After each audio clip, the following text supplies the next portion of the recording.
It was an ordinary and calm day in the city, where nothing new was happening.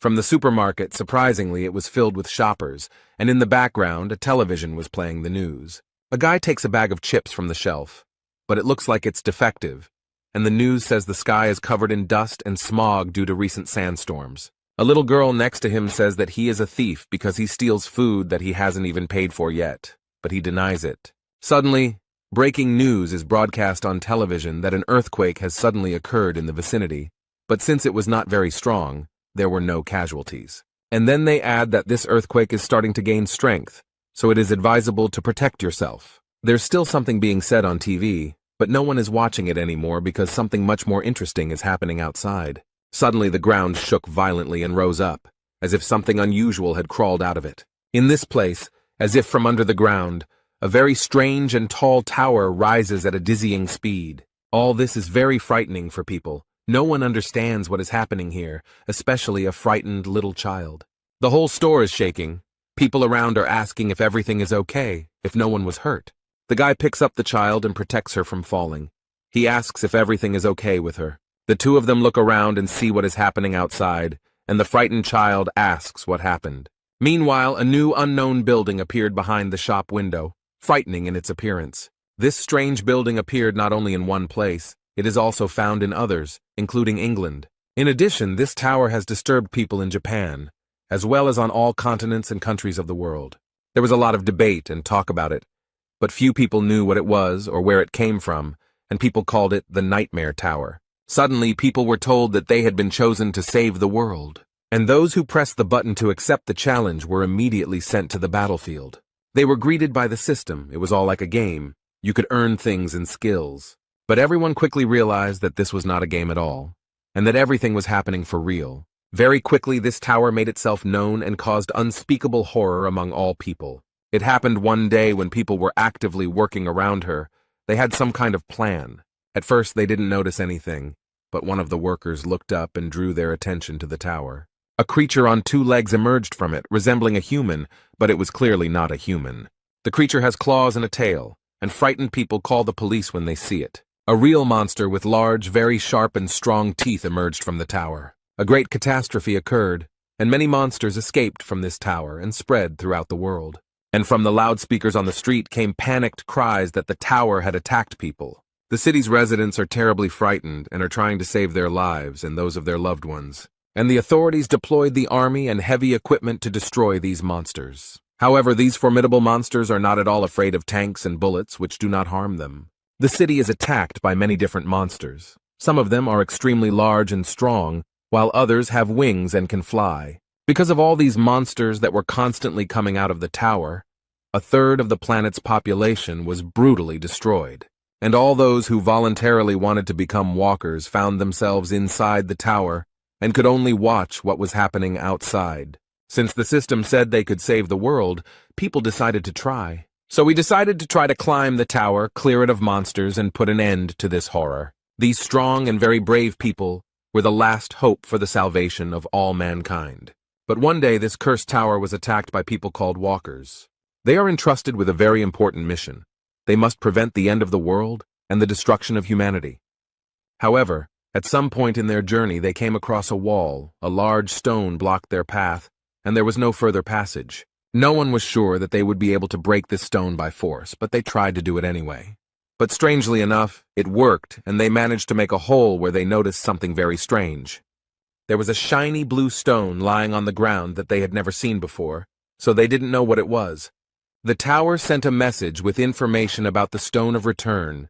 With its help, you can return to the past and save your memories. To activate it, you need to break it.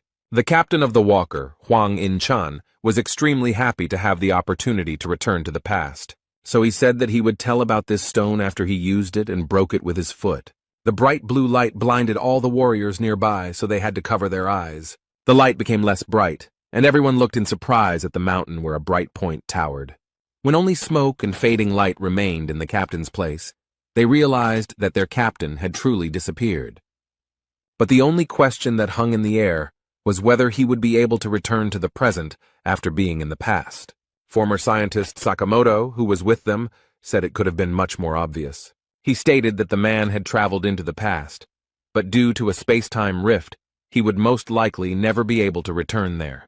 He explained everything that was happening based on scientific theories, such as the theory of the multiverse or the theory of parallel worlds.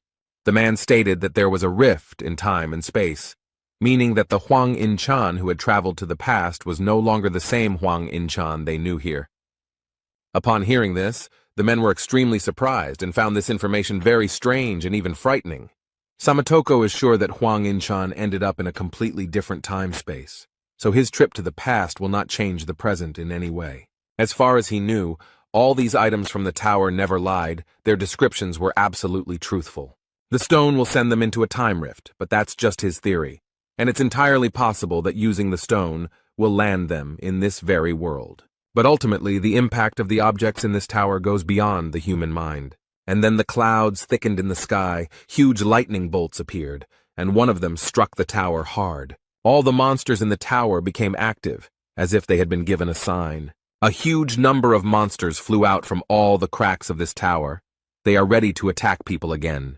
And before the end of the world comes, the walkers must find a solution, use the Hearthstone, and go back in time.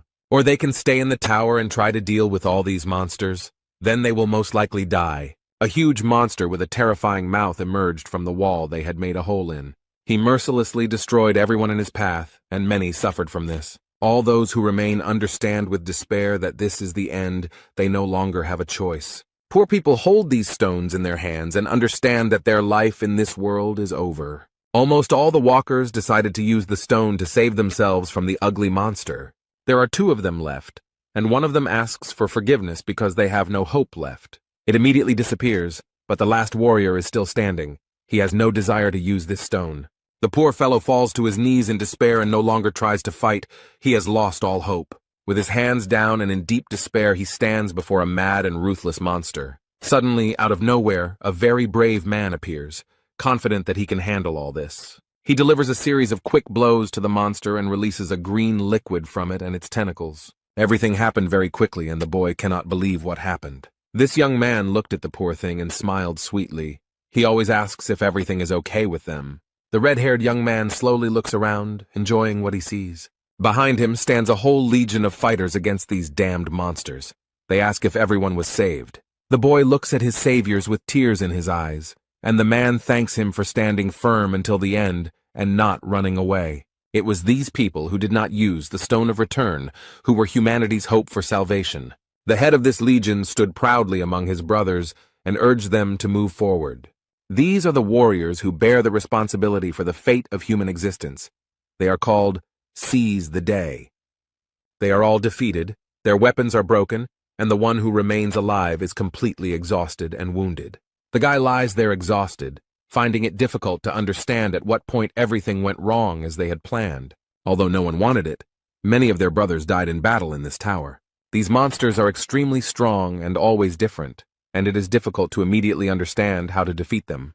The boy steps on the creature and worries about his friend who is planning something dangerous.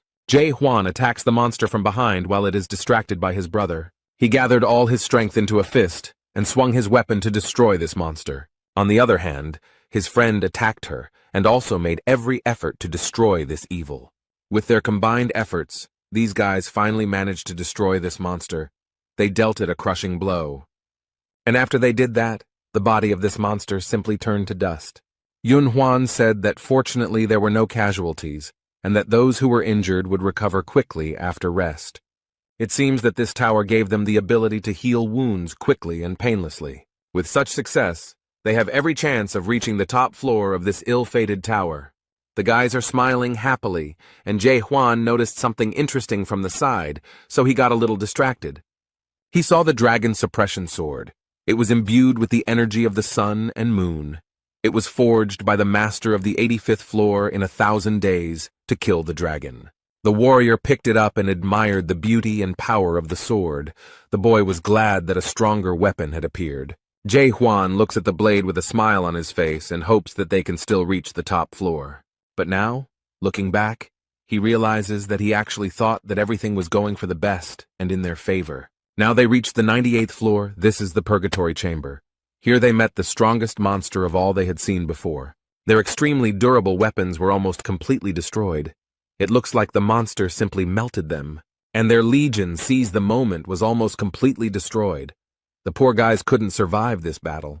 Jae-hwan watches all this in horror and can't believe that it will all end here. At this time, the monster swung its huge limb to destroy another brave hero. He easily throws the poor thing into the wall, which cracks from the powerful blow. The boy screamed loudly in severe pain and appeared to have suffered serious injuries. You can tell from his eyes that he has already lost all hope of moving forward. The poor guy remembers the past, how much he went through with his friends in that damn tower. He understands that there is no chance now, and that continuing the fight is most likely useless. The boy had already lost all enthusiasm in fighting these monsters that had taken the lives of his faithful comrades. But he can't accept that they've already been through so much, and now he's just going to die one step away from victory. Jae-hwan stares at the terrifying monster he has to deal with. But suddenly he notices a brave man very close to the head of a terrible monster. This brave man, this is Yun-hwan.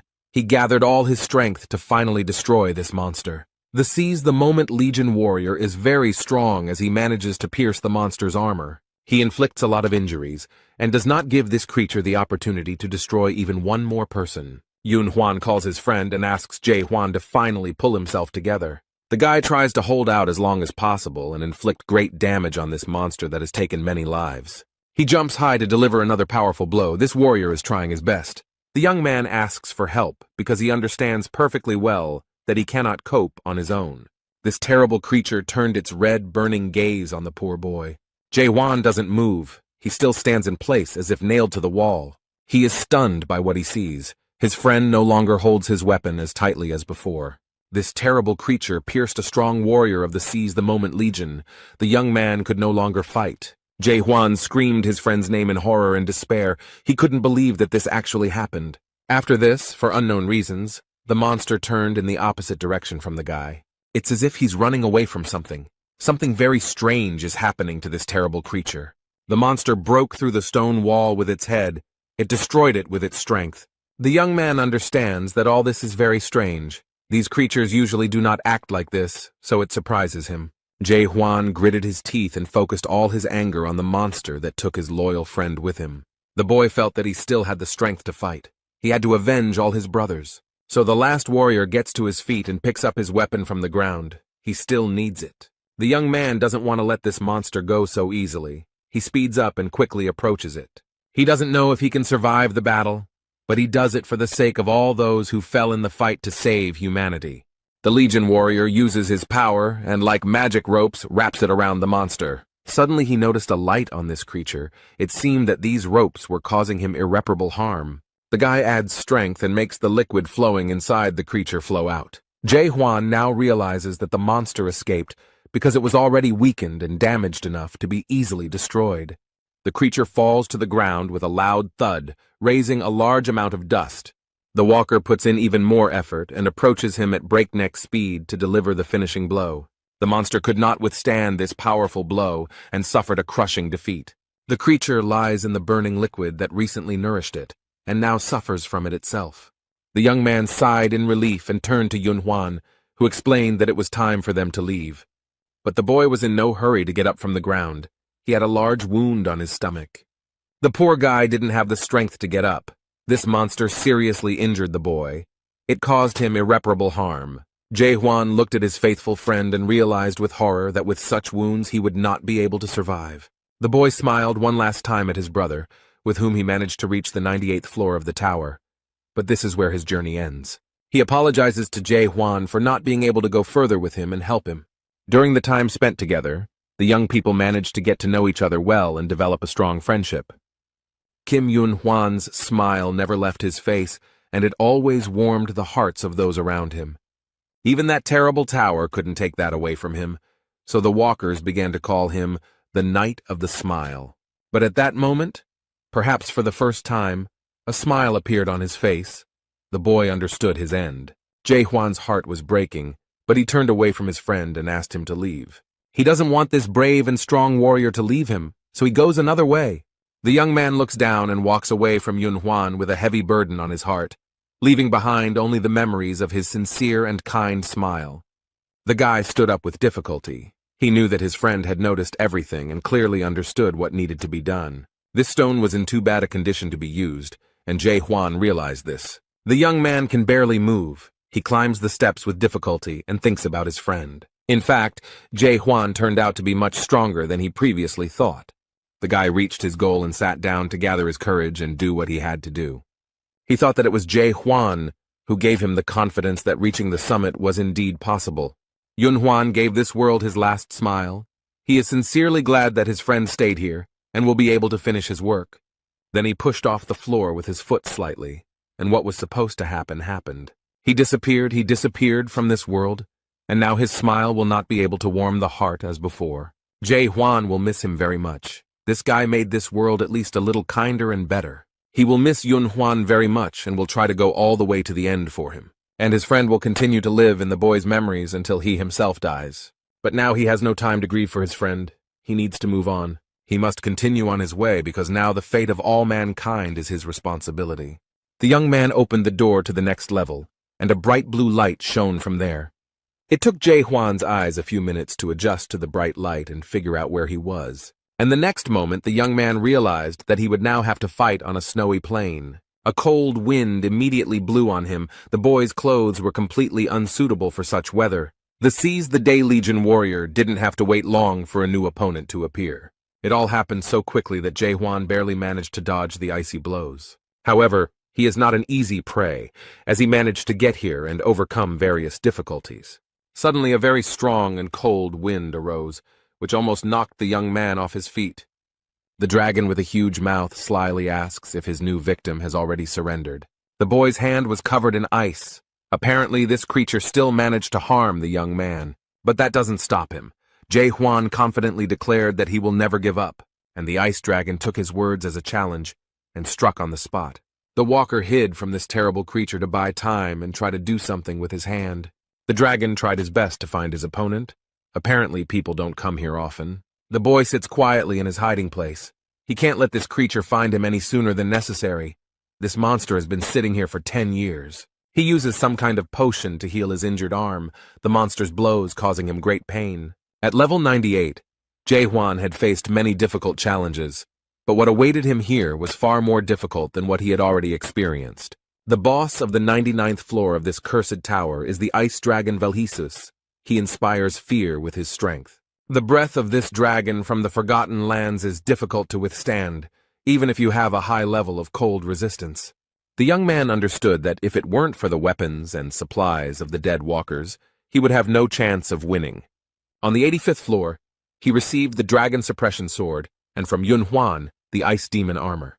The boy sadly bowed his head and remembered his faithful friends, for whom he came here. He gently touched the Fire King's bracelet and remembered from whom he received this artifact. This is from Han Shiel. He suffered so many losses, lost so many friends because of these damn monsters. He was extremely sorry that such wonderful people had to die such a horrible death. An image of a beautiful girl with a warm and gentle look appeared before his eyes. He regrets that he was not stronger and could not save her from death. She did not deserve it.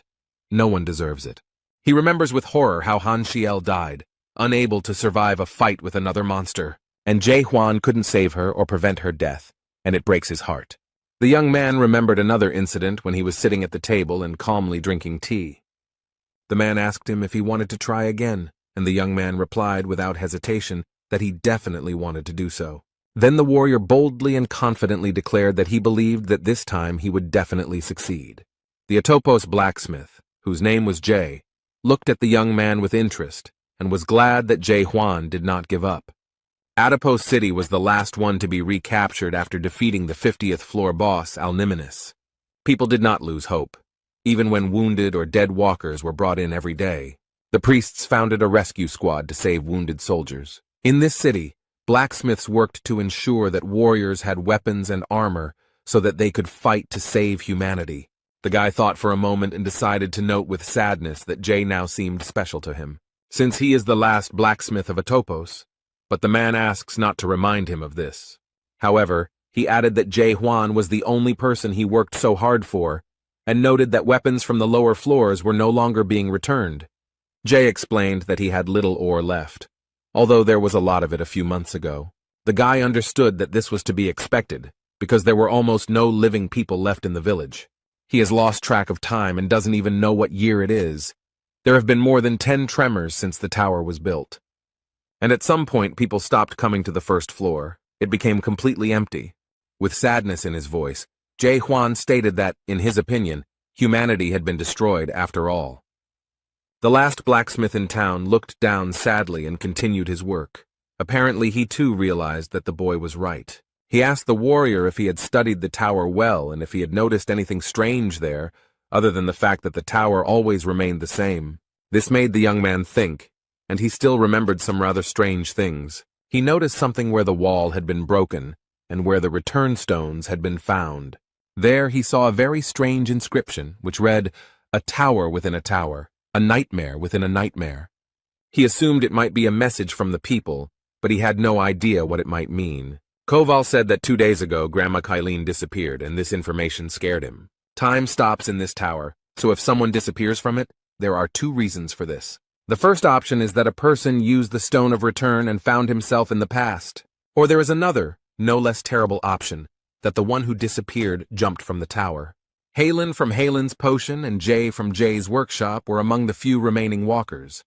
The blacksmith tries not to show that he is sad or worried about her. But Jae Hwan understands that underneath this mountain of muscles, this strong man hides a gentle heart. Suddenly the boy asks his blacksmith friend to teach him blacksmithing. The man's hand trembled when he heard such a bold request from this young man. Jay didn't answer, apparently needing more time to think about the request. And Jae Hwan waited patiently for an answer. He sincerely wanted to master this difficult task. A Seize-the-Day Legion warrior emerges from his hiding place, ready to continue the fight. The dragon reported that since the tower was built, no one had climbed to the 99th floor alone. The ice dragon Velhesis declared that he recognized in this boy an amazing person, but the young man did not want his skill to be recognized by some monster. The boy teased the dragon, saying that it would even hurt him if he died, since he knew his abilities, but the dragon explained that this was impossible. The young man doesn't believe the words of this overgrown lizard, so he grabs his sword and is ready to prove him wrong. Jae Hwan asked the dragon with interest why he was so confident. He is smart and observant enough to notice flaws in his opponent's defense. So he declared that even the armor that the dragon was so proud of had already cracked. The arrogance of this young man greatly irritated the overgrown ice lizard. So he aggressively declared that it was time to put an end to this senseless chatter and was ready to strike. And the next moment there was a very strong blow. The dragon used the power of his breath. This did not pass without a trace for the boy. Crimson drops appeared on the white snow. The poor guy was in a lot of pain from his breath. It seemed like their fight ended at the very beginning. The dragon chuckled and asked if this worthless man had really decided to fight to the end. Jae Hwan remembers his loyal friends who died in this fight for humanity. The dragon hypnotized the boy. He believed that even if he stood firm to the end, he would only receive loneliness. The ice figures, who look like his faithful friends, seem to encase him in ice. They do this at the will of the monster. This lizard-like echidna watches as the boy slowly dies in her clutches. The brave boy sighed heavily and declared that the dragon had been sticking out his tongue for too long. And then he put in a lot of effort and managed to free himself from the captivity of these ice sculptures. The dragon aggressively asks if this little man has decided to attack him again. He calls on the walker to surrender because he himself will never be able to defeat such a large and strong dragon. Jae Hwan went to the tower later than everyone else, so he missed out on a lot of different skills and hidden abilities. That's why he decided to give up all skills and focus on just one thing. His only skill was to attack the enemy, and he did it over and over again. Thanks to this lunge, he managed to kill over 50 million monsters, and his brothers gave him the second name, Lunge. Over time, the guy realized that his skills were changing. He was becoming faster, more accurate, and stronger. And as a result, he gained such strength that he became more effective than any hidden skills. This technique was not a skill that took away strength, so the boy did not get tired in battle. But despite this, it was still difficult for him. Jae Hwan had already made 100 attacks, but he had only managed to make one small dent in this dragon's armor. It was clear that this creature would not tolerate such a thing. The dragon immediately prepared for his powerful, icy breath. The walker realized with despair that he had no time to evade. But suddenly, at the last moment, he noticed something very interesting, and it gave him hope. Jae Hwan noticed a light coming from the wound on his opponent's neck. He remembered everything that happened on the 98th floor and how he defeated the previous monster. The guy realized that he had already seen this same light on another monster, and this was great news. The walker has already gripped his weapon much more boldly and tightly. He hopes that he has a chance. So without hesitation, he takes advantage of the moment and attacks the dragon with his signature attack. The warrior hit the target accurately. His sword pierced the enemy and destroyed his armor. Now Jae-hwan knows for sure that he can do it. He is full of confidence in it. The wounded monster was very angry. He did not understand how this insect dared to do such a thing.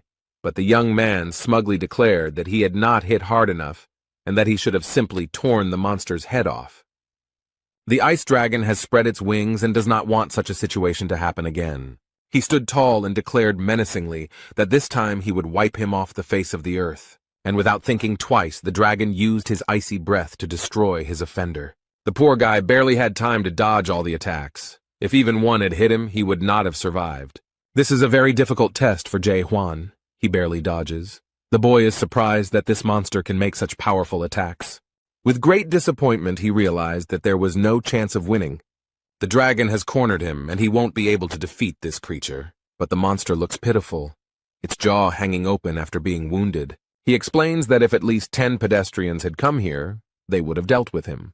And he added that if people had not been deceived by the Dream Demon Stone, everything would have been completely different. The boy doesn't understand what stone the dragon is talking about, so he asks him what he means. However, it is clear that he will not explain anything, but will immediately attack the guy.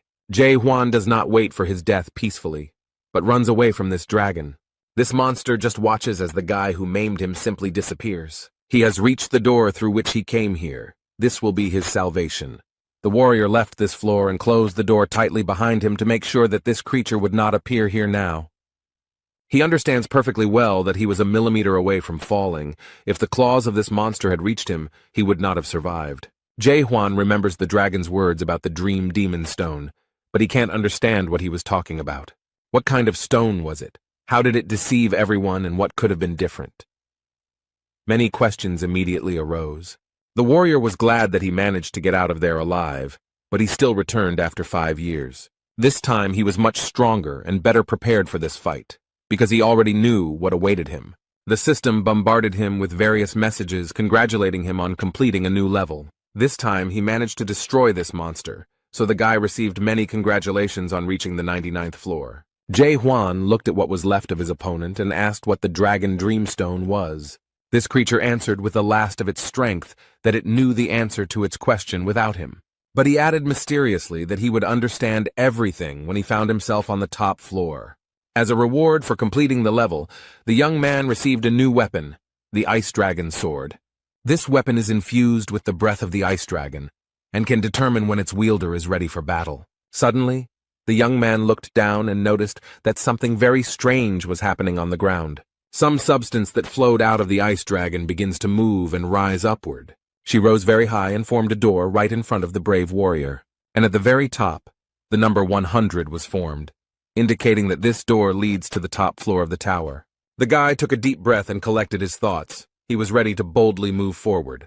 Without thinking twice, he goes inside, not knowing what will happen to him next. After the boy walks through the door, the number 100 slowly turns into some other inscription. In its place appeared hieroglyphs, indicating that a control room was hidden behind the door. Jae-hwan had already peeked out the door and was looking around with genuine interest. And he was very surprised by what he saw there. Probably the guy expected to meet another monster there. But what I saw there was something completely different. A multitude of different screens and photographs showing the tower and the city.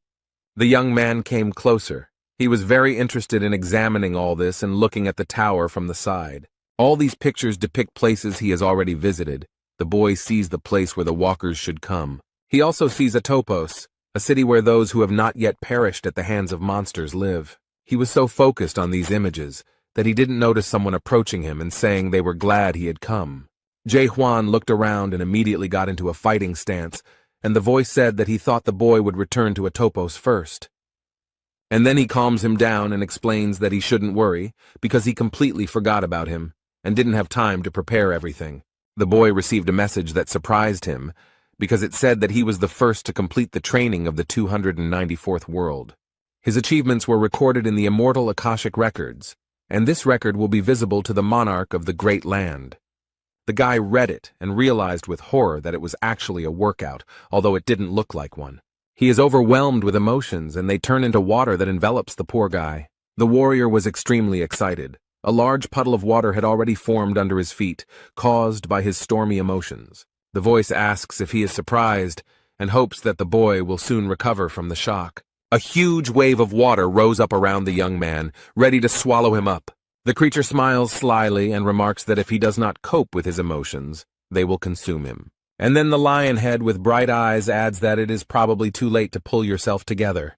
And he tries to explain to the guy that there is no reason to be too upset, because he achieved a good result, considering that he is an ordinary person. However, this brave warrior did not give in to his emotions and tried his best to calm down. His stony expression shows that he is in a state of complete calm. His interlocutor is surprised, because the guy came to his senses earlier than he expected. The young man unceremoniously, and without mincing words, asks what kind of creature this is, and who he is anyway. Then he remembered that he had not introduced himself at all, because he was very glad that this young man had reached the 100th floor himself. Such cases had never happened before. He said that his name was Devil Bystrian and that he was the master of this tower. The warrior noted that if this was just training, then the game itself had not even begun yet. The demon smiled slyly and noticed that the boy had a sharp mind. But first he wanted to show him something. And the next moment he clicked his paws with sharp claws, showing what he had prepared. A large screen appeared in front of him, showing people who were in the tower for the first time and looking around in surprise. The guy watches the video carefully, which shows how he started his journey. These are his memories that show him how he met Seal, how she joined their group. Bystrian slyly noted that at that moment they looked quite happy. He then recalled joining the Seize the Day Legion and talking about how his head was not a weapon, but a sword. These were quite difficult memories for the boy, because everything that happened in that tower was terrible. And the creature noticed that this young man would never again see the faces of his faithful friends. The video shows their difficult battle with monsters, in which many people died. Then, at that moment, no one expected that everything would turn out exactly like this, and that this would happen. Among all those who died in this battle was Seal, for whom the boy fought very hard. He was overwhelmed with emotions. He didn't want her to die. These were very difficult memories for him. And after that, he was shown a video of the death of his faithful friend, and the demon noted that it was a very touching story. He asks the young man how he feels and whether he has tears of anger or disappointment, and suddenly adds that she can give him a second chance, but the guy looks angry, not hopeful. The creature smiles ominously and explains that the boy will have the opportunity to play the game again. He tries to console the guy and adds that this is a great opportunity for him. Like a cunning snake, he convinces the boy that he will be able to relive everything, knowing what awaits him, and adds that in the world of people, this is only possible on the pages of books. Instead, Jae Hwan wonders in horror if this is the end because he expected all this horror to end someday. He doesn't understand. Wasn't he supposed to save the world after taking over the tower? Or was he really being deceived this whole time? Now the warrior understands that in reality humanity had no chance to save itself and survive. All this time they have been trying hard and very persistently to do everything in their power. All this time, people continued to try to capture the tower, dying one after another. All this was for the sake of saving humanity. They all firmly believed in it. They were convinced of it. And only now the boy understands that all this was just a false hope for salvation. The young man is under the power of this demon. He does not think long before answering his offer.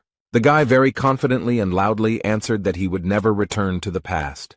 This answer from this, as it seemed to him, pitifully worthy man somewhat surprised the owner of the tower. But suddenly he began to bare his sharp teeth and mock this young man with a grin, and this laughter turned into a loud and crazy laughter that filled the entire room. In fact, he was very amused by the boy's idea that he could go back in time. So he decided to explain one very important thing to this brave warrior. The demon stated that no object or artifact could send him back in time, and there was nothing powerful enough to turn back time. But Huang doesn't understand how this can be true since he himself saw the stone of return. And immediately after these words he understands what the ice dragon meant. The dragon's words echoed in his head, saying that people had been deceived by the dream demon stone. The guy remembers this stone and the description that the system gave him, and with horror he realizes that it was a lie. The creature explained that it was not actually a return stone, but the dream demon stone. He is not able to return a person to the past.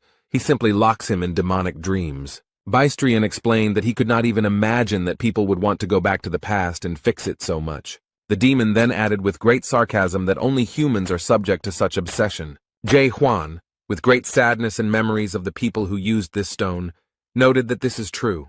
When they had managed to resolve all these issues, the demon announced that the real game could now begin. But she explains that this is not a return to the past, but a start of this game from the very beginning. The boy was asked if he wanted to start the game, and to the demon's great surprise, he refused to play. Jae Hwan didn't think twice because he knew full well that this was just a clever manipulation. The brave warrior explained that thanks to the master of the Tower of Horrors, he understood a lot. A new report has emerged that the Tower of Terror, also known as the Tower of Regret, is created by a dream demon and is placing walkers in artificially created dreams. The young man explained that he had already been in the dream demon's dream and would not return there again. And that is why the boy grabbed the weapon and boldly declared that he would kill the owner of this tower. He did not believe in the cunning and insidious plan of this monster. The warrior was going to kill him and leave. The creature took a deep breath and explained that there was nowhere else to go. This was the end of the tower, although the boy stated that he didn't trust anyone anymore.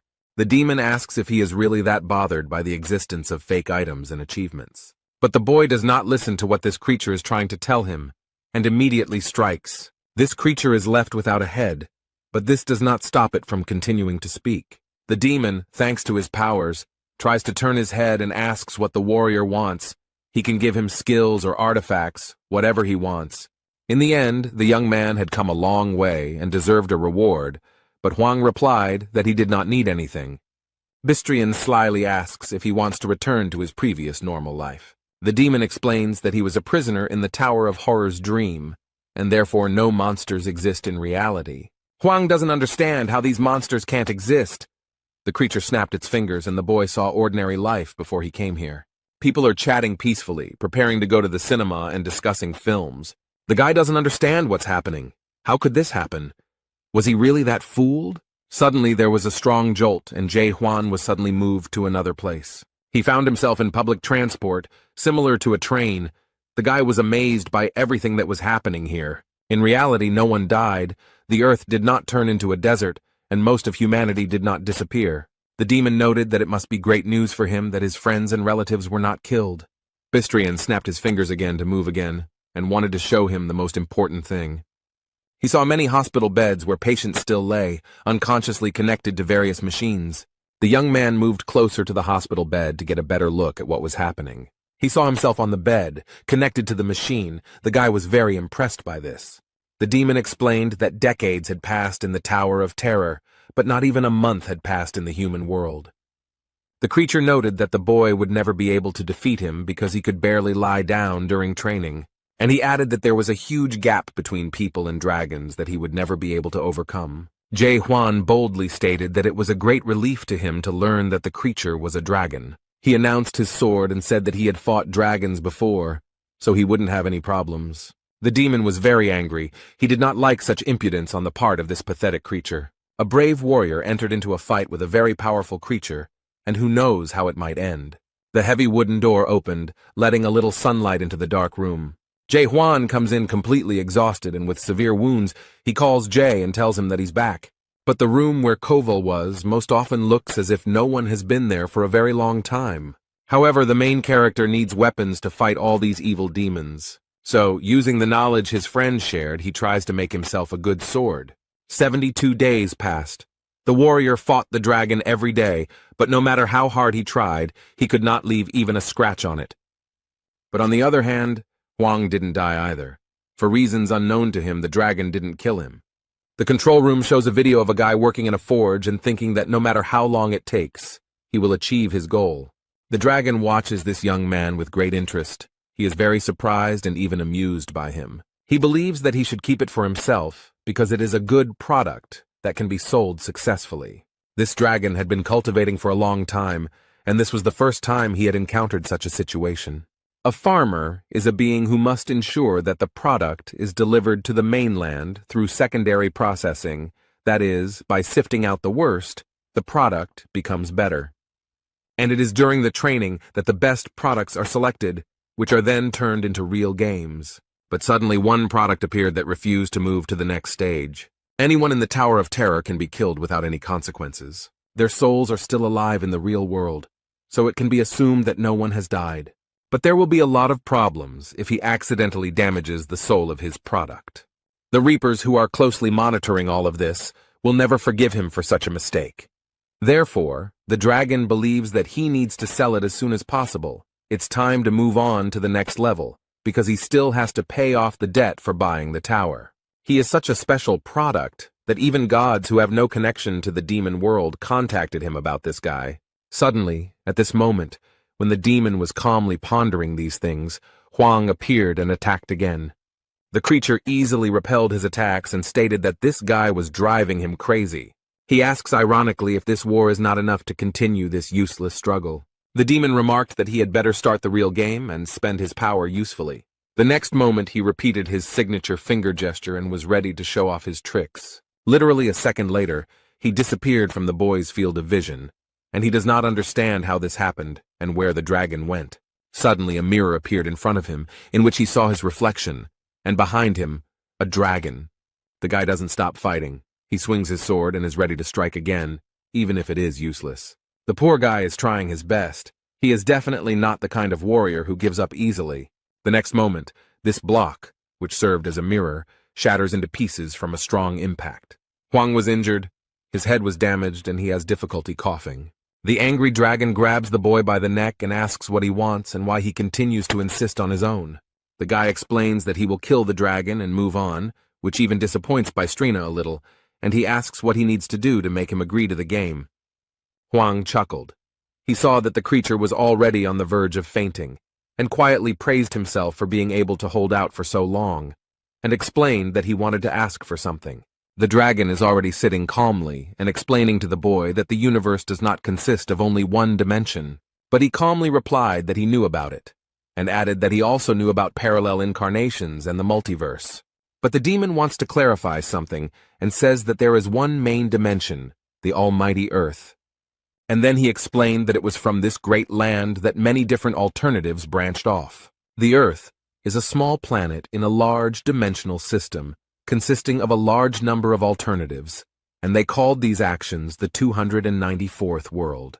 In the Tower of Terror, walkers can gain skills, obtain various items, and level up.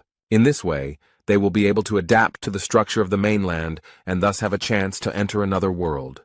And various evil demons like him have the ability to control this game. But the guy doesn't understand at all why he's doing this, why the demon needs it.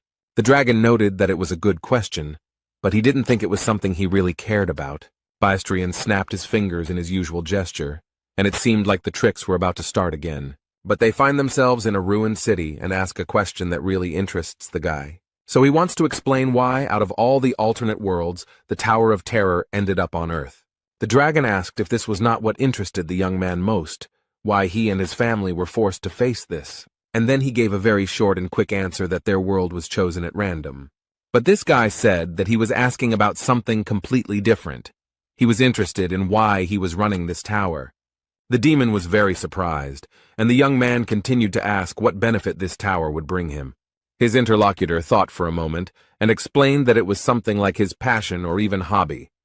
And then I realized that this guy didn't seem to really believe his own words, and didn't understand that demons also have hobbies. He then explained that among them, there are those who simply enjoy watching outstanding walkers, and there is also a place called Paradise where monsters and demons live alongside humans. And to make his point completely convincing, he showed the bishop's message, which said that the boy should not be killed. And then he smiles slyly and asks if he believes him now. Huang didn't answer, he just watched because he thought it was all complete nonsense. The walker found himself on the 99th floor, where he had already defeated the ice dragon and received a message that he had reached the maximum level of 100 and all his stats were at maximum. The guy was in terrible condition. He was badly injured, so he drank a potion to recover. He looks at this message with terrible despair and realizes that he now has no purpose. But he still can't tame this monster, the master of the Tower of Horrors, although he really wants to do it. The warrior lay down on the cold ground in despair, wondering what to do next and how to understand what is real and what is not. Jae-hwan ponders whether humanity can truly be destroyed and how he will know. Perhaps everything in this world is destroyed, but some alternative version continues to live peacefully. And at that moment, the boy felt something very strange. He had never experienced anything like it before. This alarmed him, and Hwang thought that something very strange had happened inside. And then his attention was drawn to some very strange yellow light, which was definitely not there before. Bright yellow substances began to appear in the air, and the main character even thought that perhaps it was a hallucination. Jae-hwan hesitated a little, but still tried to touch the strange things in the air. As he examined the substance, he squeezed it in his fist and it seemed to crumble into small particles. These small particles were first shaped into Zycra cubes and then immediately crushed. The guy believes that these particles are the components of the world, and it doesn't matter what shape they have. Then he remembered the bishop's inscription that the demon had shown him, and he began to gradually understand what was happening. The warrior frowned and realized that he was just entertainment for the stronger life forms in this universe. Suddenly, a demon appears in front of him, and the boy asks who the monarch is and if he is the one in charge. And he tried to explain briefly and clearly that monarchs are observers of a large country. Those who manage to complete the game are sent to the mainland and receive the support of the monarch. Jae-hwan didn't quite understand what this meant, so he asked again to get a more precise explanation. The dragon stated that the boy's future could change dramatically depending on the monarch chosen. And then he promised that if the boy obeyed him, Bistrian would use all his strength to help him get to the great monarch. But the demon noted that this would only happen if the young man agreed to play the entire game to the end. Jae-hwan noticed that the creature now spoke like an annoying store clerk. And the next moment the guy agrees to join the game, but will do so only after 10 days. 9 days have passed, and the boy is still training with the sword to be in top shape before the game. The demon sits calmly in his control room and watches all the actions of the young man. But he is looking forward to it. There is very little time left, and he remembers that he bought this tower because he was deceived. These memories made him angry because he remembered how false they were. He was told that the tower had been built by the Lord himself, and that it was so old that its value could hardly be overestimated, so it would definitely be a good buy. But he regrets that there is no function to voluntarily exit the game while keeping all your achievements. And now he himself is trapped in the tower, unable to exit the game because Hwang refuses to move on to the next level. He sat there in despair for so long and had already resigned himself to his unhappy fate. But finally, all this will end tomorrow when Hwang starts the real game. The warrior received a message asking if he wanted to return to World 294 without losing his memory and start the game. The dragon is looking forward to the moment when the guy confirms the application. He is very excited. But completely unexpectedly, the guy attacks him. The main character still wants to kill the demon. He asked with great surprise what was going on here and why Jae-hwan was doing this. The guy had been dreaming about this for a long time and had been training for a long time.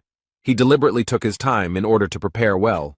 The walker holds his weapon tightly in his hands and makes a remark to the demon, which he could have guessed. The young man, with a threatening expression on his face, explained to his enemy that from now on he would hunt him. With these words, he strikes his opponent again. The guy is very confident in his abilities. He noticed that after hallucinating these gold particles, it became more difficult for him to control the sword. But he explained that every time he tries to take a shot, he gets a very strange feeling. The guy thinks it's like waking up, like he's breaking this dream. Therefore, Jae-hwan does not intend to stop and stubbornly continues to attack this creature. The main character, with a smile on his face, waves his sword and declares that this is the feeling of life. However, a magical symbol appears under his feet, which the boy does not notice at all. In place of this symbol, a huge tree immediately grew, which the boy saw on the 91st floor. It is called the Black Iron Tree. The monster regenerates his arm and explains that this should have happened a long time ago, adding that he has never seen anyone like this guy. The dragon smiles slyly and watches with pleasure as they do this to the boy, paying a huge price for it. The protagonist finds himself completely trapped in the iron roots of the breeder tree and wonders what this creature plans to do with him next. Bistrian calmly replies that this walker will not be able to finish the game without his permission. The demon finally abandoned all attempts and hopes of convincing this stubborn warrior. But I decided to try again and asked why the guy decided that his studies should be continued. However, he added that the Tower of Horrors will automatically close after 100 days of training. The dragon explained that he needed the boy to survive, so he needed to complete his training and move on to the game. The boy has no intention of staying there alone, so he calls on the demon Bystrina to stay. The protagonist stated that on this vast land he is called the Sanctuary of Irritation. The guy knows a lot about this monster. He says that it lived 784 years and visited 128 worlds, and now continues its vile selection among the walkers. The demon cannot believe what he hears and has no idea how he knows all this information. Jae-hwan boldly asks if this bastard was planning to hand over his mathematics to the Black Monarch. The monster asks in surprise where he knows all this from. How can he know all this? The boy saw golden letters, a message from the demon to the Black Monarch that the selection would soon be over if he could convince the farmer. The main character explained with a sly smile that he was the one he had been waiting for so long. Suddenly a bright light appeared and the warrior managed to free himself from the shackles of the iron tree. And freed from the roots, the boy attacks the monster that imprisoned him there. With just one blow, the demon Bystrin lost his arm, but this time he was very surprised and frightened by it. Something very strange has happened. Will this guy really be able to defeat his opponent? The protagonist uses his power again, but this time the enemy defends himself. It seems that Jae-hwan managed to injure the demon the first time, so now the demon is holding his hand. He can't believe that this idiot managed to give him such a cancerous tumor on his arm. The expression on his face reflects all his confusion and shock at what happened. The walker holds a very strange sword in his hand that emits a blue light, as if it is enveloped in something. There are some very strange things happening around. It feels like the game has started to reboot. The guy looks very confident in his abilities, so he stands proudly and stares at the demon Bystrina. When he reached the 100th floor, he began to wonder what it all meant. The main character began to doubt whether this was really a dream. He then wondered if the demon really could not or would not kill him. Then he wondered if he could be reborn after death, and he had many questions. The elements of this world crumbled into particles and text appeared. The warrior watched the demon carefully. And now, after a long period of doubt, Jae-hwan has finally reached the stage of absolute certainty. He has discovered something new, penetrated into understanding through and through, and now he can use this powerful force. The vortex of energy quickly approached the demon and very easily and completely destroyed his defense. The dragon was surprised by the abilities of this walker and became very angry with him. This creature opens its mouth with large fangs and asks what is going on here. The system issued a message about the lifting of temporary restrictions, which shocked the tower owner. So he became extremely angry with him and explained that he would no longer feel sorry for him and would give Hwang a chance to surrender before it was too late. But the boy will not do this. He will proudly and bravely stand against the demon in battle. Bystrina noted that the young man had achieved a lot in such a short time, but there is a limit to everything. A multitude of sharp thorns instantly grew out of the ground, and the dragon declared that no man could defeat him. This stubborn young man was not so easy to defeat. He looked at the weapon he received as a reward for passing the last floor, but he squeezed it tighter. It was the only thing that could help him in this difficult struggle. The timer shows the countdown of the loading time, and the demon pushes off the ground with its paws, ready to attack. The creature approaches the boy extremely quickly. Its rage knows no bounds. It will not let this pathetic insect ruin everything for him. Bystron shouts that Jae-hwan will still participate in the real game, and by doing so, he makes his situation worse. The timer has reached a round number, and the main character is preparing for the decisive blow. The main character skillfully dodges all the sharp spikes and strikes the enemy. The boy remembers how he defeated all his previous monsters, especially those he encountered on the upper floors. But full of confidence that he would succeed, he dealt another blow to the monster with whom he had been fighting for a very long time. The demon is angry, but he can't do anything. He only begs that all this doesn't happen. Now Bystrina finally realizes that this is not just a reboot, and that he will soon have problems. He cannot comprehend with his mind how this ordinary man was able to accomplish all this. There was another blow and a bright light appeared, as if after an explosion, and the demon suffered more and more. The main character does not stop for a minute. He continues to attack to destroy the enemy. The dragon screams wildly from pity and severe pain, opening its wide mouth full of fangs. Jae-hwan stands proudly and holds his weapon at the ready, but first he wants to clear up a few things. The guy wants this unearthly being to know that people are not just a commodity to be sold. But he added that they were not so useless that they could be digitized in some game at the behest of some demon. People were not things that could be given a price tag. Bystrina turned into a small creature. Hwang poked him with his sword and explained that he would no longer obey his plan. The main character raised his head and knows perfectly well what he wants to do next. He has already thought everything through. So he says that he will completely destroy this place and move on. He will rise higher and higher. Jae-hwan confidently declared that he would destroy this terrible world, and there was not a hint of doubt in his voice. The guy is confident that he can destroy the world created by these scoundrels. Suddenly the ceiling began to crack. Fragments rained down onto the ground, and the roof of the tower collapsed. Demon Bystron ducked to avoid being hit by shrapnel and asked the boy to stop. He pitifully begs not to do this and repeats again that there is absolutely nothing higher. However, the summer hero knows very well that in reality it is much more interesting there. But then he confidently added that he was sent here for a reason, and these words shocked the demon. The guy remembers that on many floors he came across strange inscriptions on the walls, and they interested him. He read about the Tree of Illusion on the walls, and wondered if the Tower of Horrors was actually created by the demons sitting at the top of this tree. The young man was sure that there were also inquiries about the dream demon Mulark, so he continued his search. Hwang asks if they are now at the root of the illusion tree. If that is true, then it also has a trunk. The demon fearfully asks what the warrior is planning, and he explains that he intends to break through the ceiling here. And the next moment he raises his weapon, and a huge stream of energy rushes upward. The system indicated that an unknown error occurred during loading, and then showed that training was complete. Now the guy is in a completely different place, but the poor guy looks very tired. But despite this, Jae-hwan is happy that he finally found exactly what he was looking for. He wanted to be here. This place is not as quiet and calm as it seemed at first glance. It seems that scary monsters live there. The creatures with large mouths sensed the presence of strangers in their territory and were ready to attack. These giant wolves surrounded the main character, but he is not at all scared. He is alone, and there are more than 10 of them, and these creatures do not plan to leave him alive, so they immediately attack. The wolf quickly approaches the boy, his eyes blazing with fury and his huge fangs terrifying. Jae-hwan is not afraid of any of these creatures. He makes a light lunge at it and immediately inflicts serious injury on it. He then looks back and sees another evil monster approaching him. This creature is extremely close to him, but this fact does not frighten the warrior at all. He can cope with it. The creature looks very bloodthirsty and evil, as if this creature was specially created to destroy everyone around it. The protagonist holds his weapon tightly and is ready to defeat this creature. He does not seem to consider it very strong. But against this huge wolf, he uses a medium lunge that literally cuts the monster in two. On the monster's head is a large horn, which is enveloped in a magical yellow glow, looking magical. The boy became curious and decided to take the thing for himself. Hwang easily pulled it out of the creature's flesh. He put the horns of these creatures in the backpack on his back and noted that the monsters here were not very strong.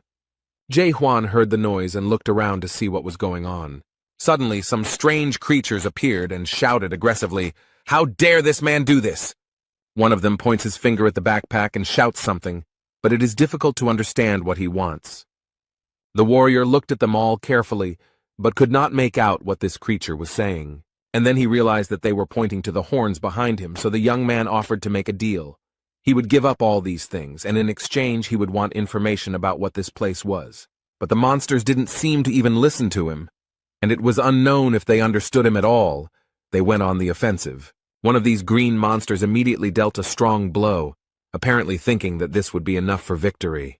The young man got angry and said that now he would have to kill these scoundrels with bulging eyes. He is ready and willing to proceed with his promise.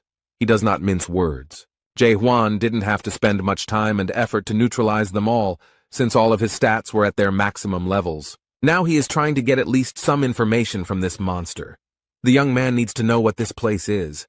The guy grabbed 2 antennae sticking out of the head of this incomprehensible creature, and it screams in horror that this is a game. The walker is still trying to get at least some valuable information out of him, but all in vain. The creature uttered a few words incoherently, which were understandable. They said, "Human, kill, now." And the next moment he bit his tongue, and it looked very strange and incomprehensible. The boy tore off the antennae and the creature died. At first they seemed weak to him, but now he thought they were not so simple. Hwang looked at what was left in his hands with surprise and interest, trying to understand what function these things performed. But he decided not to think long and left the antennas on the ground, and went to explore the area. To get a little more information, The protagonist decided to look at other creatures. He saw a small bag and received an information message from the system that it was a small backpack for storing things with a volume of 2 cubic meters. After leaving the tower, the system stopped working, and he thought he would gain access to the other dimensional system. But this did not happen. But fortunately, he at least has access to information, and after examining the bag, he noticed many interesting stones there. The boy examined the stone and was informed that it was a spirit stone, and that it gave him the ability to increase energy. He collected them back into his bag, thinking they might have some value and wondering if anyone made them here. Having completed his search, the guy wondered what to do next and where to go, but he still didn't find out anything about this place. Suddenly, the sword he received as a reward for defeating the ice dragon made itself known. The guy sat down and looked at this thing in surprise, not understanding what was happening to it. And the next moment, the dragon's mouth appeared, as if a ghost was trying to get out of there, or it was a hallucination. It all ended as suddenly as it began. Nothing else happened, and everything just disappeared. The main character props his head up with his hand and tries to understand what just happened. After sitting like that for a minute, he was able to examine everything more closely, and noticing the crumpled paper, he suggested that it might be a map. The guy opened it and saw there a tree of illusions, as well as some other castles, possibly a settlement, and a strange inscription, Chaos. He remembered that the idiot in the tower hadn't told him about this place, so he would have to try to find out for himself.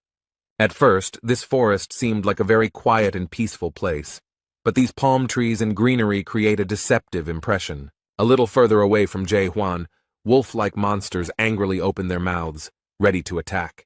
Their opponents move towards these creatures fearlessly, quickly, and energetically. It is unclear what they are, but they look very human and seem to know what to do. The girl with red hair looks at the spores with confidence, but her eyes are unusually bright. She threw the blade, probably intending to hit one of the monsters, but something went wrong. Because she stepped on some guy's foot and apologizes, explains that it happened by accident, and promises to change her hunting location. He smiled at her, and when she turned around, it was clear that the man was angry, and thinking about how badly she must be handling the weapon that had accidentally hit him in the knee. The other boys looked in horror at what awaited them ahead and screamed in fear. A terribly angry bighorn, also known as a bighorn, is quickly approaching them. This terribly evil creature with huge fangs and an open mouth runs towards the girl, who does not seem to be scared at all. All this happens near a high cliff, and the people below are trying to prepare for a difficult fight. Huang watches them from above and comes to the conclusion that this girl looks much stronger than the others, but they don't seem to be very friendly. At this rate, they'll all just die. I wonder how they even got out of the tower with those skills. The man has gathered his strength and is ready to join the battle. He uses his skill, Breath of the Fire King. The girl screams that she will help him and immediately hits him hard on the cheek. She then smiles cheerfully and apologizes again, although this time the guy calls her a whore. The red-haired girl noted that it was very rude to call her that, because she just wanted to help. Hung Nim doesn't notice the monster approaching him with its mouth wide open while he argues with the girl. It seems that the protagonist realized that they would not be able to cope with this creature, especially if they were so careless, so he decided to help. Jumping down from the mountain, Jae-hwan used his sword, made a medium lunge, and easily defeated the monster with one blow. Han Nim seemed to be too close to the monster, so he got slapped quite a bit and he didn't like it very much. There was a lot of smoke, so no one immediately noticed the stranger, only his powerful weapon was visible. Jae-hwan wields a strong and large sword that emits a beautiful blue light. The main character stands proudly on his prey and carefully looks at everyone present. He didn't seem very impressed by what he saw here. These people didn't look particularly strong or smart. They discuss whether everything that happened here was legal and whether they can take Bighorn's body. The man tries to wipe the dirt from his face, and the girl watches the stranger with interest. Someone said that it would take at least 10 people to defeat this creature, and Huang thought about the fact that the previous creature had 5 horns, so the more horns, the stronger the beast. The girl is still awake, mysteriously and intently looking at the man who so easily dealt with the monster. She doesn't know who he is, so she plucks up courage and decides to approach him. The girl comes up from behind and threateningly asks who he is. The guy didn't expect such a reaction. She then explained that chaos is not a simple world, and no one can defeat Bighorn with just one attack. She asks again who he is and where he is from, but the young man only looks at her with interest. He remembered seeing the word on the map and not being able to figure out what it meant, but now he had a chance to get more answers. Huang turns around. They are standing too close. He stares at the girl and asks what chaos means. The red-haired girl was a little confused, finding herself so close to the stranger. After that moment, they all calmly moved together to new territories for Huang. Hyung Nim asks the stranger again and again. He asks if he is here for long. The guy answers in the affirmative. And then, surprised, he asks if he knows the local language, and the guy replies that he does. The man said, as if to himself, but out loud, that this kind of thing doesn't happen here often, and he found it all a little suspicious. The girl asked if they could really take the body of this monster, and the boy calmly replied that he had no rights to it. She finds him very suspicious because the whole situation is extremely strange. Even though he says he came here through the passage, he killed that monster himself without using any skills. The girl tried to use her abilities on him, but the system gave her an error and indicated that the skill could not be used. She was a little surprised that even her strength couldn't help her stop this guy somehow. The system noted that verification was impossible, and the girl assumed that the guy was probably outside the system. She is very concerned about who this man is and why he came here, so she has several questions for him. So I decided to explain that chaos is not such a simple place, and no one can kill this monster with a simple attack. Then she bombarded the guy with questions, and he looked around with surprise and great interest. But of all these questions and explanations from the girl, only one word, chaos, interested the creator. However, this made the girl very angry, and she asked if he was serious or just joking. And then she decided that maybe he didn't understand what she was saying because she asked who he was. Was it really that hard for him to understand? But the main character explains that he understands everything perfectly and hears perfectly well what she asks him about. The boy remembers his life on Earth, his family and friends, and realizes that his whole life on Earth has lost its meaning after the appearance of the Great Tower.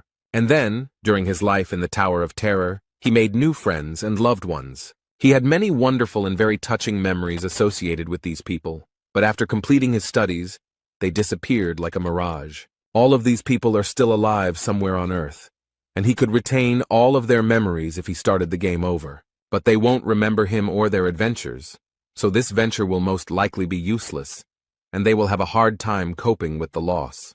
The guy decided not to tell this whole long and complicated story, and decided to say that he simply didn't remember anything. The girl looked at the boy with affection and asked sympathetically if he really had amnesia, and then she aggressively asked if he really thought she would react that way, and if he could at least try to convince her that he had amnesia. The protagonist noted that he did not say that he had amnesia, and the girl was convinced that it was the same thing, but suddenly, someone asked if he was from the mighty abyss. Just as he was thinking about what they meant, his ice sword suddenly reminded him of itself. His weapon grew considerably larger and opened its dragon mouth as the boy rummaged through his bag. The girl looked at the sword in surprise and realized that this guy had a super weapon. So she comes to the conclusion that it's all about the superweapon and not its mighty power, while the guy is feeding the sword with iron blades. The men nearby look at the superweapon with great interest, as it is a very valuable artifact. The main character is fiddling with his weapon. He doesn't even notice that hungry eyes are watching him. Red is mad at Huang for ruining her assignment. She had a great plan, and she would have done a great job with it. As she thought about this, an idea came to her mind on how to turn this situation to her advantage. Now she talks to the guy differently, explains that she will no longer ask him questions and wants to offer him something. But with a sly expression on her face, she mysteriously asks if he wants to listen to her proposal. The girl introduced herself as Mino and told me in detail about chaos and how everything works here. And then they moved on to discussing the people around her, this suspicious crew of guys called the Red Fox. From her story and transparent hints, the protagonist understood that Mino wanted him to kill them.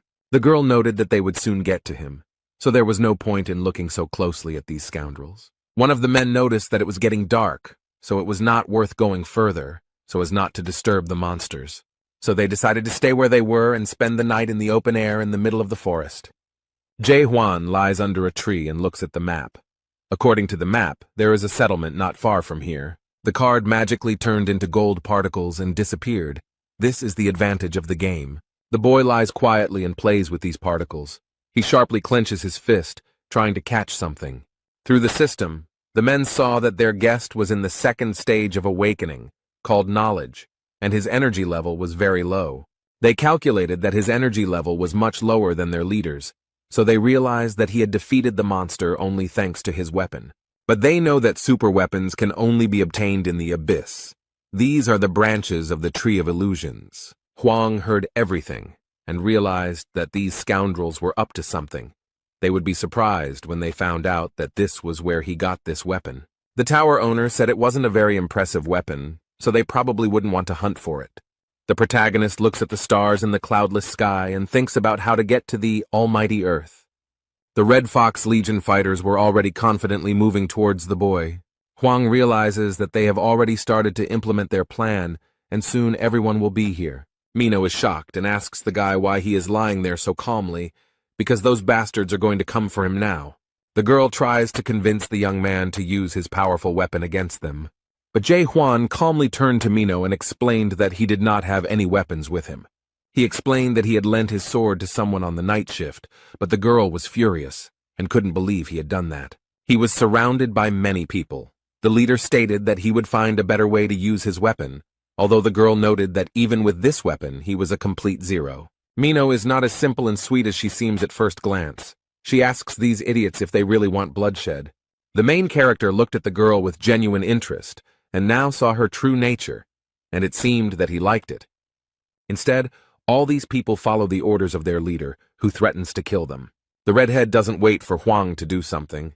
She knows how to stand up for herself. She uses her skills skillfully. The girl throws blades well, and the first two were all convinced of this. And the girl doesn't even think about stopping after them, and immediately finds a new victim. Mino is actually a very skilled and intelligent girl. She holds her weapon tightly and is ready to use it again. The dagger flies towards one of these villains with insane speed and force. The protagonist stands proudly next to her and does nothing, apparently believing that she can handle it herself. And that's true, Mino can definitely handle this bunch of losers on his own.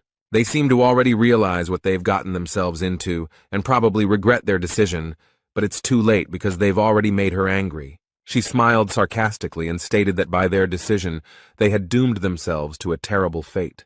Their leader stands behind the rest of the Legion and admits that he knew she was a witch from the start. This became obvious when she unceremoniously set the monster on them. The man frowned and asked aggressively through clenched teeth who had approached the ghost warrior. Mino smiled cheerfully and sincerely and playfully asked what difference it made to him who did it. But she added that these bastards had killed so many newcomers who didn't understand anything that many of the Chaos inhabitants probably wanted them dead. Instead, Heng Nim noted that the ghost warriors would not help these unfortunate people. And then, with one movement, he repelled all the sharp daggers that were rapidly approaching him. The man pulled out a weapon that belonged to Jae Hwan and threatened that this witch would die right there. Although it didn't particularly frighten her, Mino muttered hesitantly, "Was he really counting on just a super weapon?" But the cunning man smiled slyly and explained that he had an ulterior motive. The girl looked around and was a little surprised by what she saw, although she noted that they were all at least level 1 in strength. Now I could see even more people around, hiding behind trees and bushes, waiting for the right moment. The girl explained that she immediately felt that there were many more of them than it seemed at first glance. The leader asked if she really thought he would go into battle unprepared, especially if he had to fight a witch's ghost, and a boy who had killed that monster with one blow. But he would have acted differently if he had known that he would get this amazing superweapon so easily. He wouldn't have gone that far or called so many people for help, but it's already been done. The girl asks in surprise if Black Fox is really here too.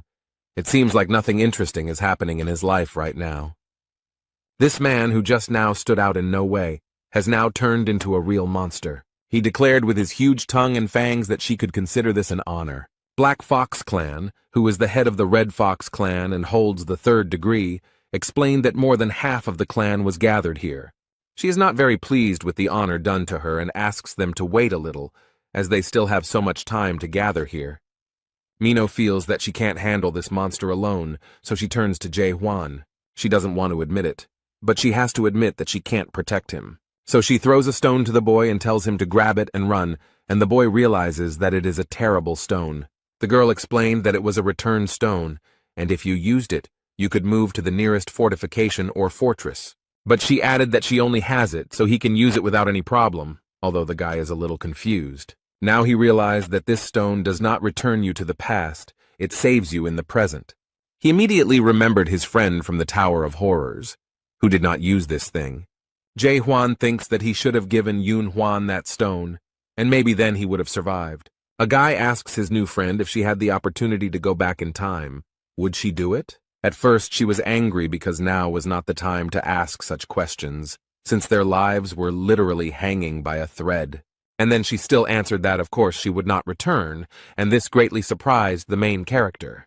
The witch turned around and smiled cheerfully, noting that she had worked hard all her life. She has nothing to regret, and she will never return to the past, even if she dies in this battle today.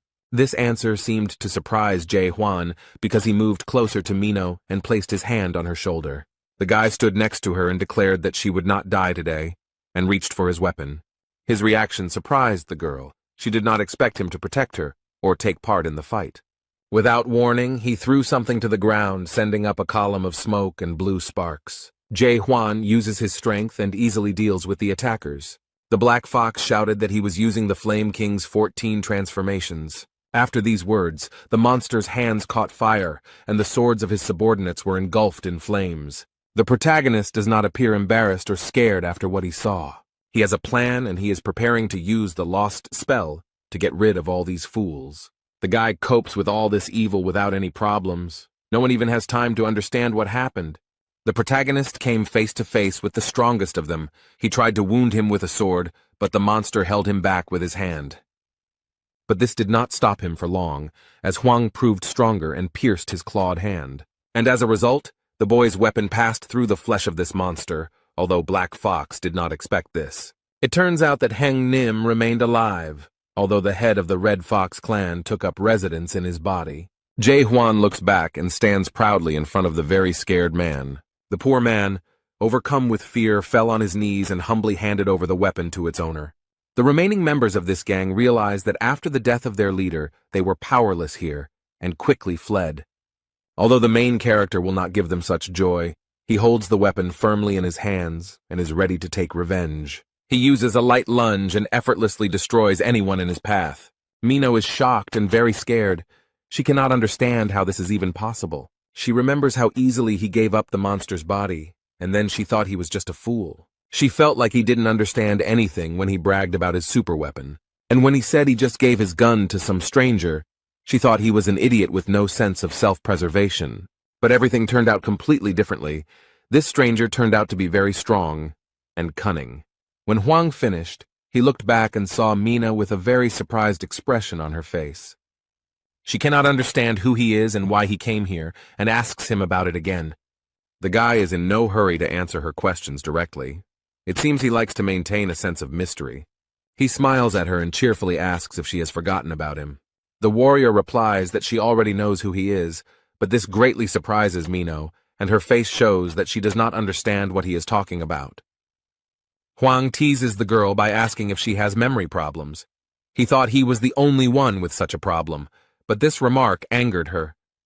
However, Mino decided not to discuss it further and asked him to return the stone to her, but he admitted that he had lost it. The poor thing is seething with rage and cannot believe that he could lose such a precious thing.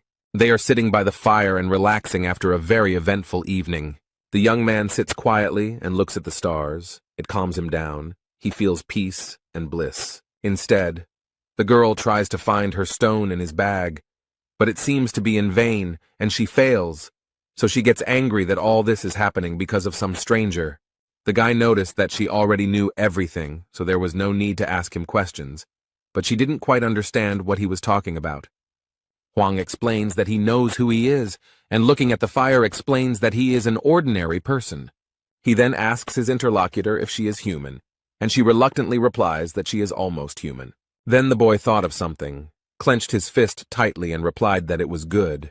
This seemed a little strange to her, so the girl wondered what he was thinking about now, and then, realizing that the guy wouldn't say anything else, she turned away and thought about something of her own. She wondered if it really was necessary to be just a human to become so strong and skilled.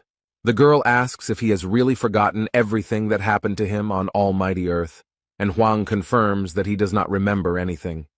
Then she bowed her head sadly, and remarked that he was very lucky that he had forgotten everything. Most people here would envy him. And she added that it was obvious how they all ended up there and why. but the guy didn't understand why it should be obvious. But he asks with interest how she ended up here, and the girl stops when she hears this. She gave him a sly look and noticed that he would immediately regret his question as soon as he knew the answer. They achieved their goal. The girl took him to a very beautiful place, which turned out to be the Gorgon's palace. They approach the building and Mino notices that they have arrived at their destination. Huang carefully examines the entire new territory and tries to understand what kind of place this is. The circular space with columns reminded him of the first floor of the Tower of Terror, where newcomers came. The square was completely empty and there was not a soul around, but suddenly a red light came on. And then something very strange happened, which really scared the main character. He didn't expect it. He saw many people suffering, crying from pity or writhing in pain. These were the last seconds of their lives. Mino noticed that there were 1,000 times more of them this time, and added, "Does he now understand how she got here?" But frowning, she added in a threatening voice that he should never ask her that question again. The poor people in the round square are still screaming and writhing in pain, and the girl, lowering her head, noticed that they were in chaos in the kingdom of the dead. If you die on the almighty earth, you will go to chaos. But if you die here, that's the end. The soul will turn into nutrients for the illusion tree. At this moment, men in white boots appear and rush to do their job. Their uniforms are white with gold trim, and the captain orders them to line up and escort. They rush to meet people who have just arrived. Their job is to welcome them. The captain wrapped one of the new arrivals in a warm blanket and noted that he looked very weak, which was probably the cause of his death. The captain's name is James, and he was called to point out the two waiting on board. He asks why the girl came through the north entrance, to which she replies that since they are acquainted, she would be glad if he let her in earlier.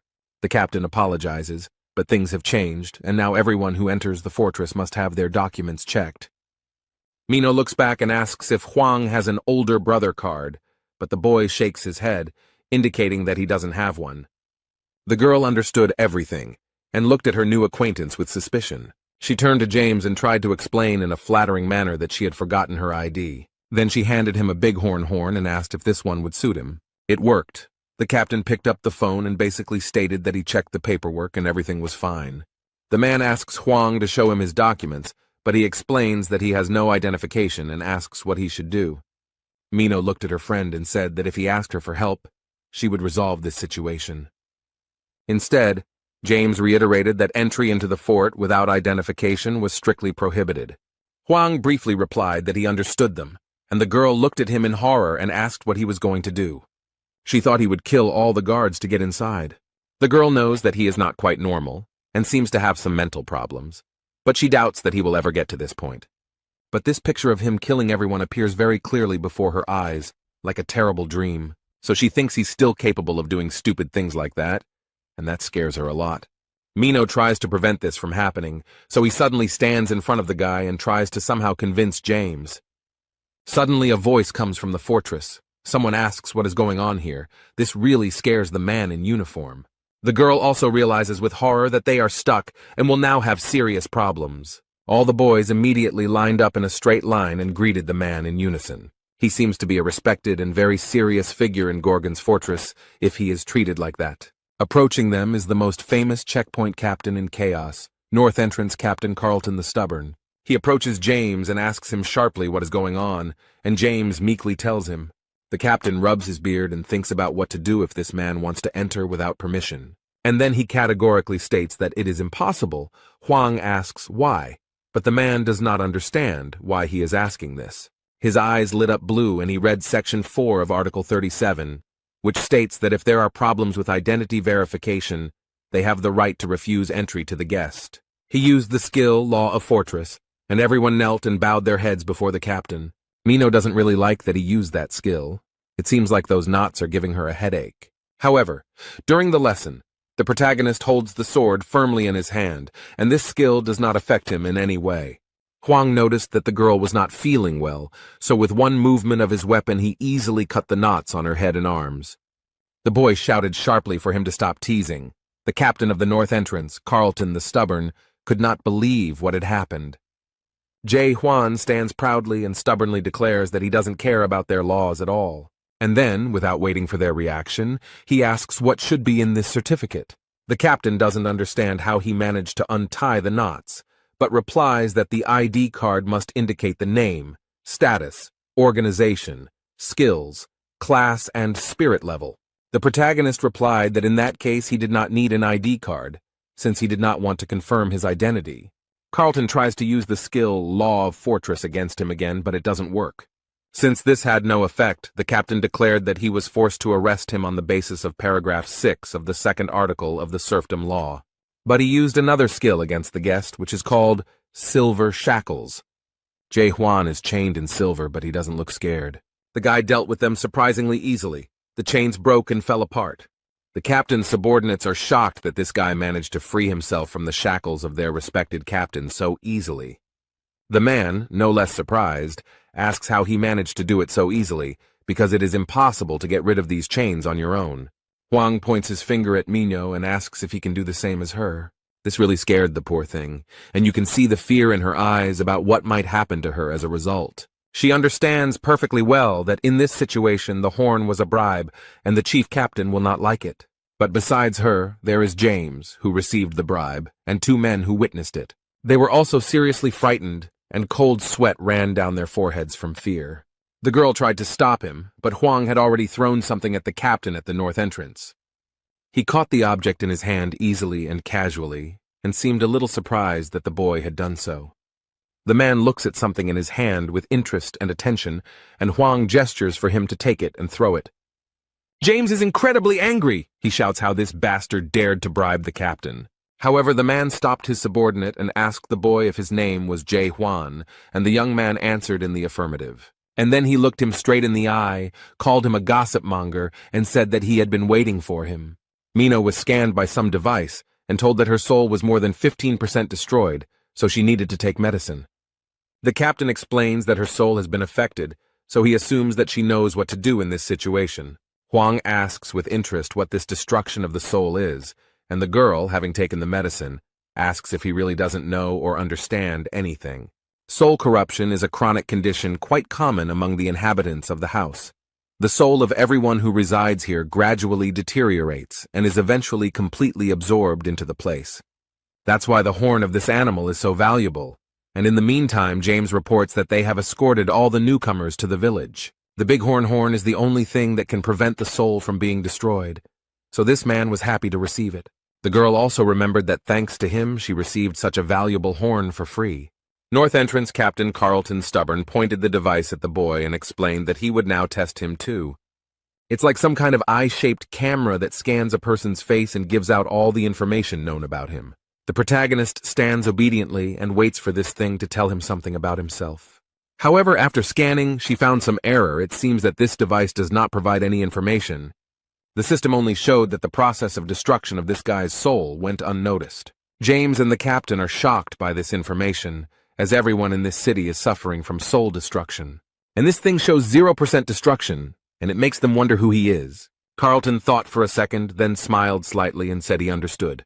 The man takes the boy by the hand and explains that he has checked his stone and can now take it back. Hwang asks in surprise if they really don't need this thing, since it seems quite valuable. He addresses him as a messenger of gossip, and explains that the spirit stone is not something to be given to just anyone, but the guy ignores the fact that he is some sort of messenger. But the captain didn't explain anything. He just smiled slightly, and noted that he knew about it. 2 guests entered the fortress, and the captain was asked if they could be let in. Instead, the man asked James if he knew what a spirit stone was, and he explained that it was something that increased spiritual energy. Carlton noted that this was not the only thing worth knowing about this stone, and showed his subordinate something quite shocking. When he took off his white glove, his hand was in a terrible state, and his subordinate asked if it was because of the stone. The captain explained that no one except the messenger of gossip has power over this stone, and only he can bypass the destruction of the soul. Although he doesn't think that this guy is actually the messenger of the gossip, he somehow managed to control the stone. James asks if they can really trust this guy, but the captain explains that he does, deep down. Carlton recalls how he was measuring the level of destruction of his soul, and his subordinate remarked that the device must have broken. But as far as the manager knows, the device is fully functional, and can only show this in one case. This can only happen when his soul is the purest of all that exist in chaos. But James does not understand how this is possible. It doesn't matter whether he is the messenger of the gossip. What matters is that he can control the spirit stone, and what to do with it will be decided by the fortress itself. James asked if this was related to the illness of the owner of this fortress, but the captain of the northern entrance doesn't know about this at all, so he has nothing to say. And then you add that I heard that someone tried to let them through by giving a bribe, and this scared the man. Now he doesn't know what to expect. Huang walks around the fortress grounds, looks around and thinks that the streets here are very confusing. He's also concerned about why this girl is following him and who is in charge here. The captain punished her for not showing her ID and for offering a bribe to a security guard. However, Jae Hwan asked to let her go, so the man complied with this request and let her go, wishing her a good day. The guy doesn't know anything about this city, so he decided to just ask out loud if anyone here knew a good blacksmith. He continues asking questions, shows his sword, and asks if he knows anyone who could help him. Instead, a cunning man appeared who seemed to want to profit from the fool. The walk through the city dragged on, and it seemed they had entered some dark alley. It seems that the girl is already beginning to come to her senses after the captain cast his spell on her. Finally, she feels better and asks how long they have been walking and living in this settlement. The protagonist is glad that she feels better, because finally she won't be following him everywhere, so he wishes her luck and says goodbye. But Mino can't believe that he's just leaving her like that and asks him to wait for her. Huang explains that he has entered the fortress, and now he no longer needs help. He looks back at his friend and casually adds that now she will only be a hindrance to him. The guy explained that they were too different to turn their acquaintance into a strong friendship. So he suggests that she go her own way, and this is where their paths diverge. The girl froze in surprise. She could not find words because she was very surprised by his decision. It seems like she doesn't want to part with Huang at all, so she's in no hurry to leave him. Suddenly, a sharp and very loud scream of a girl was heard in the tunnel. She asked the boy to stop. Mino tries to convince the guy that he doesn't know where to go, and that without her, he will definitely have a lot of problems. The young man explained that he could always ask passers-by, but the girl suggested that he ask her, since she knew everything here. Huang seemed to realize that she wouldn't be easy to get rid of, so he seemed to have resigned himself to having her as his companion. Since she had already insisted and said that she knew everything here, he explained that he needed a break now. The girl enthusiastically said that she knew where to find him and asked if she could take him there, to which the guy replied that it would be very appropriate. Suddenly, the guy reached for his bag and said that it looked like they had other things to do first. Now they have to settle some issues with people who are interested in the alien to these lands. They are blocked by guys with sly smiles and asked if he has that beautiful sword that has heat in it or something like that. Mino warns these fools to get out of the way if their lives matter, but the boys don't take her words seriously. She was called rude and warned to watch her swearing. The men explained that the youngest of them had reached adolescence and was highly sensitive to any rude behavior, but they threatened that if they want to get out of here alive, they must pay, so let them give up the sword. Huang calmly replies that he does not agree with their terms, and Mino is shocked by their youngest son. The robbers stand proudly and wait for the right moment to begin their reprisal against these two. But the girl is still under the impression of this overgrown man and claims that he cannot be the youngest and accuses them of lying. The Mountain of Muscles no longer waits for a command from his minions. He quickly approaches them. Approaching the girl, he swung his axe and declared that her rudeness would be punished. But suddenly a sword appeared right in front of her. It seemed that her new friend decided to save her. Huang took away both of the emotionally unstable man's arms in one motion. This shocked and frightened the other robbers, and they froze in their places for a second. The bushes fell at Huang's feet, and he noticed that everything here was very noisy, something he was not used to. The guy holds his weapon tightly at the ready. He knows perfectly well that this fight will not end here. Jae Hwan seems to be confident in his abilities and is not at all afraid of scammers who enjoy profiting from others. He stands with a cold gaze and a threatening voice, calling for them to come forward and begin the fight. Their youngest lies and whines in pain. He no longer poses any threat. The others scream in rage. How dare he raise his hand against their little brother? They are bombarded with threats and curses and promise that they will never forgive him for this. But everyone comes forward and shouts that they will show them what true friendship and support are. Instead, the protagonist stands calmly and waits for them to approach. He has no doubt that he will easily cope. It didn't last long. His sword was already dirty, and finally there was peace and quiet around him. The girl is delighted with how easily the guy dealt with the attackers. She is impressed and thinks about how strong his other skills are, but he explained that he only knows how to lunge. Mina was surprised at first, but then she remembered that her other friend also only used one skill, but in his case it was defense. And then she asked why he blew off the roof of the house, because she thought that this blow was unnecessary. The protagonist recalls all these events and tries to collect his thoughts in order to try to explain them clearly. Hwang recalls that during the fight, he realized that one of the attackers was using an invisibility skill, and so he just wanted to scare him because he really irritated him. The girl asks in surprise what kind of normal person would destroy the roof of a house just to scare people, but the guy, in his defense, explains that, in his opinion, this is completely normal. They continued on their way, and along the way the girl suggested that the guy name his blows in a very pretentious way, but Hwang did not like it. They reached the Twilight Strike, the most famous and best forge in the entire settlement. They come closer, and one of the blacksmiths asks if they need help. Master Naven explained that they were very busy right now, and if they ordered anything today, they would have to wait a bit. Mino asks why they have so many orders, and the guy replies that only the deputy owner of the forge is on shift today, and they have a lot of work. However, he added that it would be easier for them to buy a finished product than to wait for the order to be ready. At this time, all the craftsmen are busy examining the dagger made from the horn of a quadriga, and they have to make a slot for the handle. His assistants shout to each other that they want to help with the work with such a legendary dagger. Michael Gernard, assistant forge manager, noted that the horn is not easy to break, making it a challenging task. But he decides to play a game with them, and makes a bet that whoever of them can make a hole for the handle in this dagger will become the owner of the forge's assistant for the whole day. The first volunteer is actively trying to do this. He has made every effort, but he is not succeeding. The assistants take turns trying to make a hole, but they can't do it. The horn is very strong. The deputy is angry that these guys are so weak and can't even scratch him. Hwang saw all this and decided to try his hand too, although Naven tried to stop him. He tried to convince the guy that he shouldn't go there, and Michael heard him. The main character boldly enters the forge and asks to be allowed to try his hand. The blacksmith thinks that the boy might think this is an easy task because his assistants failed to do it, but Hwang knows full well that this horn is made of materials that are difficult to work with. He added that it was not that they were losers, but that he was extremely experienced and had his finger on the pulse. What happened next left the deputy blacksmith completely stunned, and he was so shocked that he couldn't even move. The man can't figure out how this guy did it and what tricks he has. Jae Hwan didn't use any tools, but simply made a hole in the corner with his finger.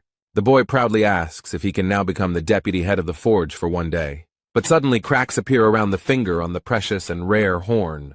The blacksmiths watch in shock, wondering if he could really destroy such a strong material with just one finger. Michael Gernard is furious. He can't believe this idiot broke this thing. He is ready to tear the guy to pieces and shouts that this is a very expensive thing, and how dare he break it. The protagonist justifies himself by saying that he thought he had calculated his strength, and Mino seems to be getting great pleasure from watching all of this.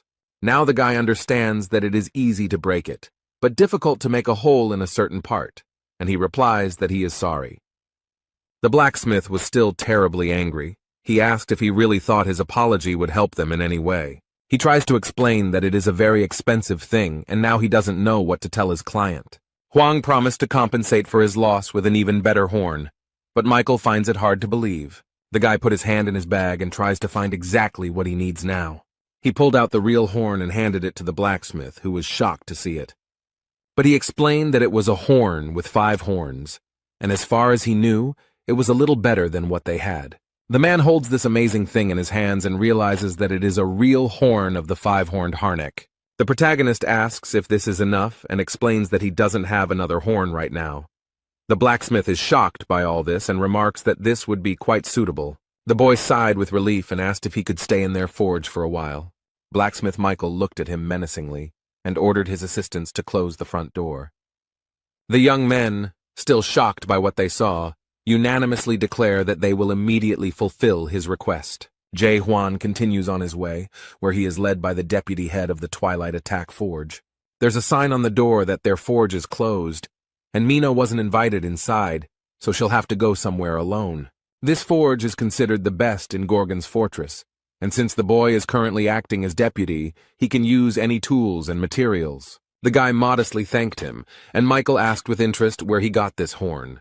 The protagonist, preparing to start work in the forge, briefly replied that he had received it. The man asked if he had managed to destroy the pentagram on his own, and the young man confirmed that he had. Huang asked for help, and explained that he needed a sheath for his sword, while the blacksmith thought about how rare it was to meet such a young man. The blacksmith very carefully placed the extremely rare and expensive horn on the table, but he was shocked, and asked if this guy was really going to use Harnack's horn for his vagina. The protagonist pulled a sword out of his bag, and the blacksmith, at first surprised, exclaimed that this was such a weapon. And when he picked it up, he assumed that it was a copy of the Ice Dragon's sword, and added that it was very beautiful and rare. After thinking for a while, the man explained that making a sheath for such a powerful weapon would be quite difficult, and that it would be better to make a new sword out of this horn. Suddenly, completely unexpectedly for Michael, the sword opened its mouth and swallowed the very precious and rare five-horned horn. This is the second time today that such a horn is destroyed before his eyes, and he justifies himself because he did not think it was a spiritual weapon. But he is so fascinated by this amazing weapon that he has no time to grieve over what is lost. After looking around for a bit, he realized that this sword had evolved, and due to the great evolution, it was changing its shape, after which Huang had to give it a new name. Because after a great evolution, every spiritual weapon loses its original name. Michael regrets that the horn swallowed the sword, but the guy calms him down and explains that it doesn't matter because he still has the sword, and he calls the sword a pig's snout. Not even a few minutes had passed when Cavalia took the horn in his hands again, and shocked, asked how this was possible. But the guy noticed that this monster had 5 horns and added that it was obvious. Having come to his senses a little, Koval asked how he could help, and the main character explained that he wanted to see how he worked on this material. He was ready to start work, and asked if his client had already thought about the form. Huang explained that since Michael is the best master here, he can solve this problem himself. He trusts him. The man is impressed by such trust and is ready to show everything he is capable of and do his job in the best possible way. The action takes place in the main building of this place, in the powerful and very beautiful Gorgon Fountain. There is a very calm atmosphere. The man is enjoying warm and aromatic tea. As he sipped his drink, his subordinate told him regretfully that he was very sorry. The man knelt down in front of the owner and told him that they had beaten up all the bandits, and then he lost sight of his target. Gorgon Fortress Minister Jurken Jaeber thought for a moment about this guy's words, but he is interested in how he lost them. The man replies that it is difficult for him to say specifically. He only knows that he lost consciousness, and when he came to, he found himself on the roof. The minister asked in surprise if the target had been able to detect or somehow sense his presence. The man thought for a moment, since he was able to experience a high-level 3 invisibility skill, then he himself must be at least level 5. Jurchen Saber ordered his subordinate to gather as many people as possible and search the entire territory of the fortress. The man left the office, leaving the minister alone with his thoughts. Suddenly he felt a severe headache, frowned, and clenched his teeth. A strange sensation permeates his entire body. He feels every muscle tense. The table he was sitting at swayed and the tea almost spilled out of the beautiful porcelain cup. His legs felt like cotton wool. They didn't obey him at all, but on the contrary, they pressed tightly against the chair. The minister, exhausted, banged his fist on the wooden table and tried with all his might to pull himself together. Overcoming the unbearable pain, he asked the owner of the fortress to be patient and wait a little longer. Meanwhile, at the local bar, as usual, alcohol was flowing and people were drinking no matter what. People sit quietly at tables, eat their ordered dishes, and watch TV. The program Top 10 of this week is coming to an end, and the presenter is a little sad about it. But she still has the latest videos, and the girl assures that each of them has already heard about it. He became very popular in Little Brother, and this video is now being talked about by everyone. It talks about the lonely hero of the 99th floor. People are watching this guy on video and wondering where he is now because the Lord seemed to really like him. There are rumors in the bar that the tower has stopped growing plants, and it is assumed that this happened because the tower's owner was trying to cheat. It is said that the tower was completely destroyed, and its owner fled, although for the demons, this tower was worth a lot of money. The bar's patrons think it would be better to sell it at the market rather than destroy it, and in between conversations they order more drinks. Suddenly the door opens wide and Mino appears, looking very unhappy about something. She walks past all these drunk men. What an impression such a beauty makes here. The girl boldly walks past them and sits down at the bar counter with other visitors sitting nearby. One of them is already quite drunk and tries to flirt with her. He asks if she is alone here. The girl addresses him in a very threatening and aggressive manner, making it clear that she does not want to date anyone. The man immediately realized that it was better not to disturb this sweet girl now, so he moved away. Mino is in a very bad mood right now and can't understand why she is so sad. She takes out the money, gives it to the bartender, and orders herself a liqueur, hoping that it will lift her spirits and make her feel a little better. The girl asks the bartender for more. She wants to drown in alcohol and forget. Not much time has passed, and the girl is already quite drunk and tells the bartender what is bothering her. She drunkenly says that this guy is a terrible weirdo and is making a big deal out of himself. The owner of this tavern, Claire, exhales heavily and notices that the girl hasn't even had time to get drunk yet, and she's already talking nonsense. The woman explained that there were many good men around and asked why she was so attached to him. The girl lowered her head, but the only explanation she had was that he was starting to really irritate her. She remembered him from fights and explained that this guy destroys absolutely everything in his path. It irritates her that he walks around swinging his sword as if he doesn't care about anything at all. Mino tilted her head and remembered how he spoke and what he said, and it all sounded very strange. The trouble is that he speaks to her very poorly and completely incomprehensibly. She was angry with him because he did whatever he wanted, even knowing that he was in the world of chaos. Huang responded that people usually think it's the end, and then added that she is no longer human, and they are very different. Apparently these words really touched her, because the poor thing sadly leaned over her glass and fell silent. She is terribly irritated that this man does not take her seriously and considers her a nobody. The girl noticed that everyone present there was struggling for their lives, and he just appeared out of nowhere. She remembered asking him what he would do when he was horrified, and the boy briefly replied that he wanted revenge. But he didn't explain why he wanted revenge, so the girl thought he was looking down on her. Minu is terribly irritated by his behavior. Next to him, she feels inferior and worthless. Claire noted that she was still just a child and asked her not to go near the man again. But she doesn't understand at all why she needs this and asks the bartender to explain it to her. The woman looked at the girl with compassion and noted that if she stayed with him, she might die. But Mino asked why she became so serious and thought she might die, and at that moment the door of the bar opened. The golden glow stretched in a beautiful path from the very door to the red head. A golden messenger bird flew in and brought the girl an important letter with a seal. This letter from Captain Carlton Xavier is addressed to the terror of the dark forests of Mino. The girl wondered with surprise why he had written to her and felt some anxiety as she unpacked the letter. As she read this letter, the girl heard someone behind her asking if she really was the witch who had carried out the massacre. Mino didn't think long and, drawing her blade, replied that it was okay to say that. But at that moment some man grabbed her hand and squeezed it tightly, and the poor thing had to drop the weapon. He explained that he didn't like such rudeness, but he didn't have time for explanations now, and said that she had to help him. Meanwhile in the forge, the men are trying to carry out their plans, but it seems that everything is not so simple. The blacksmith struck the horn, and it was immediately thrown back with great force. He had not expected this at all. Completely unexpectedly and as if out of nowhere, a huge monster appeared. It was that very pentagram. The man is terribly frightened. He cannot take lessons and asks where they can get his horn. The poor guy doesn't understand at all how to do this because the monster is huge and scary. The protagonist noticed this, lifted the man to his feet and asked him to pull himself together. Jae Hwan asked threateningly if he had forgotten that they were already halfway there, and he added that since this man promised to help, then let him fulfill his promise properly. All this happened because the blacksmith persistently tried to break the horn with his tools. But for a long time he couldn't do anything. He was very tired and said that this was too high-level material for him.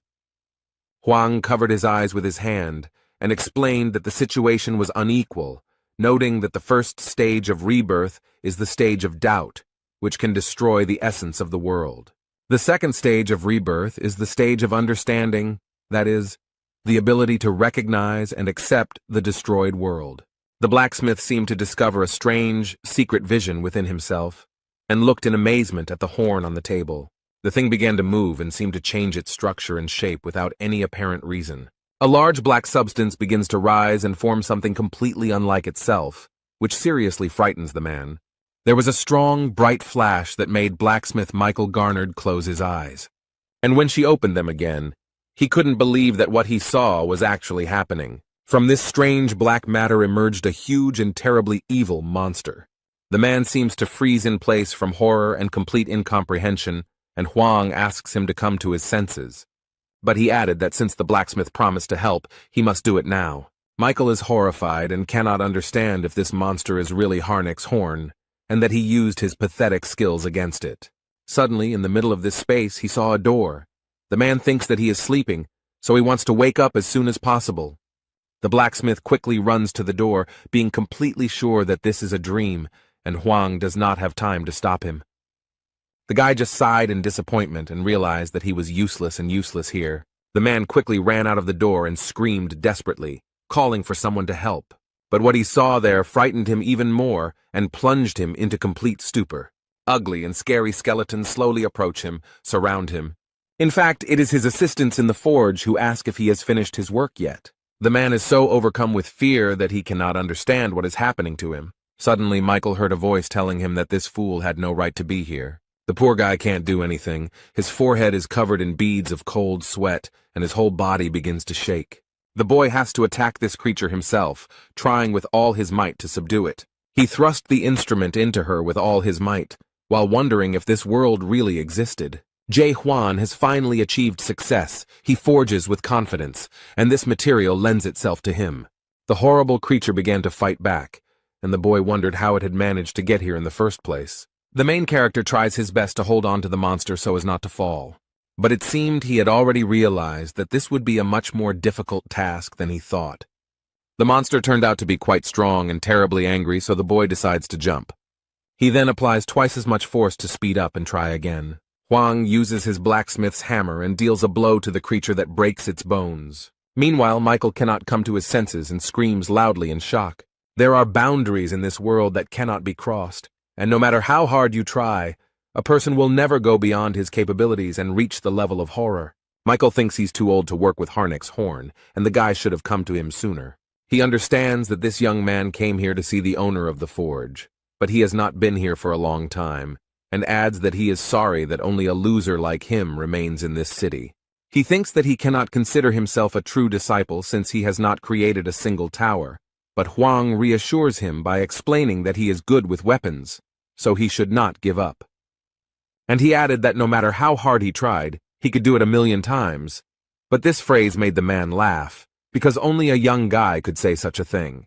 Michael noted that the boy might think he wasn't trying hard enough, but that was not the case at all. Believe it or not, this man tried again and again, but he never gave up. The guy remembers the blacksmith from the tower, who said that he has honed all the skills related to blacksmithing, and can repair all the weapons in the Tower of Horrors, with a probability of 99%. But despite such success, recently he began to be troubled by very strange thoughts. Instead of focusing on the 99% chance of success, he thinks only about the 1% chance of failure and does everything possible to avoid it. Huang noticed that Michael worked harder than the others, but did he know about the principle of craft skill? The skill of the craft of horror appeared much earlier.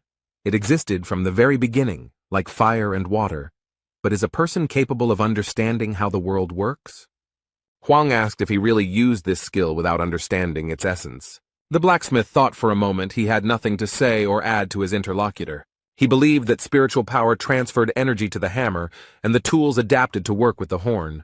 But the boy noticed that if everything was so simple, then why couldn't his subordinates succeed? The blacksmith suggested that it was because they hadn't yet fully mastered the craft. Michael suddenly thought that since the principle of this skill was so simple, there was no point in mastering it. Huang points out that you have no idea what the skill is and continue to use it, and the man defends himself by saying that no one understands how it works. And then he persistently asked if this guy knew how the crafting skill worked. The protagonist calmly replied that he had just figured out how to do it, and reached his finger towards the horn. Under his finger, the material magically begins to melt and change shape. The guy was working on the horn, and asked everyone to look carefully and say what they saw. The blacksmith saw the decomposed particles of matter, but Huang noticed that everything was not so simple. Hard work made his world more stable. Michael doesn't quite understand what he's talking about, but the guy explains that there's nothing wrong with it. But he goes on to say that he doesn't really understand that if it doesn't work even after so many tries, then the problem is not with him, but with the world. Suddenly, the blacksmith remembered a conversation with a monster who explained that his approach worked for monsters, but not for people. The man asks what then is suitable for humans, but the creature does not know and explains that humans cannot achieve anything higher than becoming a disciple. But he still worked hard and tried to achieve this mastery, and it was terrible. And now he doesn't understand what to do, whether this guy is really offering to challenge the world, because this world rewards all efforts. The result justifies the efforts. Huang asked if it was really good, since this world makes you believe in your own inadequacy. The blacksmith is no longer young, but he can still continue the fight. The protagonist asked him to take a closer look and not to believe blindly. The man trusted the boy and looked at the horn carefully. He looked at it for a long time and carefully, and now he saw it, understood the essence and how it all worked, and now it seemed to get through to him. Michael saw the boy fighting the huge monster again, and wondered if he had always known about the existence of this world. This world without deception, where all ranks, skills, and levels don't matter. He finally saw everything for what it really is, and he can't understand how Huang didn't go crazy from this. And then he thought that maybe the blacksmith had gone crazy after all, and he set to work with wild enthusiasm. It looked very inspiring and at the same time frightening. His tools cut into the extremely hard material, causing sparks to fly from his work. After some time, the work was completed, and Jae Hwan had to continue his journey. Here he got everything he wanted, so it's time for him to leave, because the main character still has many adventures ahead. The sword seems to like the scabbard, otherwise it would have eaten it, and Michael asks if the boy has come up with another name for it. But he added that if Huang hadn't thought about it yet and didn't mind, he wanted to offer his own version. The man explained that he was inspired by martial arts and thought the name he came up with sounded cool. It is associated with the ability to enjoy solitude, and it seems that only one name suits this sword: Lonely. At this point they said goodbye. The blacksmith Mikhail kindly wished him a safe journey. They seemed a little sad that he was leaving so soon. But at the last moment the man asks him to stop. He is worried about another question. He puts his hand to his chest and asks with genuine curiosity what he really looks like. He is very curious about how he looks in the eyes of his master, what he is like in the world that Jae Hwan sees. The guy half turned around and briefly replied that he saw a person in him. This answer greatly surprised and greatly pleased the blacksmith of the Twilight Attack Forge, and the boy already set off on his way, boldly passing by all these terrible skeletons. On the city street he was met by Mino, and Huang asked why she was chasing him, but she tried to explain that she was doing it with good intentions. The protagonist looked back and asked if she was up to something sneaky again. The next moment she was already walking next to him and was surprised how he managed to guess so quickly. Without much preamble, Mino suddenly announced that she planned to kill him, and she said it very calmly. And just as calmly, without any fuss, the boy asked what they were going to achieve by this. The girl said that she wanted to take possession of his soul stone and finally live a full life. But when she saw the expression on his face, she realized that he was not joking. She is a little disappointed that he is not impressed at all, so she suddenly gives him the clothes as an apology gift. They walk through the city, and Mino asks what he will do now, since he never got to face this horror. He explained that Michael told him where to find him, so that he would find him and ask about the Tree of Illusions, and then go in search of a way to the abyss. The girl tried to understand what he was going to do, and suggested that he would still get to the abyss, but what would happen next? But Huang said that he was not going to return. And then he added what exactly he was going to do, and this information greatly shocked Mino. She could barely stand on her feet, took a deep breath, and asked in surprise who he was. And then she got very angry, screamed, "Where did he get this from? How could he do this, and who gave him such a right?" She asked why he thought he could do whatever he wanted and didn't care about anyone else. The girl considers him cruel and heartless, and adds that he does not consider others to be people. She explained that she is a human being, even if not very strong, but she is a human being and worthy of respect. Jae Hwan tries to listen to her and understand. He watches the girl carefully. He remembers their first meeting and how she said that if it were fate, she would die today but would not go back to the past. Suddenly he saw her body begin to disintegrate into tiny particles and messages, telling her not to be stupid and not to cause trouble. And the next message said that she should lure him, and if she did not keep her promise, the old woman would die. From this, Huang realized that they had a hostage and they needed him, so they wanted to lure him somewhere. The main character noticed someone very suspicious standing on the other side of the road and following them. He thought that he should give his head to some swindler, but it was all in vain. No matter how hard he tries to save people, it will not change anything, and only doubts allow him to see the whole truth about this place. This world is ruled by money and information, and it is also made up of people who have sold their souls for power and wealth. The guy decides to get rid of them and go in search of horrors, while Mino explains that you don't need a big dream to be happy, you just need to appreciate every day you live. She gets terribly angry and thinks that from this point of view he is not a person, and grabs him by the clothes.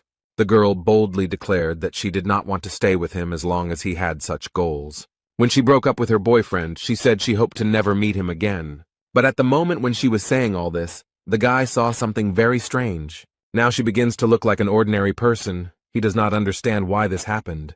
Huang noticed a message that the witch had betrayed them, and all their plans of horror had collapsed. Meanwhile, the girl headed to the bar where she had recently been drinking and sharing her problems. She walked to the door and thought sadly about how this could have happened. She opened the door, apologized to her aunt, and asked if she had kept her waiting. However, the institution looks in a very terrible state. Everything is broken and scattered. This is the work of Maluzga.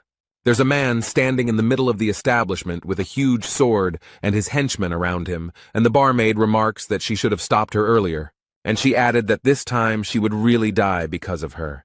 And the man holding Claire threateningly demanded that she shut up. The eldest of the Kim Chinbang brothers, Jenya, asked why the witch killer came alone, since they had an agreement. But she said he was very naive to think that the witch could keep her promise. She prepared her daggers and explained that he would not come because he had gone to destroy the world. And after these words, she abruptly released her weapon to hit as many opponents as possible. This evil man smiled slyly and noticed that this girl had completely gone crazy. But he immediately cast a shadow on her, and in the forests, she was nicknamed the Witch Killer because of her ability to lure creatures. Jenny is very curious to see how she will cope with these shadows he casts on her. It looks like he wants to see an interesting show. Meanwhile, Mino is doing well. She has learned to avoid the shadows and not give in to any of these creatures. These creatures are no match for such a strong witch. The girl does a somersault and throws her daggers. The man realized that if he wanted to win her over, he would have to put in some effort. So he decided to use his powerful weapon and made several powerful attacks with it. His movements formed a powerful cross, which was now rapidly approaching the poor girl. It's as if he has Mino chained up and she's trying her best to break free. Meanwhile, this man was preparing to approach the witch who had caused the massacre and believed that he had already won. The girl has freed herself from his power, but it is as if she has burned herself, and she regrets that this is happening far from the fortress. The eldest of the Kim Chunbang brothers noted that the soundproofing was good here, so there was no point in shouting. But she had one last chance to bring the boy here. But she is not going to do this, and threatens that the dark forest will take revenge on them for her. The man said that by the time the fort found out what they were doing there, they would both be dead. Mino used her skill, Akaram's 7 swords, and added ice defense. Such skill impressed her opponent, so he noticed that she looked good, and he didn't expect her to be so strong. But these skills mean almost nothing to him, and the man promises to tear his opponent apart with his bare hands. The poor thing can't resist his strength. She's in pain, and it's hard for her to keep from falling. The girl holds on with all her might, her eyes almost closing. She wants this to be the end. And the last thought that came to her mind was the question of whether she would go back in time if she had the opportunity. And only now did she realize that she wanted to return so as not to leave Huang again. She stood before her assailant, who was ready to take her life, and wondered if she would witness the decline of this world. As soon as the man raised his weapon, his sword was reflected in the blue light of the ice sword. Jenny's followers are surprised by what happened and did not expect anyone to stop them from doing their dirty work. But a guy walks into the bar with confident steps. Now they won't be able to do what they want so easily. Mino is very happy that he came, but ironically says that she doesn't like it when people interrupt her so abruptly, and asks why he came, sacrificing his plans. At first she thought he had come to save her, but the boy immediately threw a bundle of clothes into her hands and explained that they were too small for him. The men are glad to see him here because he has made their task easier and has come to their aid himself. The main character looked at them, and the only thing that interested him was whether they knew where this horror was. And then he decided to put the question differently. He demands that these bandits bring this horror to him. One of them said he heard that he had broken the rules of the fortress, and it seemed to be true. Mino warned them and noted that he was on level 4, so he shouldn't be underestimated. The gang leader went on the attack and was ready to show this simpleton what real strength is. Jae-hwan is ready to take the hit and convince this smug fool that he is wrong. The protagonist used his super weapon and aimed it at his opponents. Jenny somehow managed to dodge the protagonist's signature attack. Hwang raised his eyebrows and was very surprised that the man managed to avoid the blow. The opponents are surprised. They thought he was just an ordinary newbie, and now they assume that he can become the champion of the abyss. The guy remembered that the only one who managed to avoid his blow was the pentagram, so he and this person were on the same level. But he doesn't care because in the end the monster gave up, and Hwang will still fight. The protagonist looks confident and completely calm, while Mino is very scared. The girl is very worried about her Aunt Claire, who is still being held hostage and threatened. The gang leader realized that his rival was stronger than he expected, and decided to scare them by telling them that their hostage would die. The woman screams for them to attack without delay, but at that moment one of the bandits gives her a hard slap and tells her to shut her mouth. The girl tries to calm the woman down, and explains that she needs to be patient a little longer, and she will be saved right away. She turns to her friend and hopefully asks if he will help save her. But he doesn't understand why she's asking him about this, because the guy came here only to see this horror. The main character is confident that he will destroy everyone in his path, regardless of who is nearby. Mino tries to stop him and begs him to save the woman because Claire is also human. Jae-hwan looked at his girlfriend and clearly saw her as a person, no matter where she was. He slowly turns his gaze to those standing in front of him and sees something completely different. There are only skeletons in front of him, but Claire yells at him to stop thinking and attack. Suddenly he begins to see this woman as a real, normal person. It looks like he'll have to save her now, even though he didn't plan on it at all. He then decides to raise his sword and direct all its power upwards towards the roof of this building. A huge jet of energy burst through the roof and shot high into the air, attracting everyone's attention. This was noticed in the fortress as well, and they looked around in surprise and did not understand what was happening here. The captain of the north entrance also noticed it and seemed very interested in what it was, so he immediately orders his subordinates to head to where this light is coming from. It turns out that there was some strange magical dome above the house, created by the smoke of the villains. They realized that they were now in trouble because Hwang had broken the barrier of silence. Immediately after this, people in uniform appeared and were ordered to cordon off the area. The captain and his subordinates suddenly burst into the almost destroyed bar and arrived here very quickly. The captain looked around. He immediately realized that Jae-hwan should be here and asked threateningly what was going on. The main character reported that this man was brazenly violating the laws of the fortress. The guy did not go into details, but he has an assumption that he violated paragraph 4 of Article 276 of the Criminal Code. But he added that this man probably wanted to unite with horror and destroy this world. But Mino is shocked because this was Hwang's plan.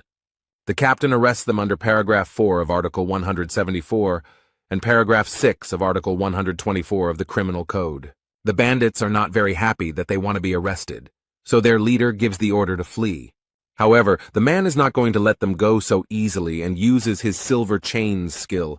He immediately grabbed himself with 2 bandits who really wanted to break free, but couldn't. The man is not going to stop there, because he still has to catch the leader of the gang. So he takes out his gun and warns them that their best option would be to surrender. However, Zhenya seems to be confident in her abilities and is not going to surrender to the law so easily. He drew his weapon and was ready to fight the captain, just so that he would not be put in prison. A battle between 2 rather strong opponents takes place under a huge hole in the roof. Neither of them is going to give in to the other. Neither of them is ready to lose. The gang leader waves his weapon wildly and shouts furiously, demanding that it burn with a blue flame. However, the captain is not afraid of empty threats. He uses his silver chain skill. The man wielded it skillfully as he instantly and effortlessly tied his opponent's hands. But he threw him to the ground with all his strength, so that the man would not be tempted to continue the fight. Zhenya realized with despair that he had no choice. He was already completely defeated. The captain pinned him to the ground. The man sighed heavily and admitted that he was now giving up. The warrior leader is glad that the man surrendered and notes that it was a rather wise decision on his part. But suddenly, Completely unexpectedly, one of the villains threw a lighter at Carlton. She falls into the middle of the room and begins to do exactly what she was thrown there for. Black and acrid smoke filled the entire building, making it difficult to breathe and understand what was happening. The man watches the house from afar, the smoke from which has already cleared a little. He did not think that he would have to take such measures. One of the bandits seemed to have inhaled the smoke. If you inhale a lot of it, you can die. He turned to the man and aggressively asked how he dared to use black smoke without consulting their leader. The leader of the Forbidden Paradise clan, the wanted warrior Hexal Ran, did not comment on this, as he was more impressed by the witch's skill and remembered that they had promised to bring her to him. The boys explained that the witch was not to blame because they used silver amulets against them. Only now did Hyuksol realize that Juan was there too, and he was glad that the boy had inhaled that smoke and thought he was already dead. However, as soon as he thought about it, he noticed something near the building that surprised him. Jae Hwan emerges from the building unharmed with his friend, the witch Mino. It looks like he used his super weapon to avoid the harmful effects of the smoke. But as soon as he came out, he immediately noticed these scoundrels on the tree, and with one swing of his sword cut down the thick trunk. They are extremely shocked, and do not understand how this guy's spirit did not decompose under the influence of black smoke. The man suggested that it might be a messenger, but he had never seen them without antennae before.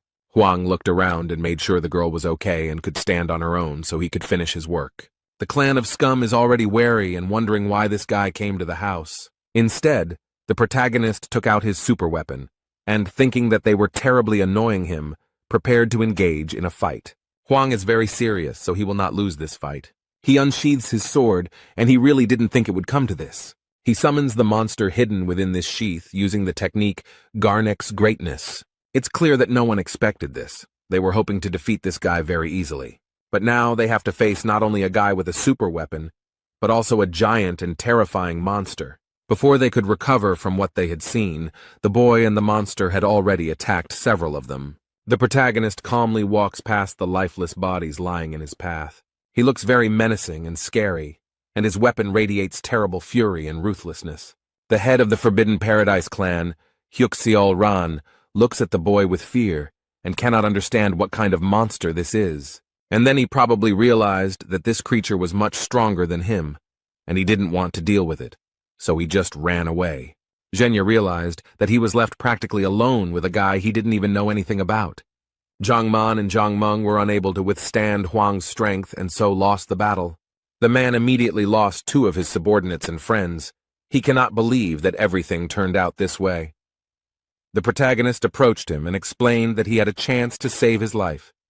He just needs information about where they are hiding this horror, and then he will let him go.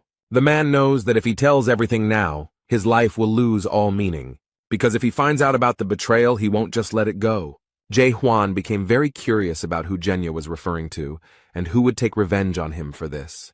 The bastard took another look at all his comrades who had just died and realized that there was no other way out. He already understood everything perfectly well. He knows that in any case he is destined to die. So the man boldly takes the blue stone out of his pocket and eats it. The guy recognized this stone. He is 100% sure that it is a soul stone. At first glance, it may seem that all people living in chaos are attached to some objects. But these are not drugs.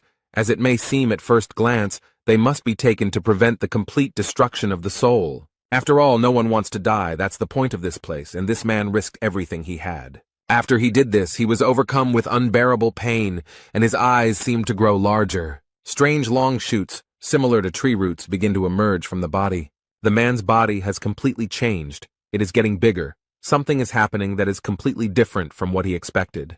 The city's residents are terribly frightened. They have never seen anything like this. Instead of dying, he turned into a huge monster. This creature is very frightening to those around him. The creature is very angry, and there is absolutely nothing left of Jenny. Now he will be like this. His rage knows no bounds. The monster mercilessly grabs everyone he sees in his path. And after him, only lifeless bodies remain, scattered throughout the streets of the Gorgon fortress. The frightened residents run away in horror. They do not want to be left without their souls, which they value so much. And Zhenya finally sees the true essence of this world. Now he knows that there is nothing good here, so he does not need to be afraid to die and give up his soul. Now he knows that he held on to all this in vain, but he could be truly free. This being is now satisfied. Now it has no fear because it has nothing to lose.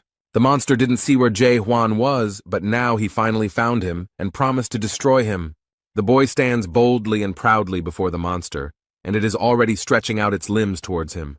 Now he can see the world as it really is, and the boy in this world looks like an ordinary person, not like a skeleton. Zhenya is surprised that he is a real person, and does not understand how he could end up here. Instead, the protagonist stares at the creature and has no idea what is happening to it. Huang tried to use his doubt skill, but it didn't help him figure out who he was. But now he doesn't have time to think about it. So the guy gave up on this idea. The protagonist points his weapon at the monster, showing that he is ready to engage in combat with it. No matter who he is or what happened to him, this guy knows exactly what he needs to do. Jae-hwan confidently moves towards the creature and believes that his weapon is strong enough to defeat it. The ice sword is a very powerful weapon. The creature Zhenya has turned into seems scared. He didn't have time to do anything or even understand. His end came unexpectedly quickly. Thanks to the sharp blade, the head was separated from the body, and now he will not be able to scare anyone. It seems that this man's soul is dying irrevocably. He remembers for the last time the happiest moments of his life. In the world of chaos, it's raining, the bodies of the dead are smoking, and Jae-hwan doesn't care because he destroyed the monster. All that is left of him slowly disappears like rain erasing a pattern on the asphalt. And in an instant, nothing remained of Jen, the great swindler and criminal, but smoke. The protagonist realized that this creature had disappeared and would never return or recover, so he calmly hid his weapon. He pauses for a moment and looks at the place where his opponent was and thinks about his own existence. But he is still haunted by thoughts of horror. He is sure that he will definitely find someone here who will tell him about it. After that, he goes on a search. His mission is not yet complete. He has not done everything here yet. Mina never regained consciousness after inhaling black smoke. Huang did not leave the girl. He returned to her, and in the meantime, his subordinates were worried about the condition of their captain. Carlton is also feeling unwell, but he manages to explain that they need to warn the fortress. He approaches the girl. She is very sick. Mino believes that she cannot be saved in any way, so she asks him to kill her while she is conscious. The guy is surprised to see the girl in human form. He doesn't know why this is happening to him. He sat down next to her and looked at her with sympathy. Perhaps he had some feelings for her. The young man tries, but cannot use the skill doubt against her. This worries him a lot. Why can't he see her as she used to be? There are so many questions, so many unknowns in this city. But he is ready to accept Mino's last will and do as she asks, so the guy reached for the weapon. He understands that good emotions cannot exist in this terrible world. There is simply no place for them here. But suddenly, very abruptly, someone grabs his arm and tells him to stop and not do it. Claire convinces her that there is still a chance. The girl needs to be taken to the hospital as soon as possible, where she will be taken care of. You just need to hold on a little longer, and the chance for recovery will definitely appear. The hospital in these parts looks like a field hospital, with wards instead of wards. Mino lies motionless on the bed, while someone explains to her that if the grinding process does not stop, she will have no chance of survival. Suddenly there was a very sharp and unpleasant sound, signaling some kind of warning. Announcements appeared all over the fortress that the dead had appeared on their territory. In order to save themselves, the leadership asks all residents to immediately leave the fortress, which causes great panic. One young man, in a panic, tried to get at least some information from the guard and asked where they should run. But when the guard turned to him, it turned out to be a terrible monster, from which everyone ran away. The poor thing has no chance to escape. It's too late. The creature has stretched out its limbs towards him. On the territory of this world, there is real devastation and anarchy, and a mad scream is heard. People are trying their best to save themselves. They all want to live. That's how this world works. And now they have very little chance of survival while such monsters roam the streets. Suddenly, as if from nowhere, warriors appeared, destroying these monsters one after another with one blow. They finished their work quickly, so now they look as proud as possible. Huang calmly watches these events from the room where his girlfriend is located. Claire remembers everything Mino told her about him and asks if he really decided to go against all the rules of chaos. She believes that this person judges the world by himself and decides for himself who has the right to be called a good person. She understands him very well, because when you get here, you adapt not because you are stupid, but because there is no other choice. The guy suggests that people here simply don't have the courage to change anything. But Claire was skeptical of his words and asked what all this courage was for. Huang tries to convince the boy that it takes courage to step outside the box. Only with courage can one break accepted laws and rules to see a new path. The woman noticed that he was one of those people who always strived for something. Perhaps he was right, but she could not understand him because he had such courage. Claire raised her head, looked at Huang intently, and stated that she knew one thing for sure. She understands perfectly well that this guy is dangerous, so it is better to stay away from such people. Mino hopes he won't leave now, but Claire has made it clear that she wants him to leave. And this is not because of her personal dislike or desire, but because he gives people hope. And then he drives people to despair. It's terrible and very cruel. It's better for him to leave. The woman is angry with him. Before his arrival, everything was relatively fine, but now everything is going wrong. Instead, Mino asks Huang not to give up with a sweet smile on his face. The main character is lost in his thoughts. He looks at the poor girl and feels sorry for her. Most of the doctors and guards surrounded the captain. They found that most of the medicine had been used for the master of the fortress, so now they had little left. James shouts out an order to immediately bring all the medicines that are in the fortress. Jae Hwan watches all their actions carefully and thinks about how to help Mino. He noticed that the monster's horn was crushed in the bowl. Now it became clear how they used it. They tried to give it to their master, but even the horn of the cocked hat could not correct the situation. Huang asked if they could bring him back to life after he turned into a corpse. The man is very irritated by this question because he does not know the answer to it, so he answers like this. The protagonist grabs the captain by the shirt and lifts him up to shake him slightly. He slaps him and asks him to wake up, while his subordinates complain how he can behave like this to their master. However, the method seemed to work, as their attention shifted from the boy to the captain. He barely opened his eyes and said Jae Hwan's name, a little unclearly and very slowly. He holds his hand tenderly and has only one request. He wants the young man to kill him. But the boy asked incredulously, "Don't people usually ask for salvation?"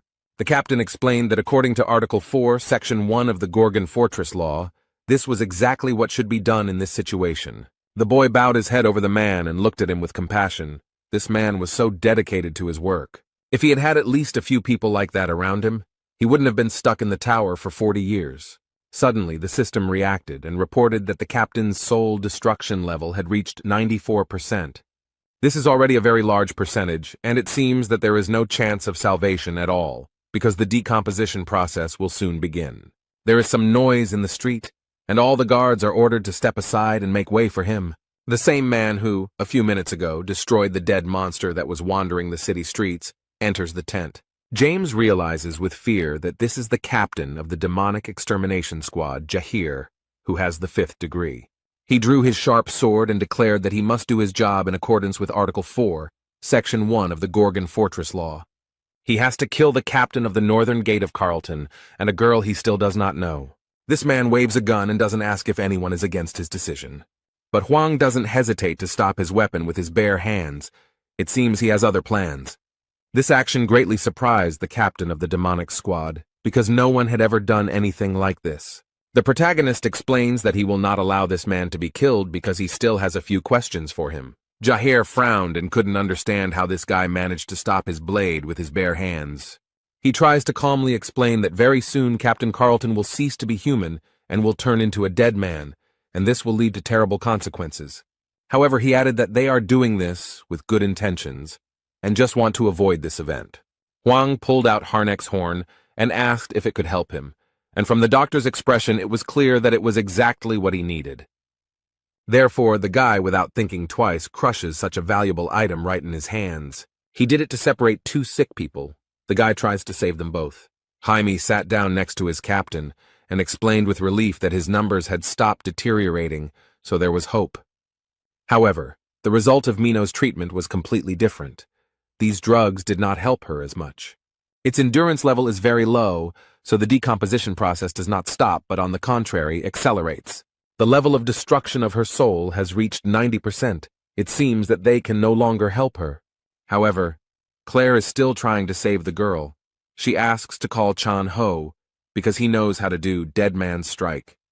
She insisted for a long time and explained that this blow could stop the destruction of the soul. The captain explained that they could not call upon the divine physician for such trivial matters. But after that, he calmly approaches the bed where the girl lies to finally do what he came for. However, Huang blocked his way. The captain politely explained that he did not want any arguments and asked him to disperse peacefully. The main character doesn't seem to be planning to do this. He has a very confident expression on his face. The guy has something in mind. His hand reaches for the sword, which is already ready to do its job. And then he explained that he would kill this girl because she asked him to do it. Jae-hwan approached the girl and tried to use the doubt skill on her again, after which he saw the world as it really is. Claire is still screaming at him to stop and not do anything stupid, but the guards are holding her back. And the skill of doubt never worked on the girl. He could not see her in a different light. The main character, with great sadness in his eyes, fulfills Mino's last request, to which he is not indifferent. He holds his sword tightly and after a split second of hesitation does it anyway. However, instead of what usually flows through the veins, silver drops drip onto the ground. Suddenly, very strange things happen, and Hwang himself does not understand what is happening here. He is blinded by a bright white light. The guy was trying to understand what had happened to him. His expression was very confused. The poor fellow looked around and realized that he was in an endless white space and did not know what it was. Only Hwang, Mino, and some grandfather remained, who looked at the girl with sympathy. He very kindly asks how Mino was able to bring herself to such a state with her methods. And then this man raised his head and realized with surprise that there was someone else here. He looks at the guy and screams how he ended up in his world and who he even is. The old man looked at the boy carefully and frowned. It was a very strange situation. He noticed how such a big soul could fit into such a small brain, like that of a 5-year-old child. The protagonist tried to use his doubt skill, but it had no effect on him. Hwang thought for a moment and guessed that this old man was the reason for the destruction of her soul. The boy thought that she might survive if he killed the man, so he attacked. Hwang is surprised that his grandfather was able to stop his punch, and his grandfather doesn't understand how the boy blocked his punch. Then he looked at his weapon in horror and realized that the entire blade was covered in cracks. Captain Jaeher and the doctor watched them through the porthole in space with very surprised expressions on their faces. The old man was furious and shouted that the boy had no right to behave like that in his world. And the next moment, his weapon completely shattered into small pieces. His weapon was destroyed. He suffers. For him, it was a very important weapon, his favorite cocked hat. The main character didn't seem to do it on purpose. He didn't expect it to happen. In fact, this old man is a divine physician named Chang Ho, but he seems to be offended. The captain asked what he was doing there, if he needed to treat the owner of the fortress. But the man made an excuse, saying that a beautiful girl would soon die and she needed to be saved. But he adds that he doesn't care who owns the fortress, and these words really surprised the man. But Hwang prevented him from performing the dead man's strike and broke his sword, so now he can't do it. And then he looked at the sword that the boy was holding. It seemed to beckon him with its beauty. The old woman squealed with joy when she saw this unique and very rare weapon. He already reaches for the weapon and asks where the guy got it from, but Hwang stops him. But he asks if this old man can save the girl if you lend him your sword. Chang Ho smiled contentedly and promised that with such a weapon he would definitely succeed. The main character, without thinking, gives his unique weapon to almost the first person he meets. Now he slowly watches what the old man will do, and it seems that this grandfather is confident in his abilities. The doctor examined the weapon and noticed that the sword had exactly the same aura as its owner. Meanwhile, everyone in the room watches what is happening with surprise and fear. The divine doctor is preparing to perform his signature dead man's punch and looks very stern. He smiles with satisfaction and declares that he is ready to see what this weapon is capable of. Jae-hwan looked around and didn't understand what he was seeing or if it was some kind of hallucination. He thinks it's a bit like the effect of the doubt skill, and in the meantime, Grandpa is doing his job.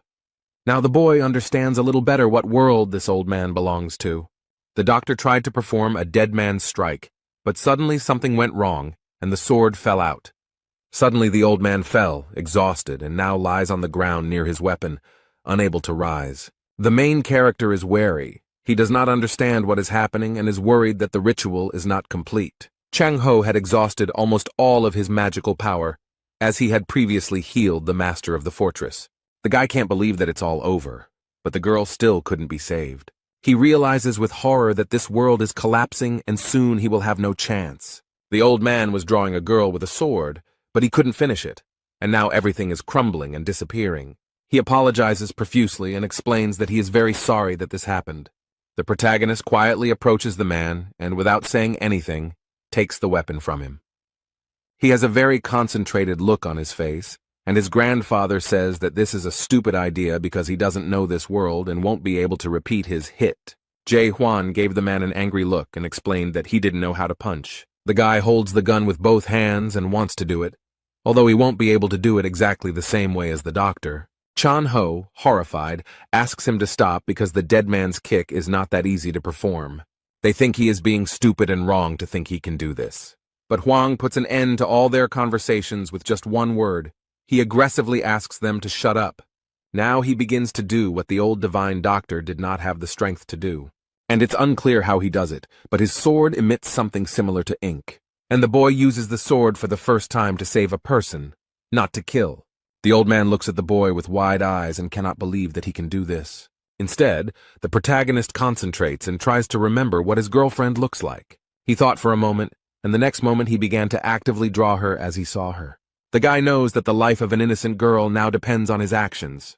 He remembers everything he knew about her, how sharp and stubborn she was, but too sensitive to be a killer. He also knows 100% that she will never betray her neighbor. This is a very noble trait. Hwang actively tries to impersonate a girl and looks like he's doing it while dancing. The guy looked closely at the portrait and realized that he had forgotten one important detail. He added the final touch by remembering how they met and how she protected him, so he added that she was very trusting. The main character completed work on the portrait and managed to make it very accurate and beautiful. Words of gratitude could be heard from the patient's bed. Mino thanked her for remembering something good about her. The young man looked at the bed with hope and realized that his friend was finally feeling better. They began to look much better, and now the girl smiles sincerely at her savior. The destruction of the soul is on the decline, and the process of decay has stopped. The captain does not understand how this is possible. The guy is surprised that he was able to look at the girl during the examination and ask how she feels. The old man noticed that the young man no longer looked so limited and asked who he was. And then he adds where he learned to perform the dead man's strike, or, more accurately, the lunge. Captain Jaher asked the doctor if the guy had actually managed to perform the dead man's kick. The old man frowned and said that he didn't want to admit it, but he did it. Dead man's kick is not a skill, so no one can replicate it. So the doctor concludes that Hwang is the same as him. Chang-ho means that this boy who strangely appeared in their world is an awakened one. These are creatures that have gone beyond the system. There are few of them. They refused to adapt to the system and gained incredible power. These people possess a power that far exceeds chaos, and there are only a few awakened people in all the great lands. The captain has some plans, but the doctor says it is too early to draw any conclusions and it is better to wait. But he continued and blew, because there was another person who could deliver a dead man's blow. There was a chance to save the master of the fortress. But he turns to the divine physician, declaring that there is nothing more important than the master of the fortress. Someone tries to enter the cell and explains to the guards that he received permission from the fortress. Several people enter wearing long cloaks, and with their faces covered. This is a squad of shadows. They are responsible for internal security and are led by a 5th-rank captain. Although they do not understand what these people have forgotten, because the Shadow Squad has nothing to do with the dead. The captain approached Jae-hwan, knelt down before him and expressed his respects to the envoy. But they politely ask him to go with them to the fortress, and only then do they notice the divine doctor and the destruction squad. They are surprised and ask if this is true, and if he is really the messenger of the messenger, but Hwang also doesn't seem to quite understand what they are talking about. But I still came with them to the fortress, and many issues will be resolved there. The office is quiet and calm, the sun's rays pleasantly illuminate the room, and it's time to drink some warm tea. Jae-hwan and all the important people who were with him in the hall were also invited there. The man offers to introduce himself before getting down to business, so that he can understand who is in front of him. This is Jürgen Cheever. He handles the internal affairs of Gorgon Fortress, and the man said this with a very wide smile. The man remarks that this is exactly how the divine physician described him, and then asks him directly if he is the messenger of the messenger. Hwang replies that he is not a messenger. The shadow captain is surprised by this, but Jürgen guessed. The elder explained that the soul stone is capable of not only increasing spiritual energy, but also establishing affiliation with the clan of messengers. He added that if he didn't belong to that clan, then where did he get that stone and why didn't his soul break when he held it? But Hwang briefly replied that he found it. He was asked what happened to the owner of the stone, and he replied that he died. But the captain asked who dared to kill one of the 5 squads of the Great Land. The main character does not hide anything and calmly admits that he did it. But this really irritates the man. Jurgen asks him to calm down and explains that the guy probably had a good reason for doing what he did. Huang said that they attacked him first and wanted to steal the horns he had gotten himself, so he simply gave up. This man knows that messengers of messengers can be very greedy when it comes to materials. And then he asks Jae Hwan to tell him in detail how he ended up in chaos with them. The main character honestly told everything as it happened, and Jurgen Cheever wants to sum up everything that was said. So this young man claims that he ended up in chaos by accident and accidentally received the Soul Stone. Then, just as by chance, he entered into a fight with the divine physician and managed to repeat the dead man's blow that he had seen for the first time in his life. The young man listened to all this and did not make a single comment or excuse because everything was really so. Chang Ho looked at the leader with wild amazement and could not understand why he believed his words. The man tries to explain that in order to win someone's trust, you need to learn to trust yourself. He then turns to the boy and asks if he can ask him one more question. He asks if Huang is human, which greatly surprises and even scares the protagonist a little. Then he raised his head and looked into Jurgen's eyes, but it was clear that the boy was worried. He did not enter the game but left the world and destroyed the tower, and therefore his soul has no form. There is a high probability that the Tree of Illusions mistook him for dead and sent him to chaos, but his body is still somewhere on Earth. However, it remains a mystery to the boy how this man realized that he was alive. He explains that no one in chaos would call their death an accidental fall into chaos. He then asked if he wanted to reveal his identity because he was afraid of threats, but Huang did not give a clear answer. The man thought for a bit and decided to confess and apologize for something. He said that for the last 4 days his people had been closely watching him and reporting everything to him. But this is nothing new to Jae Hwan. He knows all about it and easily exposed that guy on the roof. He explained that the young man was much stronger than they thought, so it was very difficult to keep track of him. Despite everything, they managed to obtain some information and open the data files. It reads, Danger level 55, power level not determined, damage caused is approximately 380 million horns. He managed to do all this here in just a few days, and Jurgen Cheever is extremely unhappy about it. This greatly surprised the divine physician.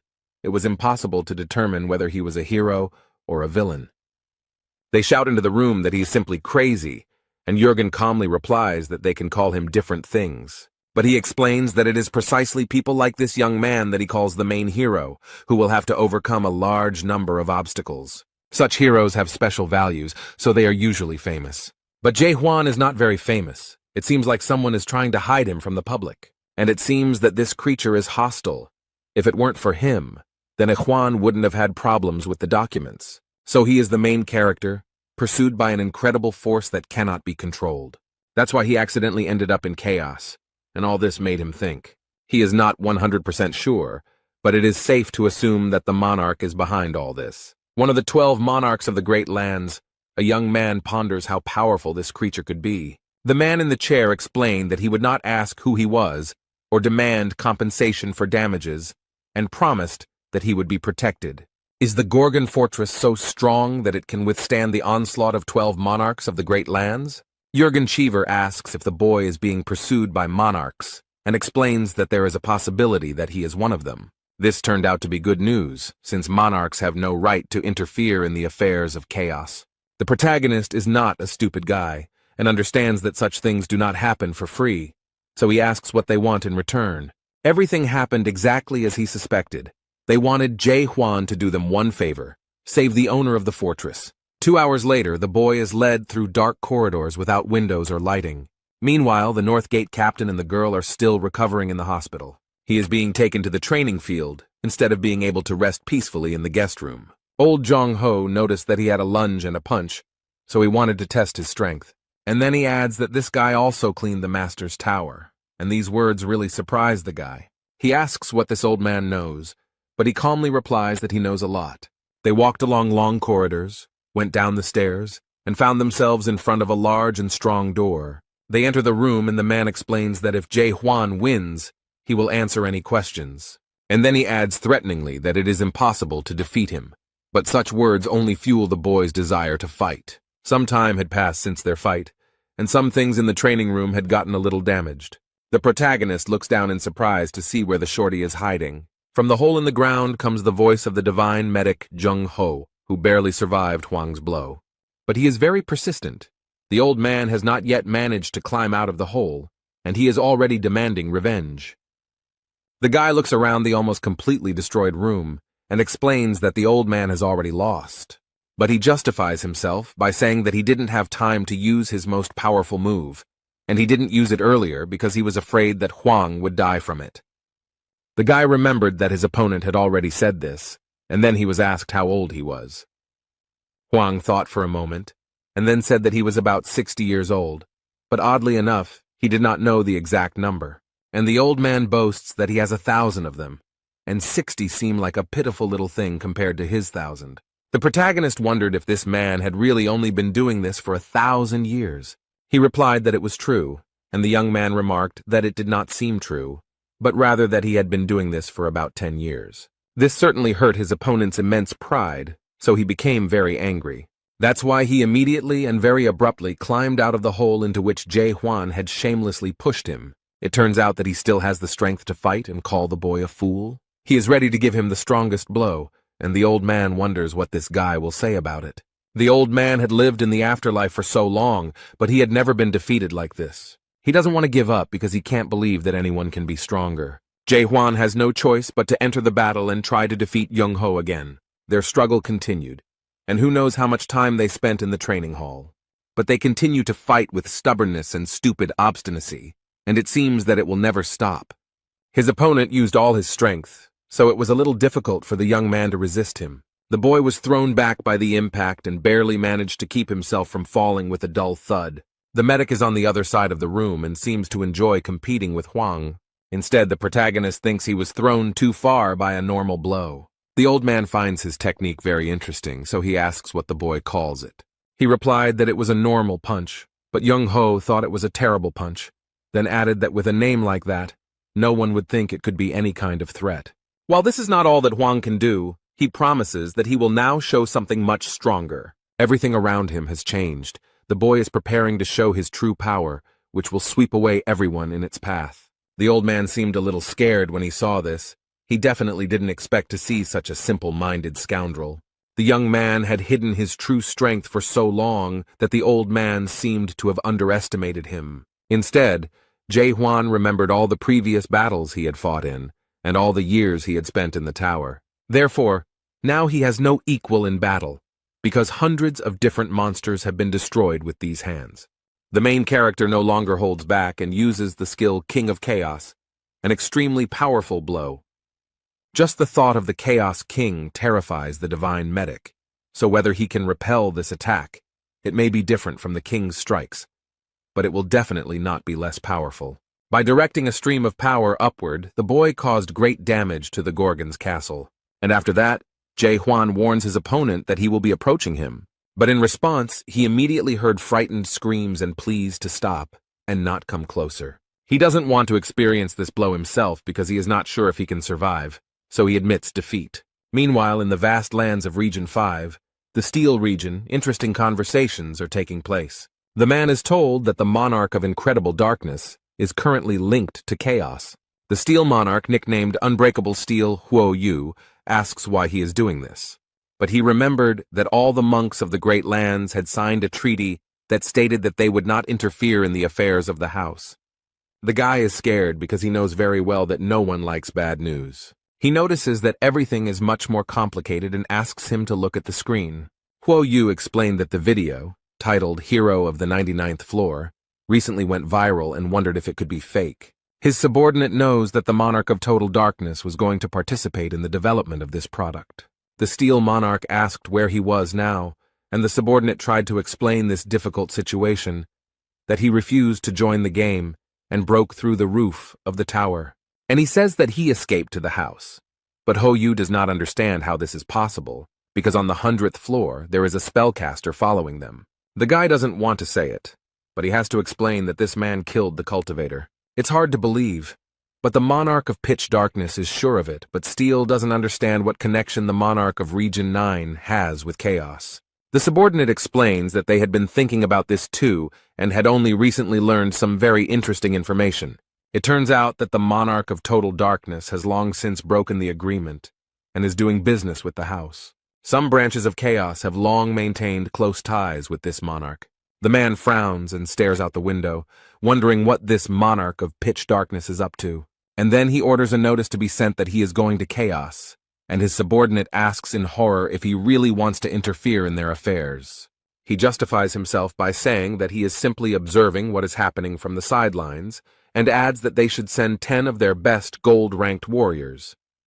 The boy quickly ran to carry out the order and was glad that this time the monarch did not yell at him. The steel monarch thought about Jong-ho and remarked that he would have lived a long life if he had a gentler character. He thinks that nothing will disturb him there, but in fact the situation there now is a little different. The old man hugged the sword and said that he would not allow him to do this, and also noted that elders should be respected.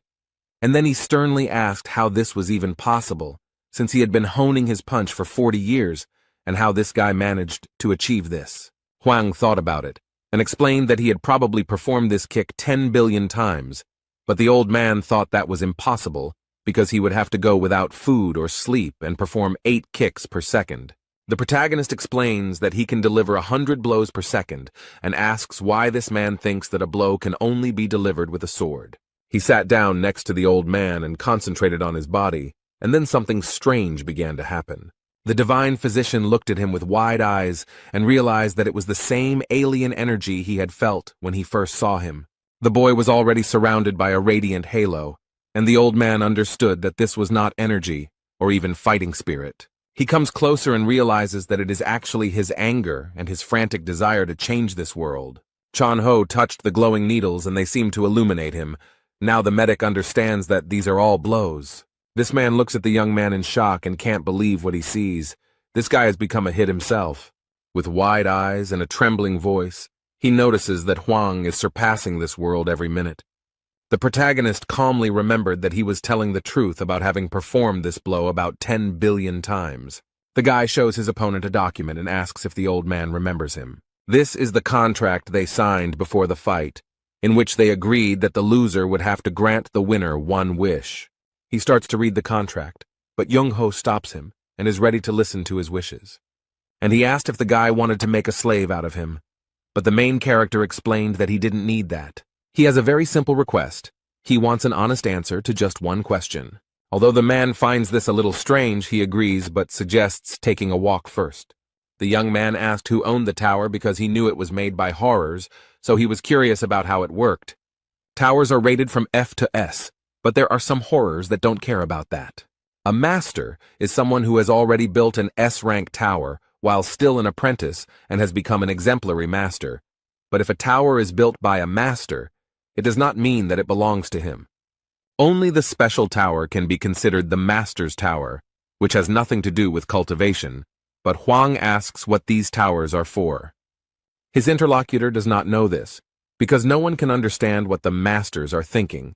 But one thing is known for sure. Among those who cleared the tower, sometimes awakened people appear. The protagonist asked if this was the tower that Jung-ho was from, and he replied that he was from the 4th Melville Tower. This tower is also called the White Whale, because on the first floor, where newcomers arrive, a white whale suddenly appears. He turns everything into sheer horror and begins to hunt for frightened and defenseless people. Now this may seem like something frivolous and trivial, but at the time it was a real disaster. The man remembers with horror his past and how many soldiers died in this tower. He thinks it's some kind of miracle that he managed to reach the 100th floor and leave the tower. These creatures are extremely scary. If they don't kill you, they will leave a scar for life. Jung-ho realized that the young man was also from the master's tower and asked whose tower he had cleared. Huang remembered that his name was Mularka. This greatly surprised the divine physician, and it seemed that he knew something about him. However, he noted that it was difficult to believe that there was an awakened one who cleared Mulark's tower. The boy asked if this grandfather knew Mulark, and he replied that he knew him well because he had traveled with him. The main character did not expect to hear this at all, so this information surprised him very much. He stopped and couldn't believe it was true, so he asked if he was really traveling with him. Young-ho probably decided not to go into details, so he briefly replied that it was a long story. And then, realizing that he was standing, he looked back at the guy and invited him to walk a little further. They reached a place that was very beautifully decorated with flags and lanterns with a warm yellow light. People sit at tables, drink cold beer, and noisily discuss their affairs. A fragrant and very appetizing-looking plate of meat and vegetable kebabs was served on the table. The old man sarcastically asks Claire if she will sell on the street like this from now on. She abruptly put the beer down on the table and responded aggressively that some guy had completely destroyed her building, hinting at Huang. The man noted that after everything that had happened, she had finally found the strength to open the bar again, so she really needed the money. The main character looks worried about something. He lowered his head and stared at the table. He looks closely at the plate and everything on it, and various thoughts come to his mind. And despite it, the inhabitants of the house walk back and forth, thoughtful and perhaps a little sad. He seemed to sense that something was wrong with the place and that everything around him looked very strange. The old man drinks beer and says that everything here looks somehow bland, and why eat in a city where you don't feel hungry? The man also thought for a moment and looked at the contents of his kitchen, at what he was drinking. The divine physician considers chaos to be a blessed world for the souls of all these people. In this place, souls tired of wars in the great lands will finally have the opportunity to rest and live in a completely different way. It was here that the warriors were finally able to lay down their arms, and the musicians were able to sing not about war, but about peace. Suddenly, the main character is distracted by some kind of argument on the side. Someone calls him names and demands that this person watch where he is going. Two men are angry at each other, and it looks like a street fight is about to break out. The protagonist realizes that this is just a drunken brawl and returns to his drinking. But having tried the beer, he is surprised to realize that it is not alcohol at all, but ordinary water. The old man explains that this is not a drunken brawl because no one here can get drunk, hungry, or grow old over time. They are just pretending to be drunk. Despite everything, people on this blessed land miss their old life and try to behave as before. You can't eat or drink here, but you still have a body and a heart beating in it. However, there were people who went against all the rules. A team of madmen who dreamed of the impossible. Gathering together to return to life, these people called themselves a group of deep explorers. However, the main character does not understand why they needed to explore the depths. Young-ho calmed down a bit and replied that they wanted to find the fruit of reincarnation. This magical fruit only grows on the tree of illusions, so they set out to find it. The protagonist looked at the man in surprise and asked if the dead could somehow come back to life. The old man, with a suspiciously sly smile, replies that this is possible and explains further. The only way to return to your old life is to taste the fruit of rebirth. A team of deep explorers was created specifically to search for this fruit. Around this time, Chung-ho awakened and had nothing to fear. At that time, he was only 150 years old. Huang asked with surprise and interest whether Mulark had really taken part in this expedition. The old man explained that this is exactly what happened, and added that Mulark was the leader of this group. The divine physician recalls the events of that day and notes that Mulark was special. Then they approached the river, and Horror noticed that the awakening process was quite interesting. But he added that since Jong-ho had not fully manifested, the awakening process was not complete. He remarked that it must have been difficult, since the man had gone his own way, although the old man tried to deny it. Mularka continued to irritate him with his questions and suggestions that the man must be feeling unwell after cultivating the land. And because of this, he threw his sword and almost hit the body of the horror that created the towers. But he asked why the horrors go deep, since that is precisely why towers are built, which are afraid of enclosed spaces. With his purple hands, he pulls out the sword stuck in the tree and explains that he has nothing to say because his apologies won't fix anything. He justifies it by saying that it is simply his job, which he will have to do for the rest of his life, but despite this, he deeply regrets creating the tower. It was at this moment that Mularka confessed to Young-ho that he had plans to find the Tree of Illusion. It's hard to believe, but he wants to explore the depths, only because he created the tower. He slowly walked up to the old man and sincerely admitted that he wanted to stop cultivating. This is the main reason why he wants to take part in this expedition and why he needs this tree. The protagonist asks in surprise if he really wanted to stop cultivating, wondering if Mulark succeeded. The doctor explained that he had not reached the end of the expedition and was only at the entrance to the depths. but it seemed to him that Mularka had reached the tree of illusions. The fruits of the illusion tree began to fall from the branches, and the squad was able to return not empty-handed. However, Huang is thinking that if this old man managed to obtain the fruit of revival, then why is he still here? And at that moment, Claire comes over and tells the man not to lie. She looked at him with disapproval and noted that he knew that this expedition had failed. However, the old man insisted and pointed out that she was not even there then, so she could not have known everything. They received the fruits, but on the way to the house of fortress, some people were already waiting for them. All the lords and chieftains of the great lands gathered and cunningly set an ambush for them. They did this because they themselves were afraid to go down into the depths and get these fruits. Unfortunately, even the owners of all the fortresses and legions that took part in the expedition were unable to offer resistance. The difference in strength was colossal.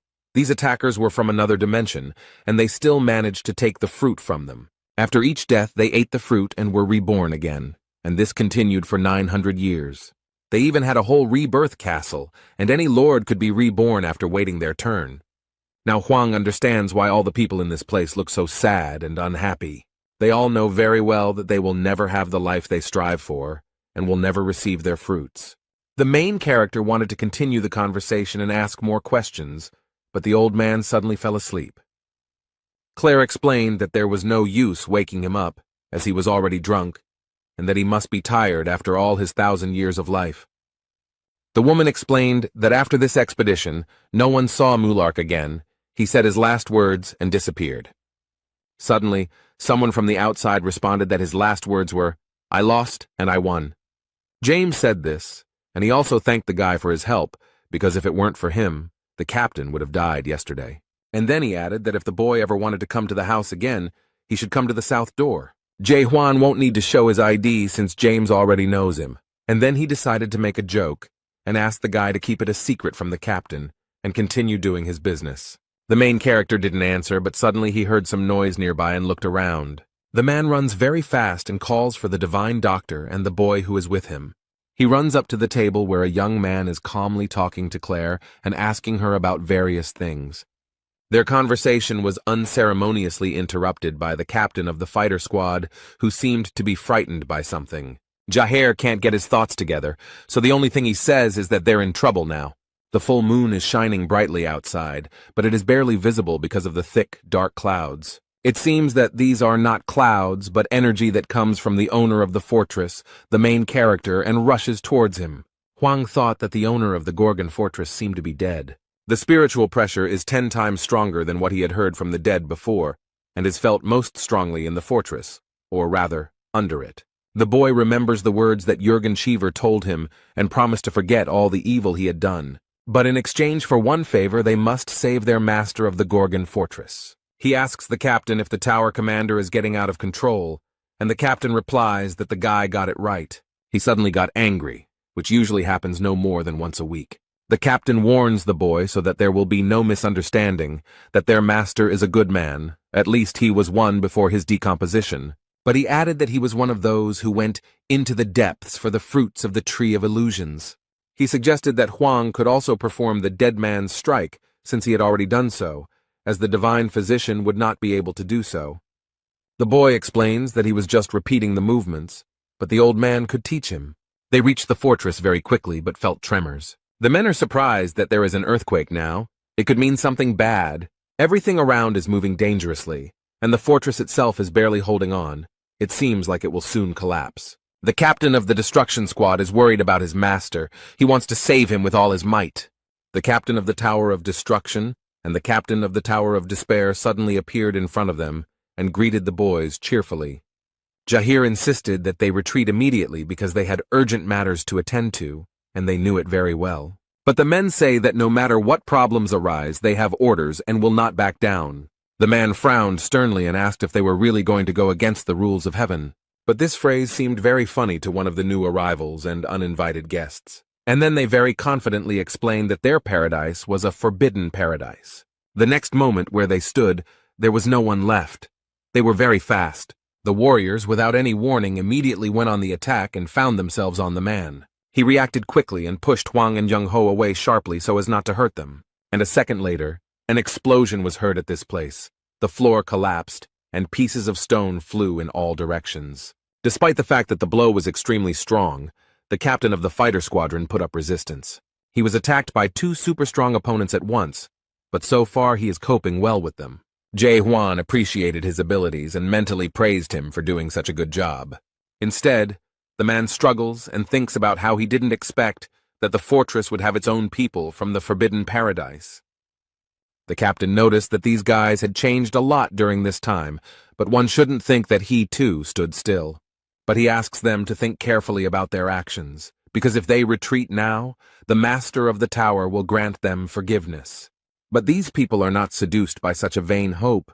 They do not seem to take the owner of the fortress seriously.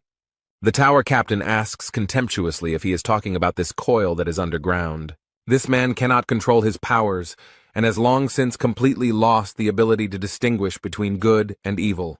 This man makes a great claim that they were not serving the heaven they had served before, and that much had changed. But he asks the squad captain if he really remains loyal, despite what is happening around him. But man is confident in what he believes in, and his faith is unshakable. He knows that the master will return. One of them said that this is why they do not waste time on unnecessary conversations and attack the man again. He didn't even notice the attack, which is why he was hit in the face with a huge hammer. There was another loud bang. The captain fell to the ground and stones and dust rose high into the air. They smile sarcastically and say that if he had been a little smarter, he wouldn't have had to fight. With these conversations and their actions, they only irritate the captain more, but so far they have not caused him any harm. He knows that they are on the 4th level and won't be able to defeat him even if it's 2 against 1. But he doesn't understand how they can be so fast and strong. It doesn't look like reinforcements at all. It looks more like decomposition. He suspects that something is wrong here and it could be very dangerous. That's why he turns to Jae Hwan and asks him to escape from here as soon as possible. But it seems that the main character has completely different plans. He hands over the divine doctor to other hands. Now the captain of the extermination squad will take care of him, and he is a little surprised by the actions of this guy. It seems that the protagonist realized that his friend was having a hard time dealing with these scoundrels, so they decided to take matters into their own hands. They repeat their question and wonder if this guy can really do a deadlift, and the young man replies that he can. They know this guy is not like them, so it's hard to tell if he's telling the truth or lying, but for some reason they feel like he's nowhere near their level, so he won't be able to land a proper punch. However, while this man was thinking, the main character did not waste time and was ready to attack. He quickly got behind his opponents and asked them what they thought of the blow, whether it was strong enough. They completely underestimated their opponent, so now they have no chance of avoiding the blow. The captain of the Tower of Destruction had already received his portion of conviction that his opponent was strong after all. He fell to the ground with a crash, along with his big hammer, which this time did not help him at all. The other tower captain looked at this with horror, and could not believe that this had happened. He didn't have to wait long for the protagonist to get into a fight with him and feel the same as his friend. Huang noticed that the man was too self-confident and confident to defend himself. But immediately after that, he delivers a powerful blow which his opponent did not even have the opportunity to dodge. He managed to stay on his feet and not fall. It seems he is stronger than the man with the hammer. He grabs his weapon and tries to point it at the boy, but Huang very deftly dodges it. Instead of hitting the enemy, his weapon hits the soulless stone. But he does not give up and does not stop trying to take the life of the main character, although he does not succeed. The boy dodges his large spear and now feels a much stronger energy. He looks at the man and tries to understand what this energy is, and realizes that it does not look like revenge. His opponent's mask was broken, and he asked if Huang really hoped to save the tower's owner. And at that moment the boy understood what kind of energy it was. The energy of fear. He wondered why they, with such weak abilities, came here to fight. He explains that he cannot save their master because the job belongs to the old man. The young man stops his opponent's spear with a light movement of his foot and wants to finally finish the fight with him. The captain of the demonic extermination squad, Jahair, is extremely surprised by this boy's abilities, and it seems he also underestimated his strength. He jumps high and is ready to deliver the finishing blow without wasting any more precious time. He is confident, his stern gaze is intimidating, and he claims that it will not be difficult for him to destroy the two of them. There is complete darkness all around, and the only source of light is the burning torches on the walls. Dark energy is spreading through the dungeons of Gorgon's fortress, and the walls seem unable to withstand it. Important figures from the fortress arrived there and are strictly observing what is happening. It hasn't been a day since the dead strike, and the situation doesn't seem to be improving. The owner of the fortress is cruelly chained hand and foot to the columns, and these people do not understand how he brought himself to such a state. Only recently a doctor came to him, performed procedures, and prescribed medication. The owner seemed to be getting better and the decomposition process was slowing down. It is unclear why he lost control again, and when there was even the slightest hope of saving him, he could have been helped if he had held out for at least a month.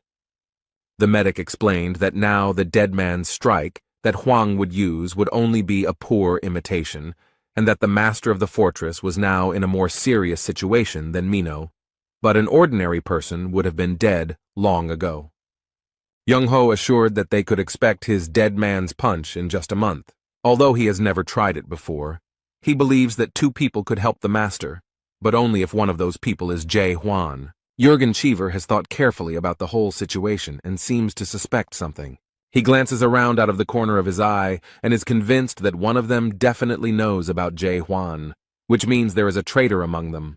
Jurgena remembers how the master told her that people have come who can control the decay of the soul, but they are not the messengers of the messenger. With good intentions, he wanted to meet them and see for himself the strength of these people. The man warned him that it was a risky undertaking, since the business of decomposing the soul was quite dangerous. He insisted on sending the captain, since the owner of the tower was quite an important figure. But this man was very confident in his abilities, and stated that he had survived the hell of war, and would not sit idly by when it came to the people of Gorgon. Unfortunately, this venture turned into a terrible tragedy, and this stubborn man now sits with his hands folded. He went into development and no one knows what happened to him there and what led to this. However, in the end he returned from there with a broken soul. But there were witnesses to this event, and one of those who knows what happened then was Mena. Now he stands nearby and warns everyone to be vigilant because the situation is very serious. Jurgen Cheever suggests calling a doctor, but he explains that the Gorgon fortress will collapse if they wait any longer. However, he knows that they cannot carry out a dead execution without a doctor, and asks if he really wants the warden to die. But Mena is convinced that they won't be able to deal with him even if they join forces. And then, completely unexpectedly, he offers his help and says that he himself can do the dead man's blow. Jurgen seems to be against this because it is a last resort, and during this attack they must preserve the host's spiritual energy. And then he adds that for this ritual they need the ghost stone, but it doesn't seem like that's a problem. Mena explained that everyone already knows and understands that this man cannot be saved. At that moment, someone quickly approaches them from the dark corridor and shouts that he is already here. The Dark Shadow Captain approaches them with a box containing a very important item. Jurgen is shocked. He cannot believe that the traitor was someone very close to the commander. Now he also realized that this box contained a crystal that belonged to Jae Hwan. Mena complained and asked why they were hiding such an important item from him, since the future of the Gorgon fortress depended on them. And then he puts pressure on the man, stating that he knows perfectly well what will happen if the decomposition process is completed. But she asks if he intended to turn their master of the Gorgon's tower into a real dead man. Everyone knows what danger an ordinary person who has turned into a dead person can pose, and this one can turn into a special undead and bring trouble and destruction wherever he goes. Jurgen is worried as the fortress caretaker is becoming increasingly violent, and the doctor is still missing. He hesitates. At first glance, it may seem like a rational decision, but his heart tells him that something is wrong. The fact that they have the crystal means nothing, because Dead Man's Strike is a special skill of the messengers, but where can they get it now? But this man seemed to have taken care of everything and assured me that there was nothing to worry about. After all, he has already found people who own this technology, but they look very suspicious. Mena explains that they are not the Forester's messengers, but they know how to strike. Jurgen Cheever can't watch all this calmly. He knows it's wrong. But this does not stop anyone. Everyone actively begins to prepare for the ritual. However, if the blow is dealt in this way, the master's spiritual energy will be trapped within the crystal. Since spiritual energy does not belong to the house, anyone can become the owner of a ghost crystal, and whoever gets the crystal will be able to possess the spiritual energy of the overseer and become the master of the fortress. But if the crystal falls into the wrong hands, the consequences will be dire, and who, other than Jae Hwan, can use the crystal? The man remembered the owner's words that people had come who could control the decay of the soul. Jurgen realized that these were the same people who had begun the process of decomposition of his master's soul. 6 months ago, his soul began to decompose, and now he has almost completely lost control, so all this was part of the commander's plans. The man finally understands everything, and gives the order to everyone to stop the commander immediately, and then he looked with horror into the faces of these people, and lost his last hope. Now he sees that they were all together, and only Jurgen was loyal to his ruler to the end. From this understanding and disappointment in all these people, he fell to his knees, powerless. They're all in this together, and he knows he can't do anything alone. He took one last look at the owner of the fortress, and apologized for how things had turned out. Jurgen Cheever was supposed to defend Gorgon's fortress, but he failed. He sincerely regrets that he couldn't save him because he was too blind for so long. Suddenly there was a loud explosion, and a large hole appeared in the wall of the dungeon directly above them. All the walls shook, stones rained down from above, and the torches that served as light almost went out. This explosion was heard throughout the entire vicinity of the fortress, and a large fog of dust rose up around it. No one can understand what is happening here and why the ceiling suddenly collapsed above their heads. Everyone present looks up in surprise and tries to understand who did it. Jurgen Cheever looks up with eyes full of tears and hope for the salvation of the master of the fortress. And everyone else is trying to pull themselves together after the explosion and a small rockfall. Meanwhile, moonlight penetrates the hole and a man confidently jumps into it. In an instant, Jae Hwan and the demonic destruction squad's captain Jahir approach them. He looks with pride at everyone present and shows with his whole appearance that he will not allow them to destroy the soul of the master of the fortress. They came here to stop this traitor from carrying out his terrible plan. Mena is not at all happy to be disturbed, so he asks who he is and why he came here. However, Captain Jahir demands that the steward stop and not do something he will regret. The captains fall at his feet, and the man explains that news of his terrible plans has already spread throughout the heavens. But he adds with irony that his traitorous accomplices have long since told everyone everything. The manager looked at them with a cruel gaze. He would not allow there to be traitors in his ranks. One of the beaten men understood this look and apologized, explaining that he was sorry. But this did not help him at all, because Mena mercilessly and with one movement destroyed him. This action frightened the men. They did not understand why this man was doing this. He smiles sarcastically and says that they probably chose to die for spreading the truth, and he simply fulfilled their goodwill. But this excuse irritates the captain even more, and he insistently asks the man to finally pull himself together and stop talking nonsense. And he calls on the others to prevent him from carrying out his vile plan, but they surround the poor man with swords. He asks in surprise what they are doing, but one of them explains that he is sorry. One of them explains that this is the will of the administrator and no one has the right to go against him. And he adds that they must remain in place until the process is completed. Huang remembers being promised that he would be safe if he saved his master, but he knows that it was nonsense and that they couldn't guarantee anything. And in order for everything to work out as they promised, the main character is ready to change the conditions. Jae Hwan very confidently promises that he will save the master of the fortress and destroy all the traitors. In return, he demands that they give him the divine doctor Jung Ho. The guy, with a serious expression on his face, explains that he plans to repeat the trip into the depths. But it is obvious that he is not alone. He demands that they help him with this, and such statements surprised everyone very much. The mine manager frowned and said incredulously that this was nonsense.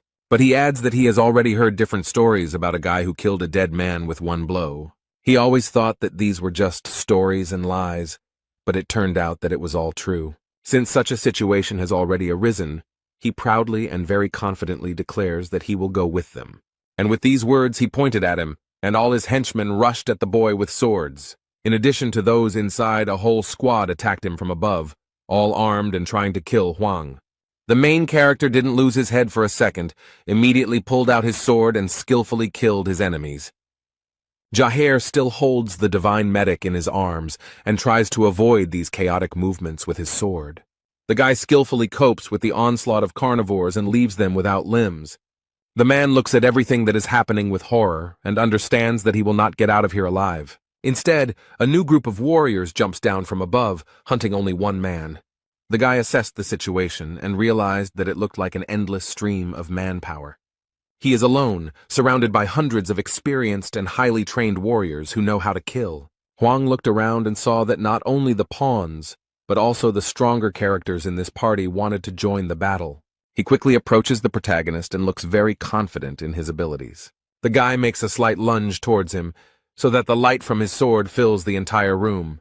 This man has no chance of blocking the punch because it is simply impossible. The force of this attack surprised the commander. Now he realizes that he was wrong about this guy. So he didn't even try to stand in the way of this energy and quickly dodged, barely surviving. Huang crashed into the wall next to the fortress owner, who was still chained up and waiting to be rescued. This traitor Moy is surprised by such power. He did not know who he was dealing with. Now he is scared. He realizes with horror that he will certainly die if he tries to repel this blow.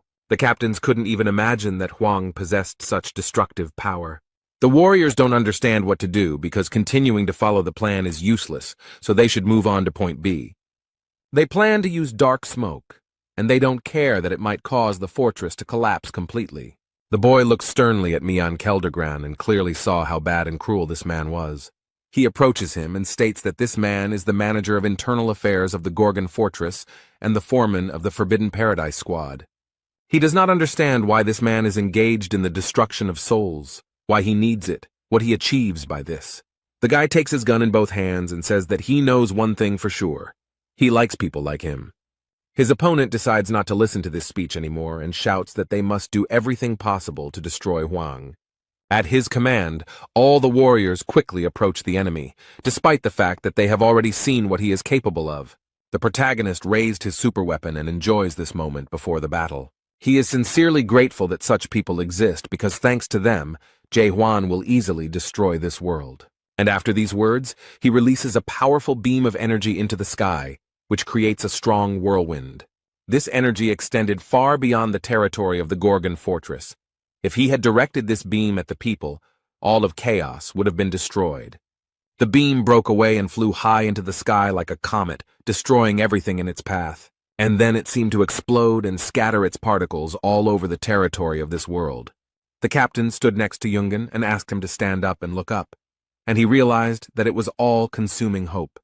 These particles reflect back and break rocks and people in their path. He remembers the words of the owner of the fortress, who explained that there was no hope for the people here. The master explained that strong hope will become a good support that will not be destroyed by any difficulties. The man cannot believe that the boy, in a world of destruction, sees this unshakable hope. Mine didn't survive after such a prank by the main character.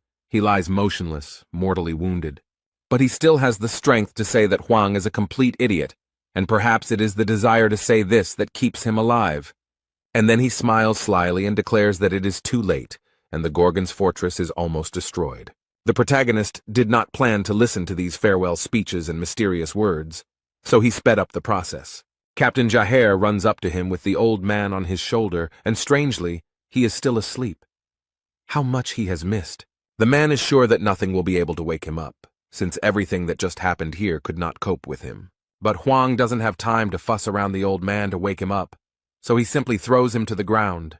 He immediately screamed that his back hurt, but the boy noted that he could have woken up on his own.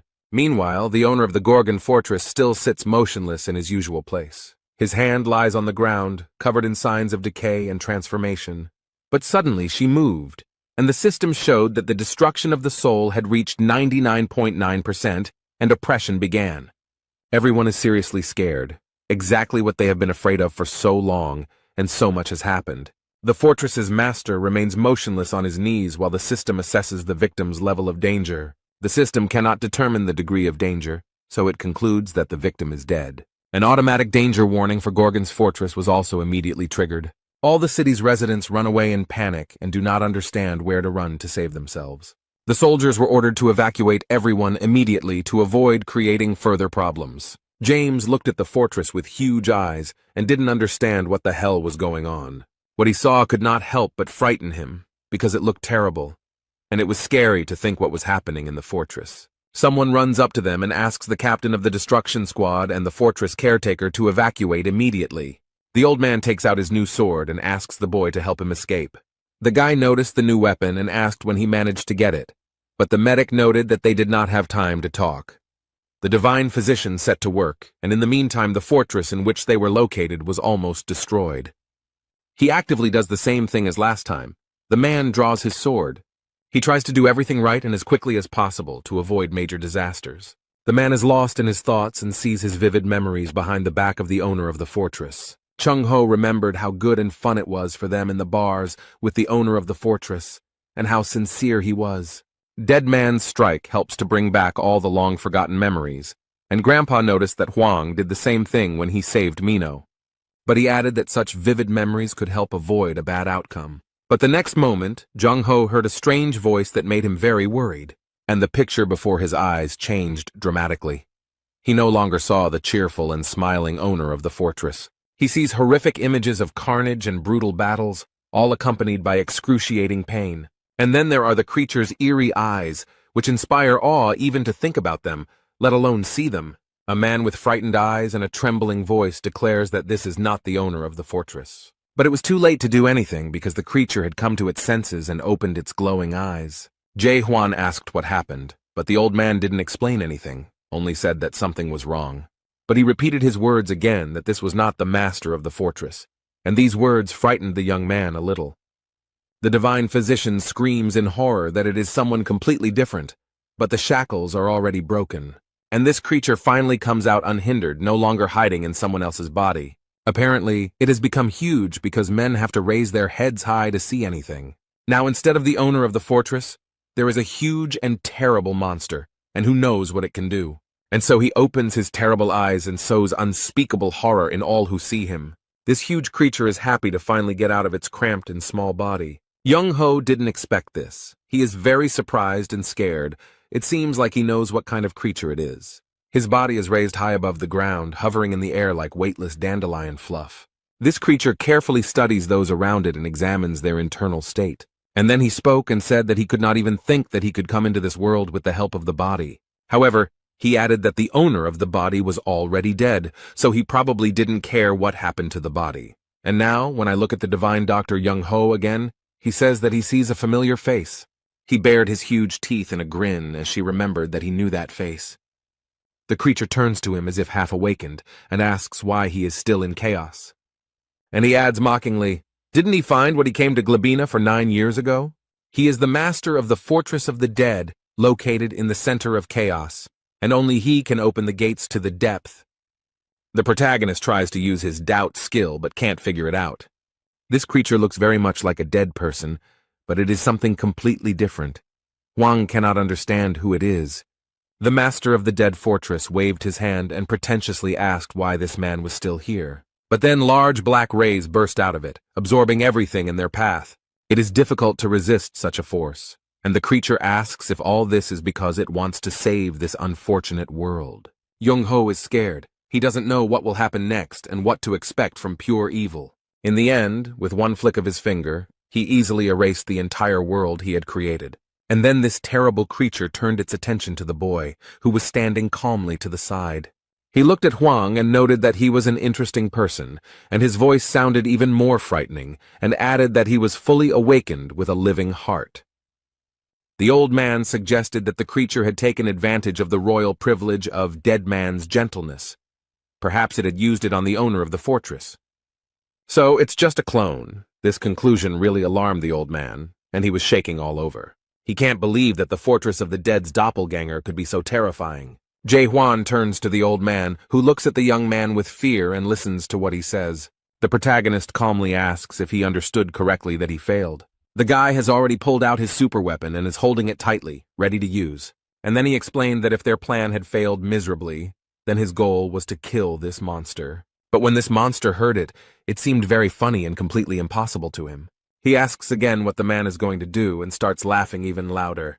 King Catastrophe laughs madly, his voice penetrating your skin and making you tremble. Chung-ho tried to convince the young man not to do this, since he would not be able to do anything against such an opponent. But he added that even Mulark would not be able to go against him, despite the fact that he was just a brawler. It might be unrealistic. However, the protagonist is very confident in his abilities, so he insists that the old man not be afraid and convinces him that he can fight him. The old man was shocked to notice that this boy was too calm in the face of real death. And this monster laughs louder and louder, trying to scare his opponent. Jae-hwan didn't move for a moment. He had already seen many potions in his life. The Tower of Terror had hardened him greatly. The monster opened its mouth wide and the hilt of a deadly black sword protruded from it. He grabbed it with both hands and pulled it out of his throat, then demanded that he show him his best punch. He calls the boy a stupid awakened being with a living heart, but Huang doesn't respond. The creature smiles slyly, holding a giant sword in its hands, and eagerly awaits the boy's first movements. This weapon that the King of Catastrophe wields is called the Void Sword. It is a terrifying weapon. Chung Ho recalls that it was this sword that turned the entire expeditionary force into dead men. It was the most incredible combat experience for him, and now he can't believe he's seeing it again. He moved closer to the boy and seemed to grab him, but Huang restrained himself. He looks intently at the young man and declares that this look is familiar to him. He has seen it before. And he stated that Huang is aiming to get into the deep, but this shocks Jung Ho because he missed the guy's confession. He can't believe this guy is going to the depths. The old man didn't even manage to get there, but he wouldn't want to try again. The creature sarcastically stated that it seemed that there were still those here who wished to reach the end of the world. But then he adds menacingly that this guy is too weak for such a difficult journey. The monster laughs and says that the boy doesn't even reach the level of horror from 400 years ago. And then the monster stretches out its terrible and scary hands to the main character's head. The poor thing seems to be swallowed up. He tries to fight, but it is simply impossible to escape from these embraces. Huang held the sword and managed to use it skillfully, so now the bastard was left without an arm. This fight is very difficult for the guy, but he always finds a way to defeat his opponent, whoever it is. He consoles himself with the fact that he has lost his arm, and hopes that in the future he will be able to destroy it with the same success. The creature swung its dark sword and almost hit the boy, but he barely managed to dodge. Immediately after this, the monster repeated its attack, and this time wounded Huang's hand.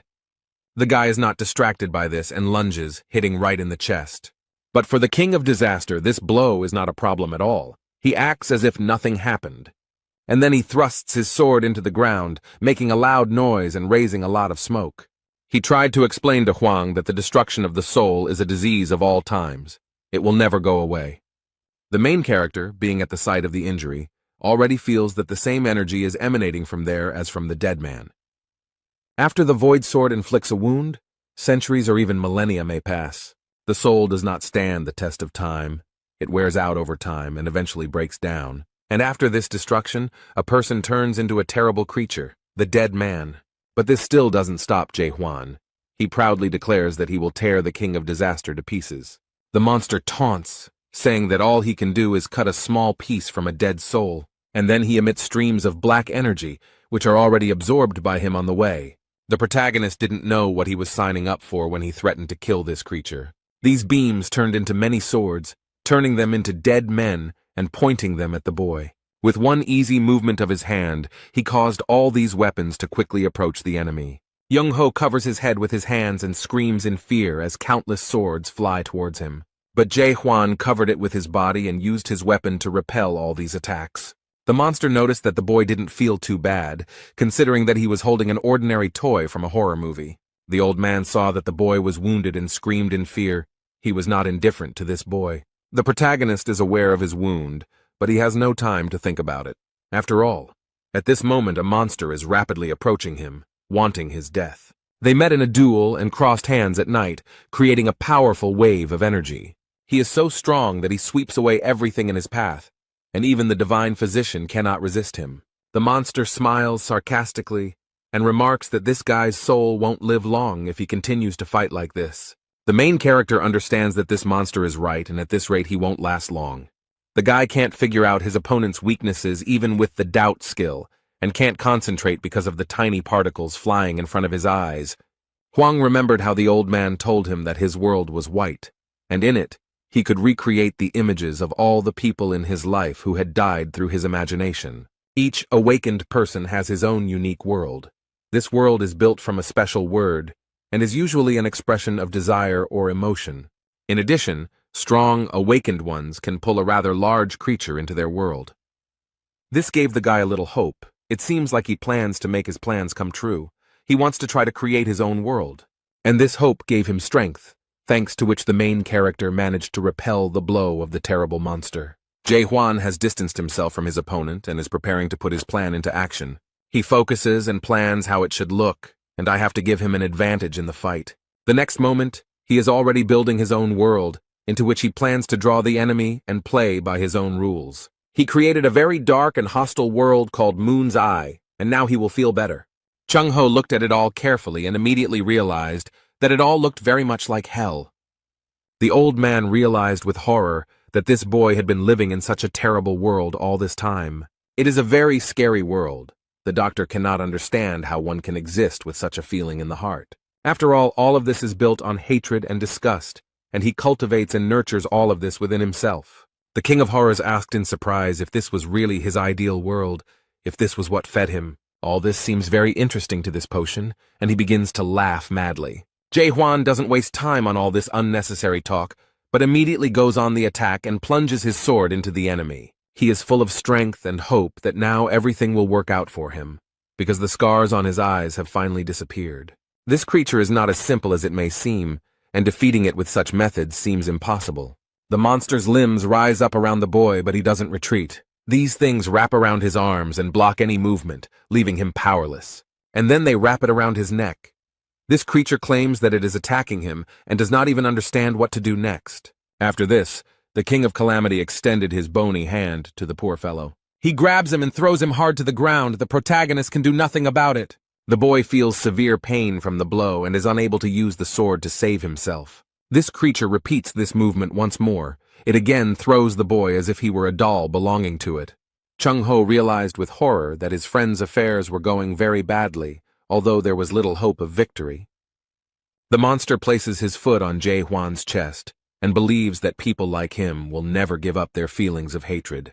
Another sword bursts out of his body with which he plans to finally finish off the boy. He pointed a gun at him and admitted that he hadn't met such interesting characters in a long time. He smiled slyly and added that he had a great time and a good time. But everything comes to an end, and now it's time for them to end it because it's starting to get boring. The main character thought with horror that these were his last minutes of life, but he didn't want this. He still had many plans. He is not ready to give up so easily and does not want to die, so he uses a sword. With his blow, the boy cuts the creature in half and prevents it from doing what it had planned. The monster did not expect such a turn of events. He thought that his opponent was already completely broken. But now, as the monster's head falls to the ground, the boy asks if he likes this ending. He stands up proudly and boldly declares that he has only just begun the fight and will not die so easily. However, it's much more complicated than that, and the monster's head laughs, saying that this guy is a complete fool. He reaches his head with his work and explains that no one will be able to make a single scratch on his body. The King of Calamity caused a storm with his mighty power, and Hwang had to cover his face. The monster got angry and decided to show all his strength, so long spikes appeared on his forehead. The main character did not expect this. He hoped to finish the fight. This opponent is very strong. He looks at the creature in front of him and does not understand what kind of monster it is and how to fight it. The young man realized that this monster was very strong, so he needed to be faster and more cunning. In a fit of rage, he throws his black, all-consuming sword, and the protagonist barely manages to avoid the blow. Nothing stops the monster. It wants only one thing, a cruel death for its rival. The creature stretches out its arms to catch and destroy the boy who angered it so much. And then he throws him with all his might against the wall. Few people could survive such a blow. The poor guy was hit so hard that even the stones around him couldn't withstand the pressure and fell. But the main character is much stronger than it might seem at first glance. He coughed several times. The monster is not going to stop there. He wants his opponent to die in agony. But it seems he has lost count, as the protagonist follows him and moves forward. The young man picks up speed and is ready to use his sword against the king of disasters. But this terrifying creature senses him and uses its power to repel the attack. He stated that he had been observing the mejans of this world with interest for thousands of years. Everyone tried to reach the top of the Tree of Illusions to satisfy their curiosity. The monster noticed that the boy doubted everything and asked if he was trying to find answers to questions in his world. He strikes with his black sword with all his might and asks what exactly is bothering Jae-hwan. The monster tries to solve it like a riddle and with crazy eyes screams that he understood something. The guy bravely withstands the sword attack and stands firmly on his feet. It is not so easy to defeat him. He grits his teeth and refuses to give in, but the monster taunts him and declares that Hwang's world is a matter of doubt. He wonders what his world really is and suggests that it might be destruction. Options such as destruction or complete extermination are also offered, which for the monster looks like a game. And then he bared his terrible sharp teeth and added in a terrifying voice that this world was coming to an end. He feels like this is the only word that suits him best. This world feeds on arrogance. The monster wonders if this ordinary man would dare to question the value of the Tree of Illusion. The King of Calamity has turned into a mad and very scary monster, and asks if the boy is turning to his world to find out his destiny. But the main character does not give in to his provocations and explains that he does not understand what nonsense he is talking. The monster still asks tricky questions to distract attention, but the boy is adamant. He is already very tired. This struggle has exhausted the young man, and he does not know how much longer he can hold out. But suddenly he unexpectedly remembered something, and realized that this had already happened to him in the past. The guy remembers such a terrible monster, and he defeated it then, which means he can do it now. The main character seems to have finally figured out how to proceed and how to stay alive. He remembered how Jong-ho had said that the fortress master's body now contained a double. The young man finally knows what to do, so he prepares his weapon to strike. Now he definitely has a chance. The monster noticed that something had changed in his opponent's eyes, and that a strong blow was awaiting him. Hwang exerted all his strength, and his blow was so powerful that no creature could resist it. The result was a powerful explosion that crashed down on the monster and lifted many stones into the air. But this creature is still alive. It is so difficult to defeat, and she noticed that its arrogance knows no bounds. He declares in a terrifying voice that this fool will never be able to defeat him.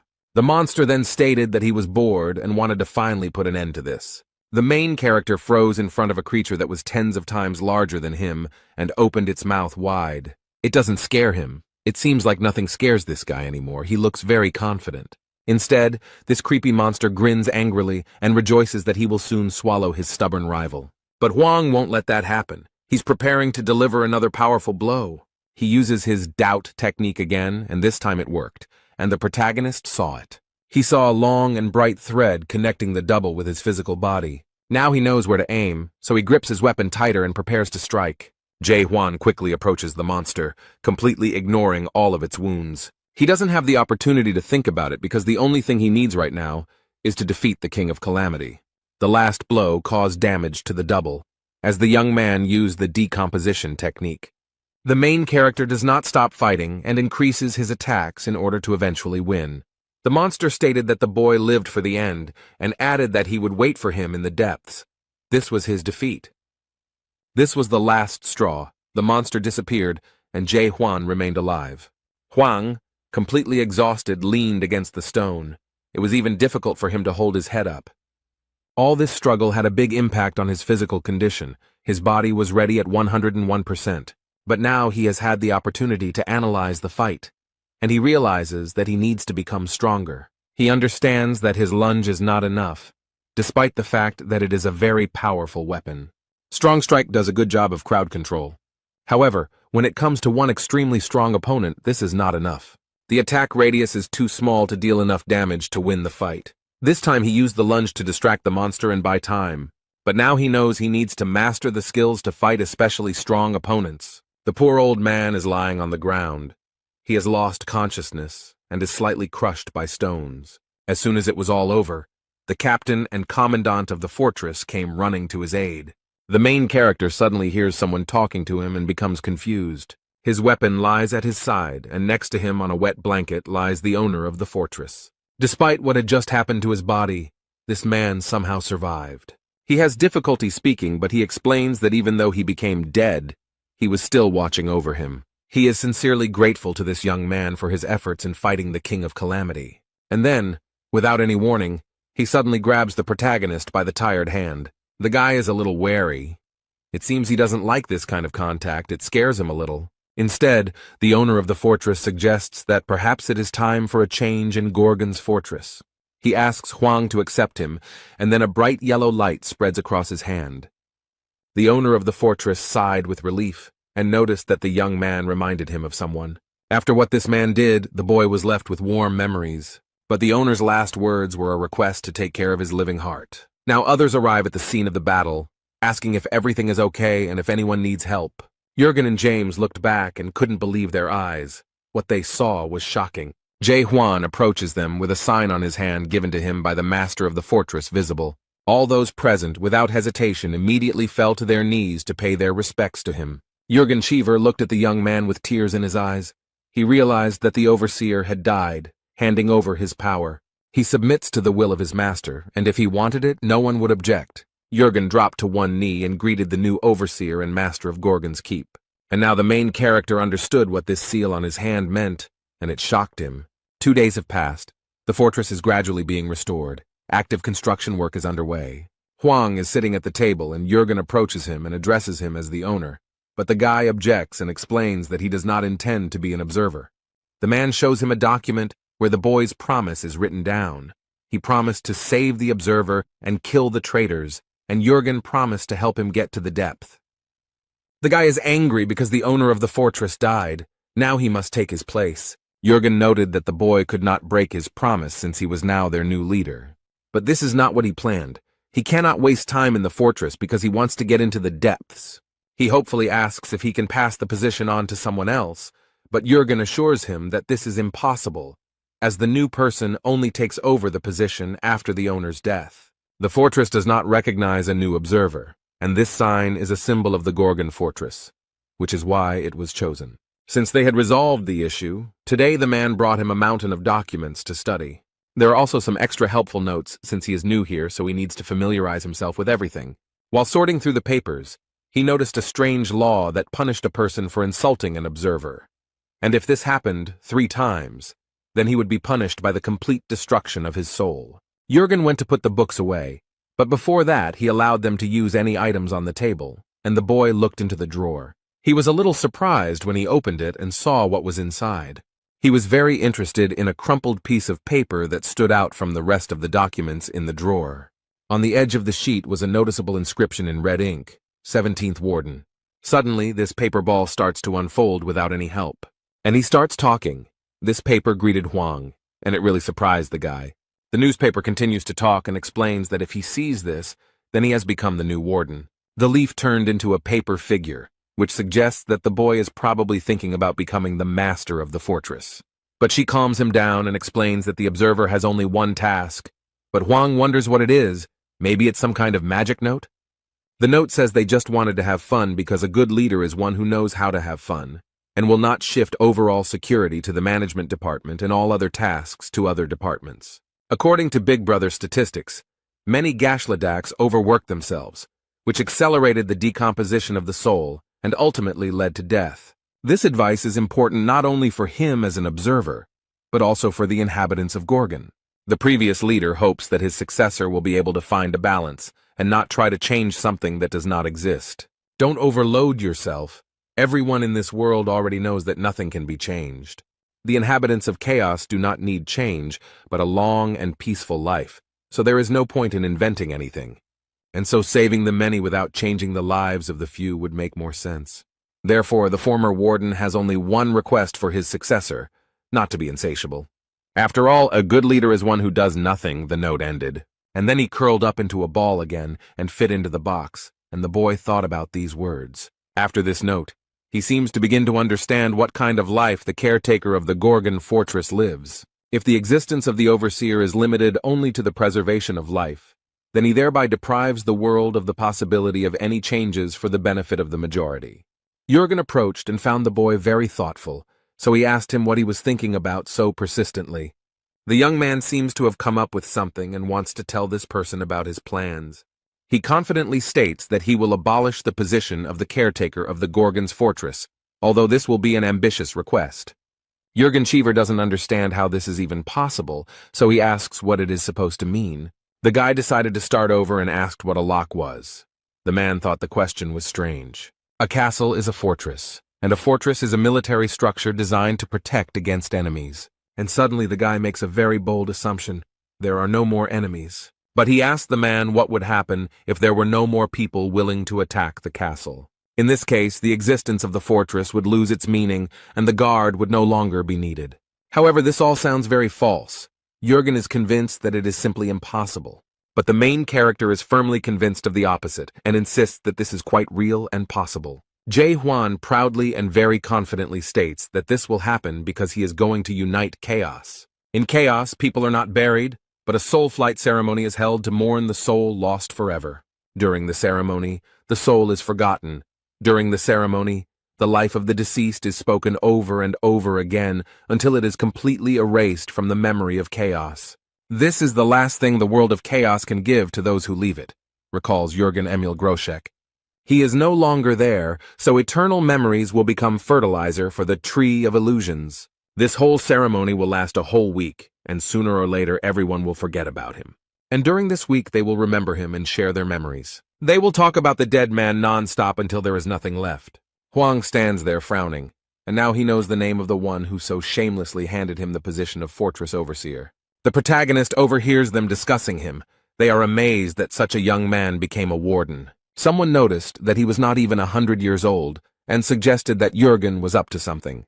And one of these gossips expressed a desire to gain power over their new overseer. The guy noticed a girl who looked at him very strangely and sometimes even angrily. She looks at the guy with interest and intently, trying to understand what kind of person he is.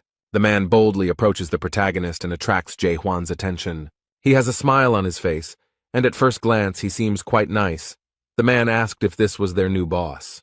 Jung Ho turned to the leader of the Holy Maiden Guild and noticed that she was one step behind Old Raccoon of the Lhasa Scholars Guild. She agreed that it was very interesting and asked what bets the doctor was making, who he was betting on in this competition. But the man was very skeptical about her words, since there was nothing to bet on. Here, even without competition, everything is clear. You don't need to think long to guess which of them is stronger. The man asked the new warden how old he was, and he replied that he was about 60. I thought for a moment and wondered if something had really changed in Gorgon Fortress, or if this guy was the son of the former overseer. Everyone around thought that this man was rude, and that age didn't matter at all, and that it was stupid to call him a son. Didn't he know how people got into the house? However, the leader of the Forest Guild believes that there is nothing wrong with his words, and extends his hand to introduce himself. His smile doesn't look sincere, but rather mischievous, and the man says that his name is Jang Il-han. And he himself thinks that he has a wonderful opportunity, because their new leader is an outsider, and he will finally be able to return all the humiliation that he experienced 10 years ago. He received a request from the previous overseer for permission to establish a new office in Gorgon Fortress. He was caught by the commander trying to bribe the guards at the northern gate and arrested for attempted bribery. The former manager did not allow him to set up any representative office because he had problems with the law. He didn't like it at all. He was cruelly rejected and humiliated. But now this man is already dead, and the commander of the northern gate is in the hospital. He considers the guy inexperienced, so he is convinced that now a great opportunity has opened up for him. She shook hands, and her interlocutor used a high-level combat formation skill. The golden fibers spread very quickly from his hand to his entire body, and Huang couldn't help but take possession of them. Somehow the main character found himself in front of the 8th gates of hell. Suddenly, the huge and heavy gates open, and the young man hears heavy breathing behind him. Behind him stood a huge and very scary dragon with a huge mouth and burning eyes. He immediately began to attack the boy, and the dragon used his ability to breathe fire. Everyone around noticed that the warden looked strange, and realized that this scoundrel had used the 8 gates of hell, which was very mean. Jang Il-han smiles sarcastically, and is happy that the boy is now watching the hellfire of the red dragon Tiamat, and believes that soon he will begin to beg for mercy. But suddenly Jae Hwan came to his senses and noticed that House had a very interesting greeting. The man's hands began to shake. He definitely didn't expect this. It seemed like the guild leader had underestimated his new boss. The protagonist now knows what kind of person this is and is glad that it didn't take him long to find out. He dealt with the red dragon very quickly, and now he has to repay the debt. And now he casts the lost spell and transports this person into his world. This world scared him terribly, although he did not have to fight with a terrible dragon. In horror, he fell to his knees in front of the new overseer and shook him. People gossip and don't understand how this guy managed to break through the 8th gate so quickly and easily. Huang said he should be publicly flogged for insulting the prison chief, but today he was kind and simply asked not to do it again. The guild leader looked at the guy in surprise and wondered who he was, but Jung Ho was a little disappointed as he thought it would be a more interesting sight. The ceremony continued, and the moment came when Jae Hwan was called upon to give a public speech. Since he is the new leader, he should greet everyone. They used a sound amplifier for him and asked him to start. Young-ho is a little wary. He has a bad feeling about this welcoming speech. He starts with an introduction. The guy says his name and explains that he will now be the caretaker of the fortress. He blurted out that he didn't know Imel Groshek and didn't know what he did or how he lived. The guy doesn't know what kind of leader he is or anything at all, and these words really shocked everyone present. But he doesn't care at all, and he already knows that the inhabitants of the Gorgon fortress don't like him anymore. Huang noted that they probably thought that this inexperienced boy became the commander of the fortress by accident, and there was probably some truth to that, since he himself did not want it. The protagonist came to the conclusion that they were unhappy with the candidate, and he did not want this position. So after thinking about this question for about 30 seconds, he came up with a rather interesting solution. The guy explained that whoever beat him in a one-on-one fight would become the next warden. Whoever manages to do this first will be able to take his place and get this position. South Sea leader came and slammed his fist on the table and remarked that this guy was brave. But he added that their former boss, Imel, had chosen an incredible man to replace him. But it's not that simple. There's one small condition. They only have 1 month to do all this, but that's not all. After all, whoever loses the battle to him will be forced to do something that he can no longer refuse. The loser will be forced to join an expedition to the depths that will take place in 2 months. Jürgen still believes in Jae Hwan despite everything because he saved Gorgon Fortress. And no matter how you look at it, the former warden recognized him and handed over all power to this guy. He believes him even in spite of his stupid decrees about uniting the entire house. His faith was not shaken even by Jae Hwan's strange welcoming speech. He decided to give him a chance. The villagers are very concerned about their new leadership, but Jürgen believes that no matter how strange this guy is, he is still their overseer. Many people have gathered at the gates of the Gorgana fortress, but the guards are not letting them in. They notice that they have a chance to compete with the warden, but the guards cannot cope with such a crowd. But the captain of internal affairs still doesn't believe that this young man could do anything to harm House. But in the morning, a man bursts in and notices that it seems that things have gone too far. He shows a commercial featuring Chog Ho and comments that he once challenged the warden and is confident that even all of Chaos couldn't defeat him. It seemed that Jürgen was not prepared for this information, but he was not prepared for the guests either. Having received this information, he quickly ran down the corridor to resolve the issue with the prison warden. The man quickly ran to the office door and was already thinking about what he would say. The captain of internal affairs abruptly opened the door and 1,000 sheets of protocol were thrown at him. It seems that this man is in a bad mood and noticed that the manager has a lot of work accumulated. He sorts through all these stacks of documents and approaches the table where a man is sitting. He says that in such a mess one cannot sit and pretend to be active, but there is no leader at the table. Jürgen asked in surprise what Carlton was doing here since he should be in the hospital now. But despite this, he is now worried about a completely different problem, and he is not in the mood to play hide and seek. The entire fortress heard his desperate cry, and the question of where the hell the warden was now. Carlton has his own room with his statues. This man loves himself very much and admires himself. But his beautiful sculpture is very fragile, and became a target for the main character. He practices his skills on Carlton's collection. He destroyed Fallen Angel, Angry Carlton, Brooding Carlton. Young-ho asked if he realized how much this collection was worth. However, Huang reassures him and asks him not to worry as he has mastered a new skill and is demonstrating it. The doctor was impressed by the boy's posture and noticed that Huang was encouraged by his strike, judging by the movements of his sword. The old man suggests that the boy name the kick after him, and the boy asks if he wants to try doing it himself. But you seem to be against it, and all he has to do is come up with an interesting title and add that the guy does whatever he wants.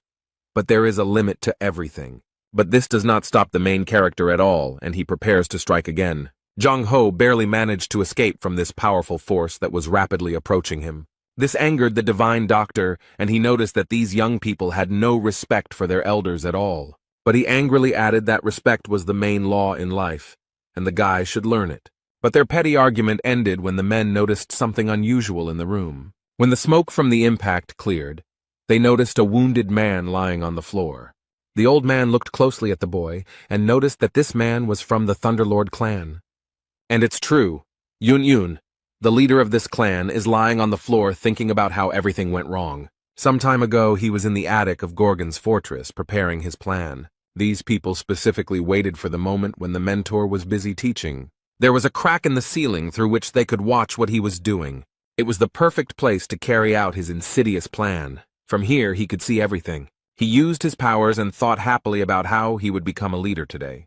He doesn't care that he might be called a coward for doing it so covertly. For this man, murder is the result of a fair fight, and it doesn't matter how exactly it happened. But suddenly, due to a strong blow, the ceiling collapsed and he fell to the ground, completely naked. He came to his senses and realized with horror that his plan had failed, and like him, fell to the ground. Now he stands like a hawk and screams in pain. His back hurts after the fall. But he comes face to face with the doctor, who is glad that their unexpected guest has come to his senses. The guy didn't expect to see him here, and Jung-ho stated that this idiot was always clumsy. And then Yoon gave Jae-hwan an angry look. He asked in surprise who it was, because nothing was known about this man either on the mainland or in chaos as a whole. But the doctor noticed that he had the same problem. That's why this guy asks, what's the point of managing something you've never heard of? Jung-ho looked at Hwang training and explained that there was no point in it. Then he remembered everything he knew about this man, although they had met not so long ago. But in that short period of time, he realized that the only thing that mattered to this guy was that everything about him was meaningless. The Thunder King clan leader listened carefully to the old man and found it a little strange. Jae-hwan looked back and stared at them, wondering what they were talking about. And Yoon immediately prepared for battle and was confident that he would defeat the warden. This time he won't attack from cover and will come out on top. Hwang doesn't mind the guy trying. So he waved his hand at him, inviting him to start a fight, and told him he could try again. The man frowned and tensed his entire body so much that his veins bulged. And then, like a bullet, he rushed forward and very quickly approached his opponent.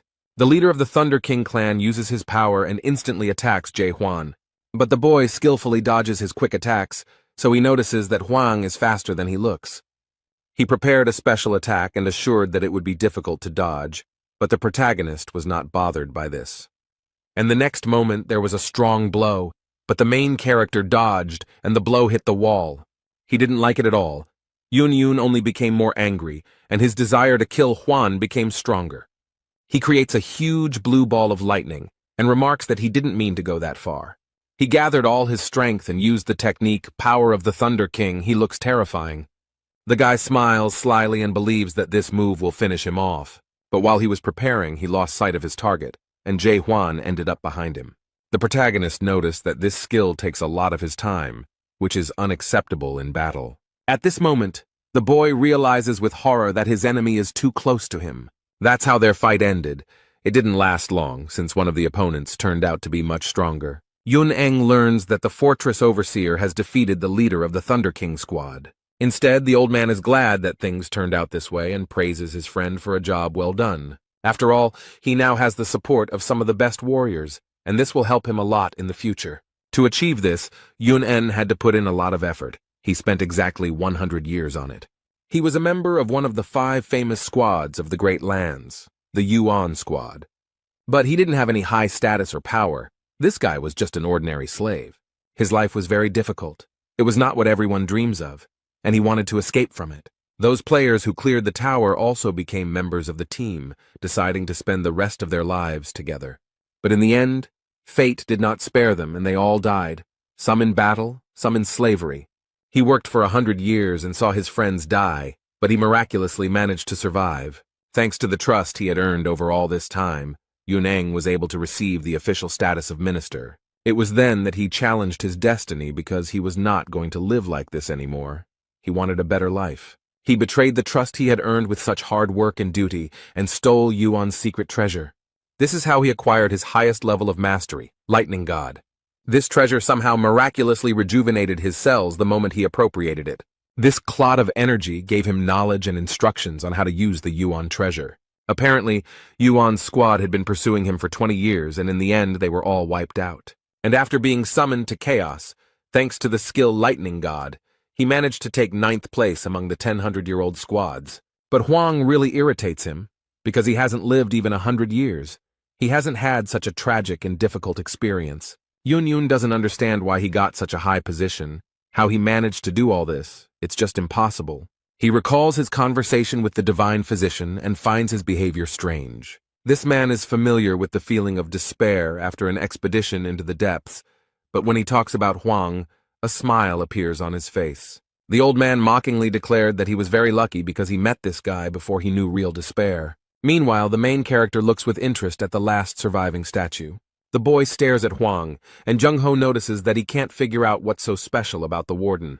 But he reported that a week ago, the Gorgon fortress was captured by a detachment of the Golden Heavens. The young man looked at his interlocutor in surprise and listened with interest to the continuation of the story. The old man, in despair, says that he cannot say exactly how they managed to win everyone over to their side. But one thing is clear. They had been preparing for this for a very long time and were close to victory. And it was this guy who saved the Gorgon fortress from complete destruction. Yes, those who defeated the mighty king who had taken possession of the body of the fortress guard. The doctor explained that for this, Jae Hwan received the fortress seal from the former overseer and became our new leader. The guy was surprised and complained why the doctor didn't warn him about this from the very beginning. But in his defense, he replied that Yun-en attacked very quickly and did not give him a chance to explain anything. But at that moment, someone entered. The strong man smiled cheerfully and proudly declared that he had come to defeat the warden. This is the leader of the Fire King's squad, Gang Hwan. He came with the leader of the South Sea squad, but he wants to go first. Jae Hwan noted that it is not at all necessary to stand in line and wait for your chance. Therefore, he proposes to begin the fight immediately and does not object to being attacked with a slashing blow. He explained that he was practicing new techniques and had a lot of free time, but this remark surprised the men. The divine doctor sighed heavily and thought that many people would suffer today. On the contrary, his opponents seemed confident in their own strength and even welcomed the opportunity to attack together. The leader of the Fire King's squad believes that the warden will later regret such a choice. And this man suddenly attacks Jae Hwan with his flaming sword, confident that victory will come easily to him. The fire engulfed the squad leader's weapon and sought to burn the enemy to the ground. This fire almost touched the main character, but he does not look scared or embarrassed. The guy easily dodges the fire stream, and now it's his turn to attack. The fire spread to the wall of the house and damaged it. It doesn't look like a suitable place for a fight. Young-ho got angry and shouted as if he wanted to burn the entire hall down. But Yun-young noticed that the man in such a state probably didn't hear him.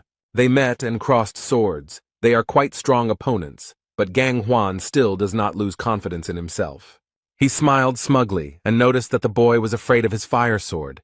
However, Jae Hwan quickly convinces him otherwise and states that this is not true. And then he, with all his strength, with his bare hands, without any hesitation or fear, strikes with the fiery sword. Now the main character has grabbed the sword with both hands and is ready to strike again. The overseer of Gorgon Fortress is too powerful an opponent to be defeated so easily. He asks the leader of the Fire King's squad to tell him if he was scared by his blow. After these words, which slightly confused his opponent, he gets up and hits Gang Hwan hard. As a result, there was now a large hole in the wall, and the boy noted that he still found it difficult to use force. Yun-yun is shocked by what she saw, and the doctor is worried because he doesn't know how to explain all this to Jürgen. The leader of the Southern Naval Detachment struck the ground with his sword, and water appeared all around, which was very much needed here. After their fight, everything is on fire, so he decides to use his power to put out the fire. He looked at his friend and noticed that Kang Hwan was okay in case anyone was worried about that. The protagonist looked at him menacingly and repeated that he asked to attack simultaneously. In response, this man very laconically explains that he does not really like fire. And now that the leader of the Fire King's squad has been defeated, he is ready to try to win. He stands proudly and offers to fight, despite how easily Jae Hwan dealt with his predecessor.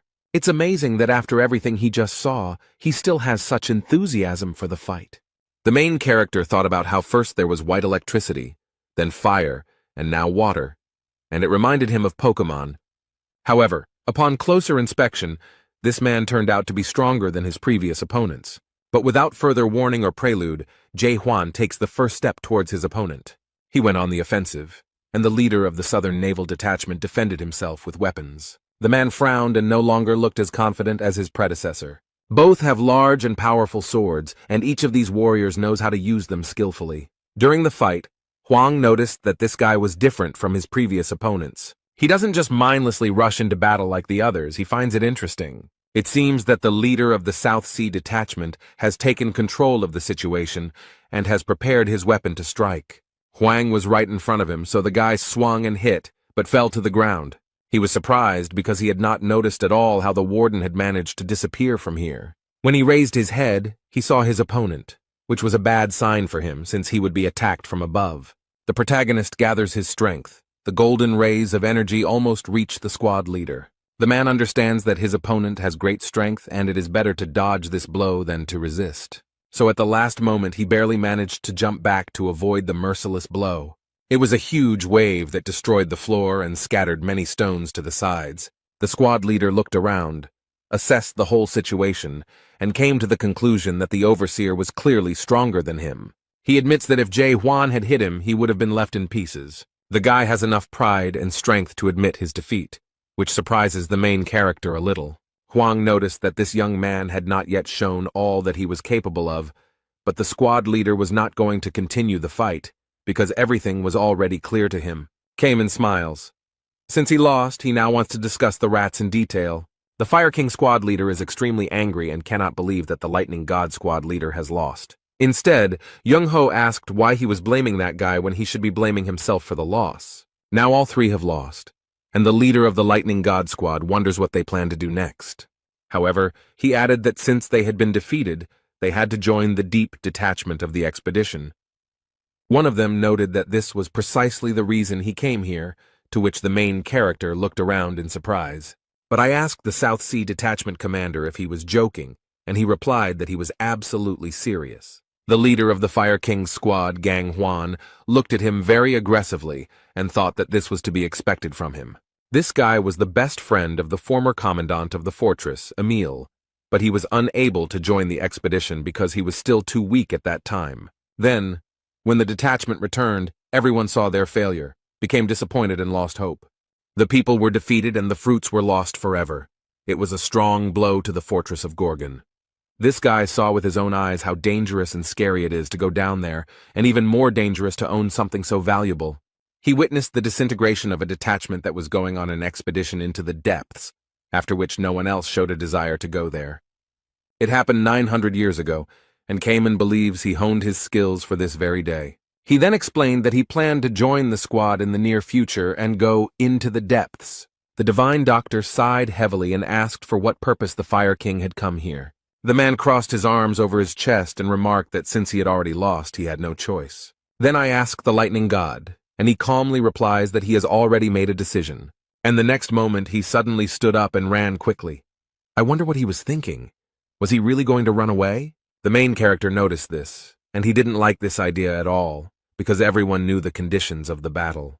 However, then everyone noticed that he was running towards the main character, and the doctor tried to stop him, as he thought that he wanted to fight him again.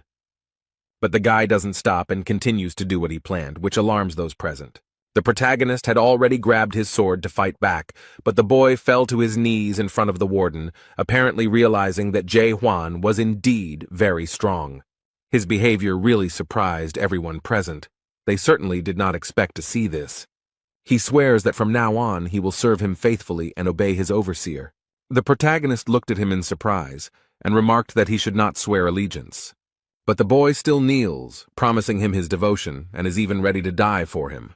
However, Huang noted ironically that he would not be able to do this since he was already dead. The young man realized that he had said something stupid, and it upset him, but he was not going to back down. He begs to be accepted and is ready to become a private captain, just so that he is not rejected. No one understands what he wants, but the boy promises that he will not steal the secret treasures and begs to be accepted. The divine doctor doesn't understand what's going on here, and why the leader of the Lightning God Squad is acting this way. He asks how he can speak and behave like this, and how his team will react to it. The other two squad leaders watch this whole event with surprise and great interest, and the leader of the Lightning God Squad admitted that his squad was no longer in chaos. Young-ho asked in surprise what this young man meant. How could his unit not exist? He admitted with regret and sadness that there were only 7 people in the detachment, including him, and no one else was left. The Lightning God suffers greatly because of this, because he has been the leader of the squad for so long that now he does not know who he is without it. His squad has completely fallen apart, This prevents him from living a peaceful life. The poor guy doesn't know what to do now. All this happened a week ago, and everyone in the room is listening to it with horror and great surprise. The poor guy is completely broken and disappointed. Suddenly, everything he worked for has come crashing down. Young-ho thought for a moment and asked if he really meant that his squad had fallen apart. The young man sadly lowered his head and, without looking anyone in the eye, noted that this was indeed the case. They ask him when this happened, and the Lightning King repeats that it was a week ago. The old man thought for a moment about what had happened a week ago and what events it coincided with. And I realized that the squad of the Lightning God fell apart when a new caretaker of the Gorgon Fortress was announced. The doctor noticed that this guy had come here to get a job as a warden and had mistakenly convinced himself before the fight that he would succeed. But very quickly something went wrong as he planned, and he realized that this was too strong an opponent for him, because as soon as he decided to strike first, he was immediately defeated. The old man came to the conclusion that his destiny was ruined and he was never able to become a leader, so now he asks Jae Hwan because he has nowhere else to go. The guy is glad that he was understood, but Young-ho gets angry and asks if he has lost even a drop of shame. But suddenly everyone is surprised why no one knows about this, and there are no rumors about the destruction of such a large detachment, because a week is a very long time. The Lightning King asked again and wondered if the overseer had really saved Gorgon's fortress. The old man looked at the boy in surprise and explained that he had already told him this story. But he added that this inconspicuous young man had saved them all from the horde of golden skies, and at that moment, the doctor guessed. The other leaders are surprised that the chaos that happened a week ago in Gorgon's fortress created a squad of golden skies. Chung-ho bowed his head and asked if they were the ones who bombed his unit so mercilessly. The poor fellow still stands bent over and sadly replies that the doctor guessed correctly. But he added sadly that his unit was not the only one to suffer from the Golden Skies unit. Along with them, there also existed the 3rd rank Shadow Squad and the 1st rank Dragon Squad. Although these troops were quite strong and there were many of them, none could resist the Golden Heaven Squad. This information really surprised and even frightened those present, because this is a serious request. The doctor asked what happened to the Manticore castle if their troops were defeated. The guy sadly explained that the castle had been captured by the Golden Heaven Squad a week ago. The doctor frowned, and now everything was clear to him. But there was still one question that was bothering him a lot. All this happened a week ago, and it is unclear how this information has not spread throughout the House of Representatives yet. It's impossible to keep all this a secret, so Young-ho thinks they have some kind of cunning plan. It seems that the Golden Sky Squad is controlling the skill system and blocking the signal from Manticore Castle. The leader of the Fire King's squad scratches his head and cannot understand how this could have happened. Were 3 squads destroyed at the same time by just one squad, Golden Heaven, which is ranked 10th? Kamen had heard that the unit was growing in strength, but it was unclear how they had managed to reach such a level in just a few years and take control of Castle Manticore. The protagonist had been keeping aloof all this time, but now he asked to explain how the ranks worked. He assumed that the lower the rank, the greater the power, but everyone was very surprised by this remark. Yun-en looked back at the caretaker of the Gorgon Fortress and thought that a person in such a position could not help but know basic things. But with a hint of contempt or mockery, he asked if his boss had just realized it. However, it seemed that Jae Hwan sensed this hint of disrespect and became a little angry at his subordinate. Everyone present held their breath in horror and anxiously waited to see what would happen next. And now the poor fellow, scared to death, is trying to make amends and explain what he meant. The young man fervently begs his master to have mercy on him. He promises that he will explain everything. Hwang only nodded in agreement, and the young man sighed in relief when he realized that he was still alive. He then explains that there are 4 great castles, Gorgon, Manticore, Dryad, and Garuda, and there are also 10 house squads. Each squad has its own special power that it wields best, and its own rank from 1 to 10. First rank squad is the strongest, and the 10th rank squad is considered the weakest and is very different from all the previous ones.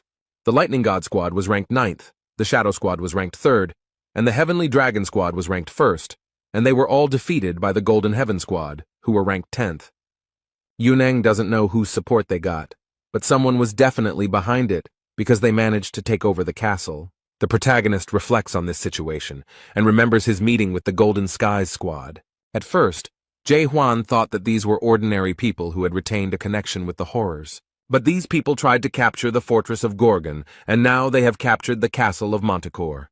They seem to be storming fortresses one after another, perhaps pursuing the same goal as Jae-hwan. He remembered how the man had refused to tell him where this horror was, and remarked that if he found out that you had betrayed him, there would be no life for him.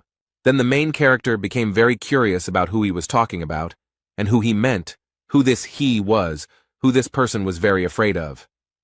And now Hwang wonders if there are horrors in this mysterious he in Manticore Castle now. Meanwhile, terrible things happen in the captured castle, and in such cases many innocent people usually die. It seems they wanted to get the guard's horn, but they failed, but this did not upset their leader. Now he sits on the throne, and at his feet lie the lifeless bodies of the previous throne holder and his subordinates. This man is the leader of the Golden Heaven Squad, Lim Jin-hong, and he is happy that his plan is coming to fruition so wonderfully. Meanwhile, Yonen decided to give an introductory lecture to those who had just entered chaos. The main squads are also called the 10 Chaos Sects. They emerged 900 years ago when the first squad was assembled in the Depths. Each detachment has its own commander, and besides him, each detachment has a deputy and a foreman. They all remained in the shadows because Jae-hwan is very strong, but the leaders also have a lot of power. The leader of the South Sea Squad is rank 5, and the leader of the Fire King Squad is rank 8. The lower the number, the stronger the squad. The captured castle is full of people from the Golden Sky Squad. They continue to clear the territory of enemies. The men report that the leader of the Celestial Dragon Squad was captured, but not before they left him without arms. But they added to their master that the leader of the Shadow Squad was still fighting at this time. Meanwhile, their leader sits on his throne and plays with daggers, throwing them at now motionless targets. This man eats an apple and casually asks if they managed to catch the leader of the Lightning God Squad. One of his subordinates reluctantly reported that they hadn't caught him yet, and it seemed Lim Jin-hong didn't like bad news.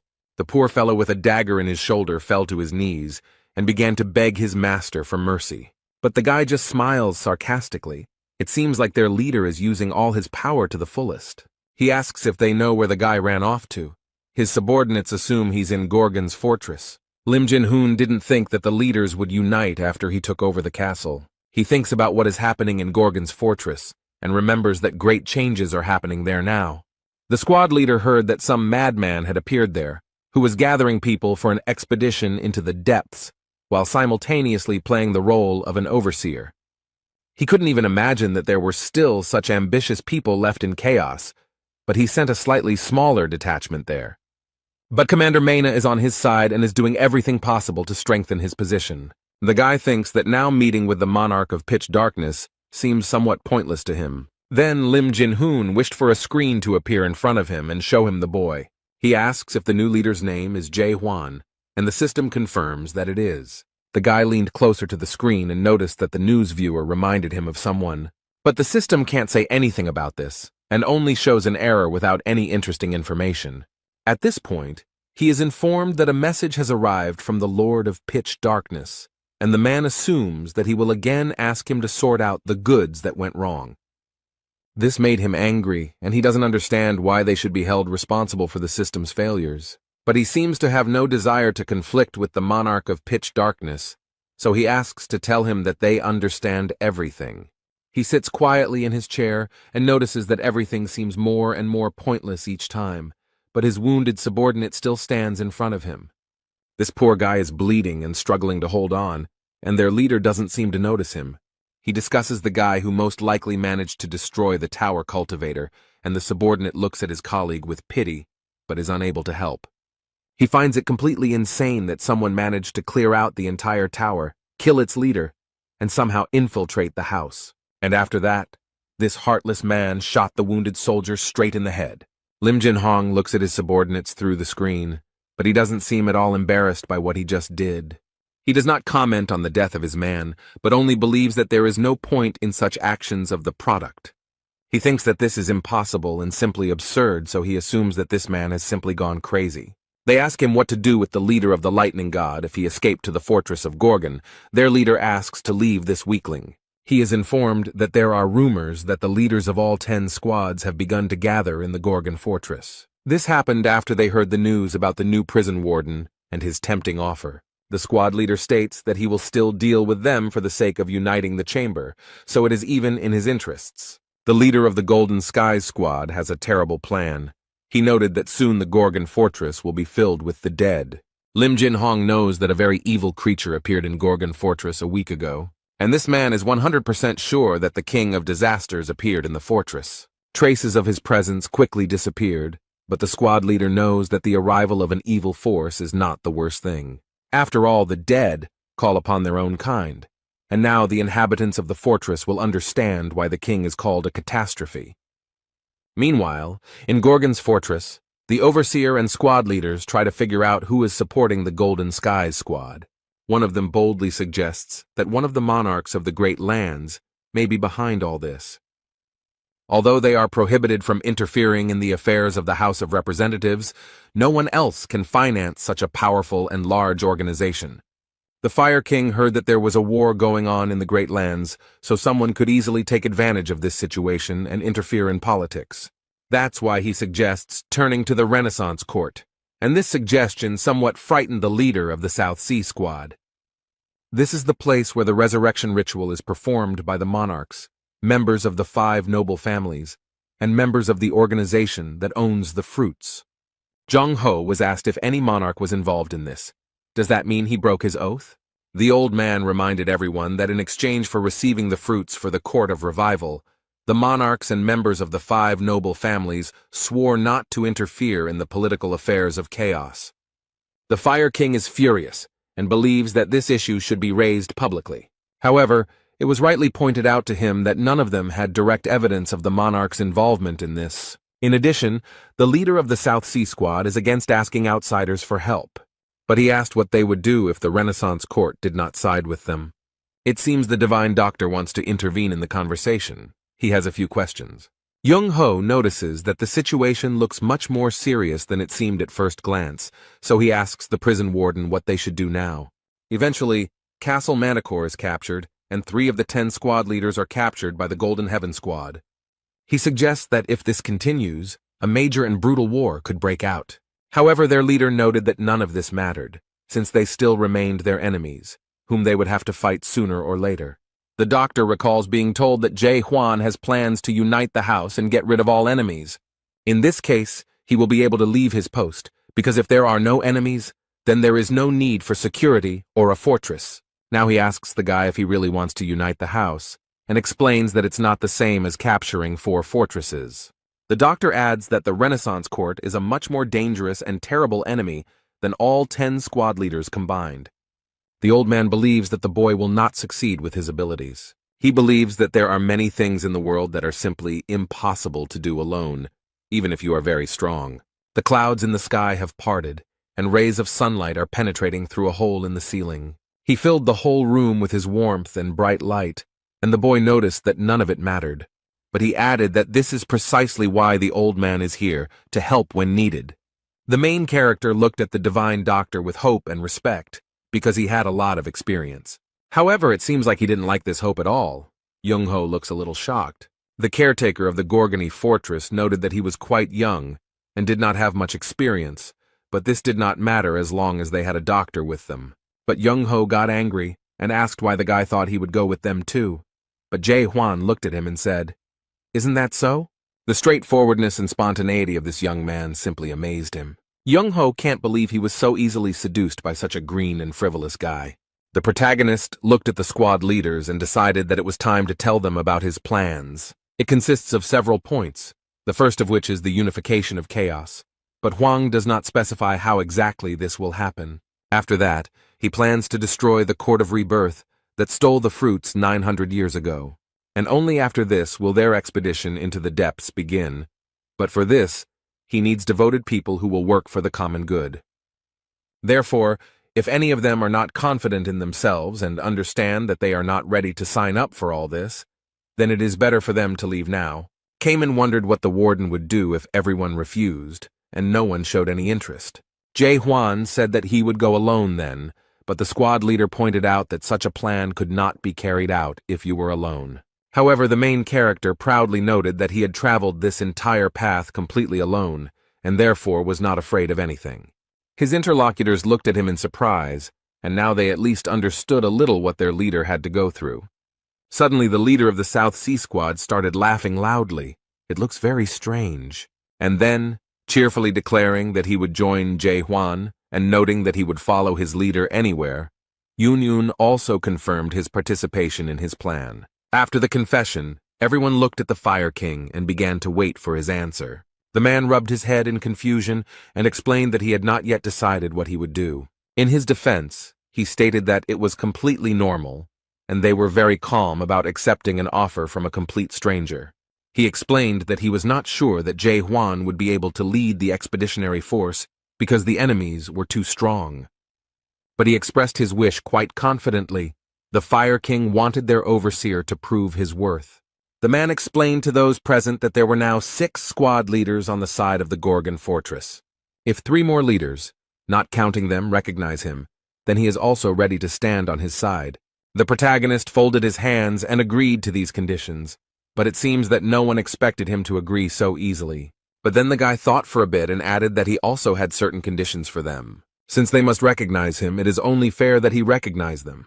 The leaders ask curiously what conditions he came up with, and Jae-hwan replies that they will have a competition. He is organizing a competition among the best, and you need to get into the top 8. This will be enough for him to be able to accept them, and after that the overseer is ready to carry out any task. This angered the Fire King, but Kaiman noted that it made sense, since being the leader of the squad did not yet guarantee them unconditional power in the world of chaos, and asked when the competition would begin. Meanwhile, along the corridor of the fortress, someone is quickly approaching the door of the hall where they are. He opens the door with different movements and eavesdrops on their conversation, but it doesn't seem to bother him at all. This is the Minister of Internal Affairs. He looks very strange and shows some document. The guy looked at the man and realized that something was wrong with him, so he said that he thought the competition would start right now. And the man shows an announcement that anyone who wants to become a leader can come today and take part in the first stage of the competition. Not long before this, a management meeting was taking place in one of the fortress's offices. The Interior Minister appears extremely upset by the whole situation. They ask him what the fortress commandant's plan is because it seems he has something in mind. The situation has become even worse than before. The outer borders of the fortress are overcrowded, and the guards are having problems checking people. Carlton noted that the minister did not seem to like what the warden had proposed. He noted that it was a matter of principle, but Carlton did not understand why formalities could not be avoided in such an extreme case, especially if the majority supported it. Moreover, the supervisory authority has already received approval, but the minister is not confident in this majority. Since 3 of the 5 ministers who agreed were recently appointed, he probably does not have much confidence in their decisions. They seem to have gotten the hint and are not very happy to hear it because it does not show respect for them. The recent disaster killed 4 of the 5 ministers and left the remaining ones seriously injured. In this case, new ministers were appointed from among the inner circle. So Claire became the Minister of Finance, Zaire became Minister of Security, and Carlton was appointed Minister of Justice. But this caused everything in the fortress to go wrong. Claire noted that the Home Secretary was not very happy with the new prison governor's policies, but she wondered if he even understood what values they stood for. The man doesn't seem to quite understand what she's saying or doesn't want to accept it, so she points out that you shouldn't look down on her just because she's a waitress. He tries to object, but the Minister of Finance sees everything perfectly and understands his tone and facial expression. The woman explained with a smile that where there are people, there is money, and now many guests come to the Gorgon fortress because of competition. She confidently asks if he even knows where the competition will be held, and the man is a little confused because he doesn't know. She then tells him that all this is happening on the eastern shopping street outside the fortress, the same street that was destroyed in the disaster. Residents of Gorgon are currently repairing the street and helping with the competition. The man thought for a moment. He knew there would be a competition, but he didn't expect Huang to be able to find people and a place for him. This disaster caused damages amounting to 12,787,000,000 gold units, and then asks how much he thinks they have earned so far in these 2 days of competition. The Minister of Internal Affairs tries to answer something, but says nothing concrete or significant. That's why Claire decided he didn't know anything and took matters into her own hands. The woman excitedly announced that they had already earned 13,280,000,000 gold units. These figures really impressed the minister. He does not hide that he is very surprised by such calculations. The Minister of Finance explained that it doesn't matter what world she's in, the main thing is that she's excellent at counting money. Claire calmed down a little and added that she didn't know what their new fortress caretaker was doing. Does he really want to form a war band in the depths? Or perhaps he is planning to rebel against chaos? The only thing she knows for sure is that it is time for change in chaos, and for some, it may be painful. Whether these changes will be positive or negative will become clear later. Somewhere far away, in the southern part of chaos, everything is very quiet and calm. Peace and harmony reign here. In this part there are endless sea spaces, beckoning with their purity and idol. The highest and most ancient place in these magical lands, that is the Acropolis, is Dryad. There rises a heavenly fortress of mighty stems growing thanks to the monster guardian plant Dryad. At the very top of this tower, a woman plays with a shoot of this plant and talks to it. This is the caretaker of Dryad Keep, Asa Lincroft, and she senses trouble approaching. She was completely focused on using her unique skill. The observer uses an advanced clairvoyance skill and attempts to see what is hidden from the normal eye. This skill allows the Dryad Fortress Overseer to see at very long distances. She saw a terrible picture of a huge number of dead people approaching the Gorgon's fortress. But what's even more frightening is that among them is a walking Magritte, a very dangerous and powerful creature. This monster somehow realized that someone was watching it and was able to deal damage at such a distance. The woman gritted her teeth in pain and stopped using her skill. She had seen enough. It took Asa Lincroft a few minutes to recover from the contact. And now she is ready to do anything to warn the Gorgon fortress about the approaching danger. In one movement, the guard turned into a bird and headed towards the fortress before it was too late. Meanwhile, in the territory of the Gorgons, at the eastern gate, extremely interesting events are taking place. A crowd of people gathered to watch the competition between the strongest people they knew. Everyone is incredibly excited because there will be 16 fights in just 4 days. The leader of the Infinity Squad, Shin Moo-hyuk, watches everyone closely and thinks that they are too demanding. Someone from the outside noticed that this was all because of Kang Hwan, because he lost control, and declared that he would kill everyone. Young-ho spoke to him, and they greeted each other as if they had known each other for a long time and were old friends. But it looks like this man decided to surprise his old friend and show off his strength. The leader of the Infinity Squad shines like gold with his power, and the old man seems to appreciate it. But he noticed that he looked very good, and it seemed like he had not been sitting still but had been working hard. The man looked closely at the divine doctor and noticed that he was also in good shape. They watch the fight and have a nice chat in the stands, which Young-ho finds quite impressive. He knows that Shin Moo-hyuk loves to fight, but he refused to participate in the tournament. The latter remarked that he liked fair fights and not meaningless ones. The old man remarked that Kang Hwan would definitely not like such a statement. Meanwhile, in the ring, the fiery king gritted his teeth and tried his best to defeat his opponent. He can't lose. It would be too much of a blow to his pride. Therefore, this man does not hesitate to release a huge wave of fire at his opponent. He smiles sarcastically and believes that he has succeeded and the warrior he fought has already been defeated. But the next moment he realizes that something is wrong and this is not the end of their fight. The man raises his head and sees above him, in addition to the clear blue sky, his opponent ready to strike. The enemy approaches Kang Hwan with all possible speed and holds his spear at the ready. After this, there was a very strong blow, as a result of which a large amount of gunpowder and even stones rose into the air. However, when the fog cleared a little, it became obvious that the leader of the Fire King's squad had no time to dodge the attack. What remained was exactly what he had feared so much. He had lost, and in front of so many witnesses. Moo-hyuk noticed that this divine law seemed very familiar to him. The doctor confirmed that this was his habit. They talk about Ha-yu, the Steel Lord of the Green Winds, and he seems very powerful. The men looked at him in surprise and did not understand what he was doing there and why he needed all this. But Jong-ho can say with certainty that many lords are interested in this tournament. The 16th round is now complete, and the long-awaited battle between the top 8 will now begin. Shin Moo-hyuk noticed that everything was happening very quickly, and the doctor explained that their new leader did not like delays. Someone confidently enters the arena, and the crowd is already going crazy with impatience. Finally, it's the turn of the leaders of the followers, and the people in the stands are happy that they've finally waited for the most interesting part.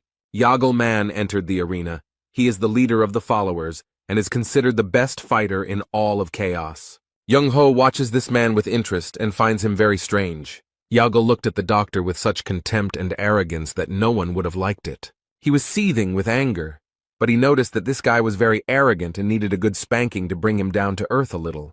His interlocutor asks him to calm down a little, because he is only 400 years old, and in the meantime his opponent enters the arena. Young-ho is looking forward to the events and smiles sarcastically because he knows what awaits this idiot. He noticed that the young man was now teaching the leader of the followers a lesson in a way that made him feel almost uneasy. The protagonist stands proudly before his opponent without a drop of fear or hesitation.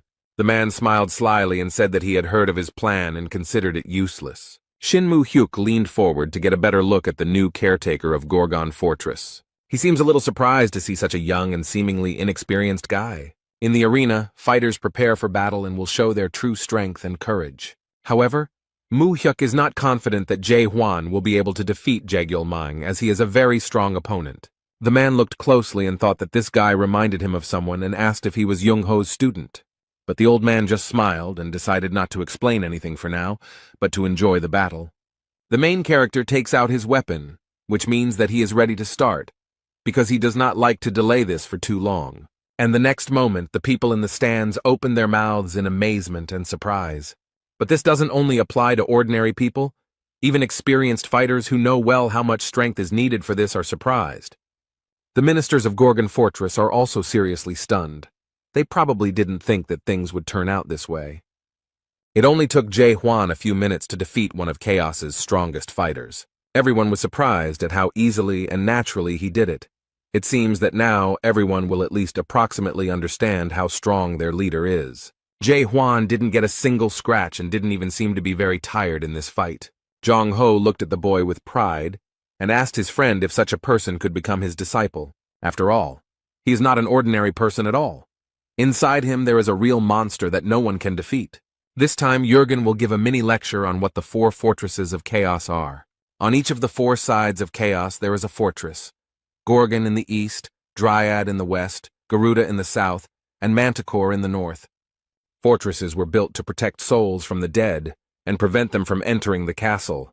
That is why the fortress's first priority is to get rid of all the dead that have appeared in the fortress. Zaire tried to destroy Carlton, who almost turned into a monster, because it was his job. Each fortress has its own overseer, and each of the 4 overseers has its own special sign, also called a talisman. Yagelman fell heavily to the ground and remembered that his opponent was not on the list of semi-finalists. This man has had a hard time with Jae-hwan. He is all beaten up and his body barely obeys him. When he learned that his opponent would be the warden, he was very happy about the news. In the end, he decided to take part in this stupid competition only to appease the fortress commander. This has happened before. People gained hope and began to make plans for a long-lost life, but unfulfilled hopes led to great disappointment. He came here precisely to destroy this hope and prevent it from turning into disappointment, and he has been doing this for 400 years.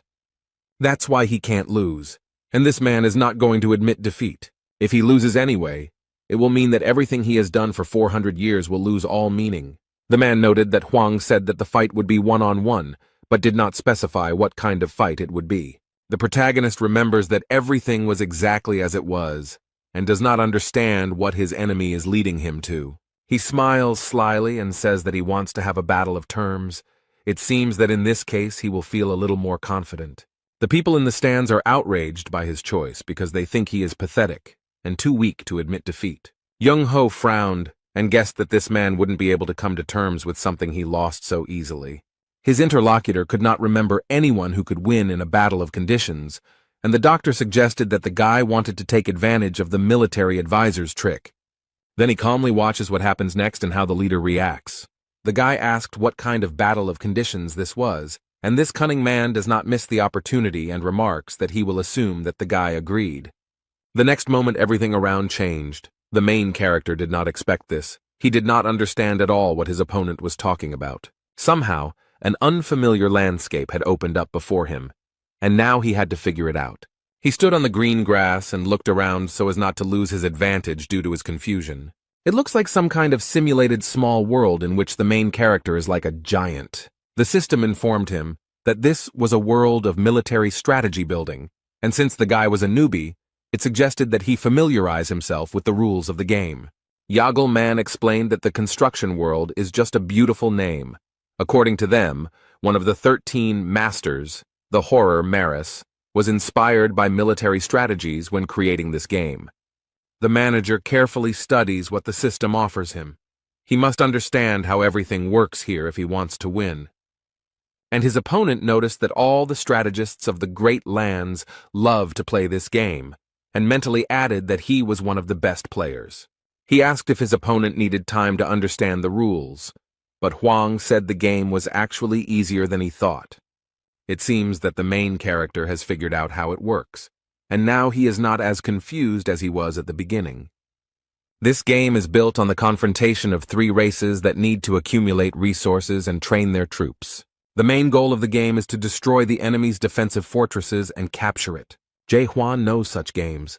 On Earth, he actively played a similar game and knew absolutely everything about it. He was such an avid gambler that he played over 10,000 games. Now he wonders who these horrors are and if they just stole someone's idea, while his rival asks if this is the right place for him. The system reported that Men had chosen the Lost Garden as his battlefield, and it was perfect for him. Huan chose the human race to fight as in the game and seems to be very confident in his choice. Instead, his opponent has chosen the race of the dead and smiles slyly, believing that victory is already in his pocket. He finds it very strange that this guy chose the human race out of all 3, and remarks that he acts arrogant when in fact he is just a newbie. The undead race becomes stronger in the second stage of the game, but can sometimes win during the game. He makes plans and wants to first train warriors, build fortifications and a base, and then go on the offensive with dozens of warriors. But while he was thinking about all this, his rival had already gone on the offensive and was destroying his race of the dead. The main character already has his own army and weapons.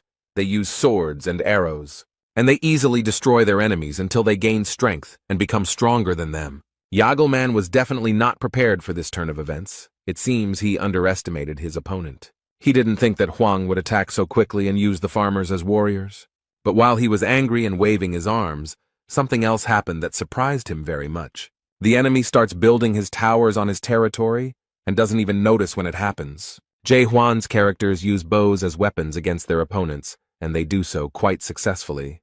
They use these towers as defensive structures and actively attack monsters. Is very surprised by everything that is happening. It seems that he cannot win here either. If he destroys the enemy's towers now, farmers with more endurance will rush into his territory. But he has no other choice. He must stop it, because he has no way to accumulate resources or build structures. He gets incredibly angry and shouts that this is an unwise strategy, but the protagonist is absolutely sure that he is doing everything right. This strategy is very popular in Korea and is extremely destructive to the enemy, so it is usually frowned upon by society. However, now the spectators in the stands are pleasantly surprised by the success of the caretaker of the Gorgon fortress. The doctor and his friend watch the battle closely and worry about Huan. Men understands that soon he will not be able to continue this battle and will lose where he is the best in all of chaos. He got angry and shouted. The man asked if it wasn't customary not to attack for the first 10 minutes of the game. However, the main character looked at the man in surprise and asked what he meant. His opponent explained that players usually spend the first 10 minutes building structures and gaining strength before the battle. Huan looked at the man with disdain and asked where such a rule was written. Hearing no answer, he remarked that since it was not written anywhere, it did not matter when exactly you started the fight, and this greatly angered his opponent. The poor man fell to his knees in despair and realized that this was the end. He had no more chances. He doesn't want to admit it at all and doesn't understand who this guy is and where he came from. After all, this young man ignores all common sense and bypasses generally accepted rules and norms. Looked at his opponent and was forced to admit that he had no more aces up his sleeve. He knows that he can do nothing to equalize their strength or gain an advantage. No matter how hard he tries, Man knows he can't beat this guy. He bowed his head and thought that perhaps he had been waiting for this very moment for all 400 years. It's very hard for him, he doesn't want to admit it. But this is the end. He admits that he lost. The hall exploded with applause. Everyone was happy with the victory of the fortress commandant. People really enjoyed the spectacle. The protagonist is resting after a fight, and someone approaches him and asks who taught him military strategy. They went down from the stands to the arena to talk to the commandant of the fortress. The divine doctor and his friend landed, and Young Ho remarked that he thought the young man only knew how to lunge. However, he added that the new breaking technique was created based on Chung Ho's strike, so there was no need to insist that he was only interested in lunges. The old man realized that the main character had used the spiral fracture technique against his opponent. The boy looked at the doctor in confusion, and he explained that this was the best name for the procedure. Before the competition, they argued, and Huang noted that he only used lunges, and Jung Ho noted that the young man was inspired by his strike, so he should be named after him. Kamen thought for a moment, and noted that both the strike and the lunge were aimed at killing the opponent, so the word lethal could be added to the name. The guy suggests going with the name Death Spiral, although Jung Ho isn't too happy with it. The protagonist still insists on his own, because he likes his name better. But suddenly he switches his attention to the person next to him. He doesn't consider it necessary to introduce himself first, but immediately states that this man looks strong and asks if he wants to fight him. The man noticed that the warden seemed to dislike unnecessary ceremony, and his friend explained that the guy had no respect for his elders and even dared to give orders first. The guy exhaled and explained that experienced fighters had gathered here, so he saw no point in unnecessary ceremonies. For the first time in 900 years since the Deep Squad disbanded, Shin Mu-hyuk sees Jung Ho actively participating in a conversation. Mulark was the captain of this squad and gave everyone hope, but in the end he left behind only despair. He wonders if this guy can be compared to Mulark, if he can replace him. Judging from the previous fight, this guy is actually very strong. He boldly suggests that Jae Hwan might even be as strong as Malarka. But he is not particularly interested in this. A person is more interested in his soul. After all, he doesn't see any loyalty or obedience to the rules in him at all. It's the complete opposite of Mulark's wisdom and caution. Shin Mu-hyuk looked at the boy closely and thought that something was wrong with him, that he was somehow overwhelmed with bloodlust.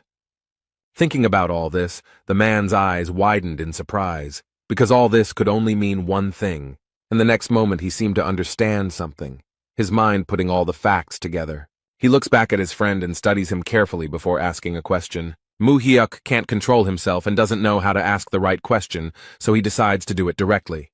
He looks at Jung Ho and asks if Jae Hwan is sleeping, but the doctor doesn't answer at first. And then he breathed a sigh of relief because his friend finally noticed, and noted that Huang was fully awake. The announcer announced that the quarterfinals would now begin, and that we were in for some very interesting matches. The protagonist stood and thought for a moment, and then decided to enter the arena without an invitation. The divine doctor does not understand where the boy is heading, because his turn has not yet come. Meanwhile, Mu-hyuk looks at the boy suspiciously, still thinking about the fact that he is fully awake. He looks around and explains that he is tired of sitting and waiting for something to finally happen. So if he is fully awakened, it means he has passed the third stage of awakening. The old man looks at the boy with slight fear, because he has absolutely no idea what to expect from him. There is only one question spinning around in his head. It is impossible to predict what this young man has planned this time. He carefully studies those warriors who reached the finals. These are the strongest people of those who participated in the duel. It seems he uses his doubt skill to figure out who is who. He sees that everyone except Kaiman and Yunen look like pretty strong opponents, especially the woman with the sickle, and even his skill cannot help him understand her essence. He cannot understand who she is.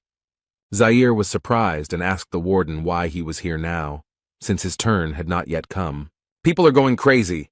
They saw that the warden came into the arena and are waiting for some words from him. Journalists got ready, turned on their cameras and microphones so as not to miss anything important. Meanwhile, the main character has taken the microphone from the presenter, and it seems that he really does have some kind of announcement. First, he raised the microphone to his mouth and greeted the spectators in the stands, asking for a moment of attention. The guard of the Gorgon fortress reported that he had already managed to assess the strength of the participants and made a conclusion about each of them. The guy noted that he was bored watching this gray mass. Such statements surprised the leaders. That's why he's trying to completely change the course of this competition, and everyone is listening to him attentively. The leader of the priest clan, Ja Hekran, stopped him and asked what he meant, but she asked who gave him the right to change everything so abruptly at the last minute, and why he makes such decisions himself. Jae Hwan stated that he wanted to abolish one-on-one fights, and Ja Gukryong asked if he suggested holding fights in squads. However, she noted that this would not work as the distribution of participants would cause many problems, and it would also be difficult to determine the winner.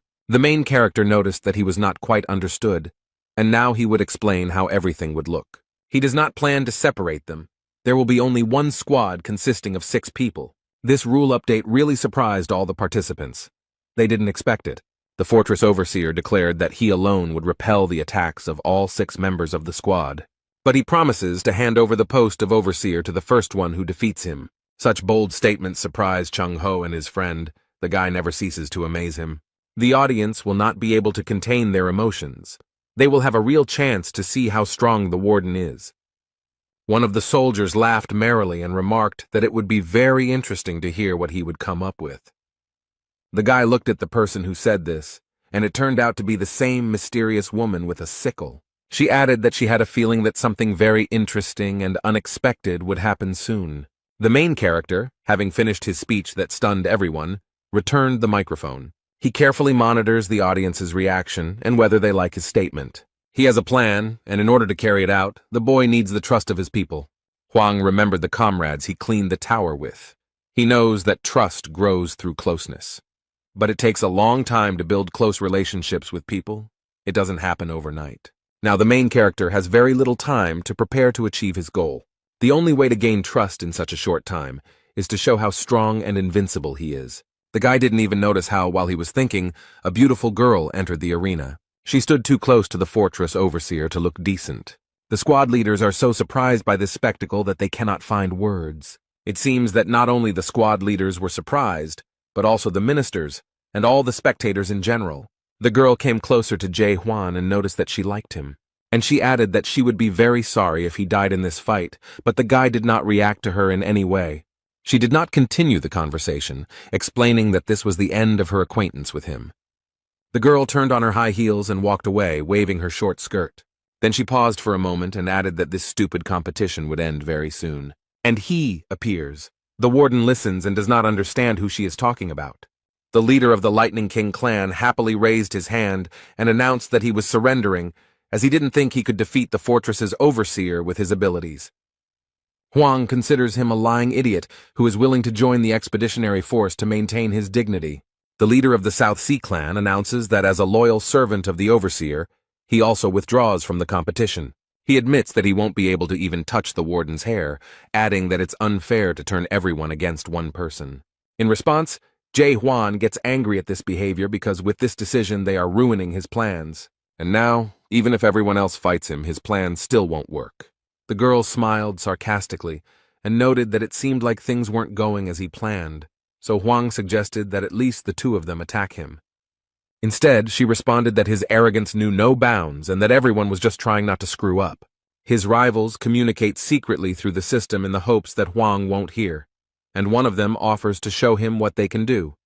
However, she noted that his strength didn't matter, as he wouldn't be able to repel multiple simultaneous attacks anyway, and she added that they did not come here at all to defeat the warden. However, the protagonist used his doubt skill and understood everything they secretly communicated about, and he was very surprised by the fact that they did not come here to fight him. Using this system, one of Hee-yeon's subordinates asked her what she was going to do next. One of them believes that it is necessary to observe how events will develop further, and wonders who will cover the Forbidden Paradise squad and force the Steel Overlord to make a move.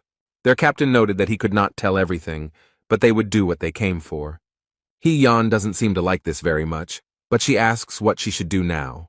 They explained to her that they first needed to understand who the warden was and what he did. The girl realized that they wanted to find out what kind of pawn he was and how he could be influenced. So she turns to the boy and remarks that they are not going to compete with the chief of the Gorgon fortress. The protagonist frowns and wonders if this means he's just giving up. However, the girl notes that this is not an entirely correct interpretation, since the unwillingness to argue and raising the white flag are slightly different things. Huang then, to make sure he understood correctly, asks again if this means they won't fight. And then they announce to him that they wanted to voluntarily join his detachment for an expedition into the depths. Young-ho looks a little surprised and even angry. It seems like he doesn't like these guests. The squad leaders who had already sided with their boss were also surprised by his words. Quite logically and rationally, the protagonist asked what their motivation was. The girl sighed heavily and wondered what he meant by asking this strange question. But she added that they cannot have any selfish motives, but only a desire to help people who are stuck in chaos and want to return to their previous lives.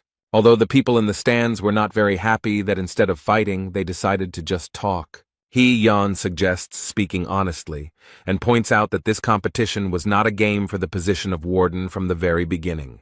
She suggests that it was such a tempting and very cunning move for the sake of something completely different. From the very beginning, the talk was not about the position of overseer, but about recruiting people for the expedition to Gribben. The public is surprised by this turn of events, and the girl continues to note that the warden's methods impressed her a little.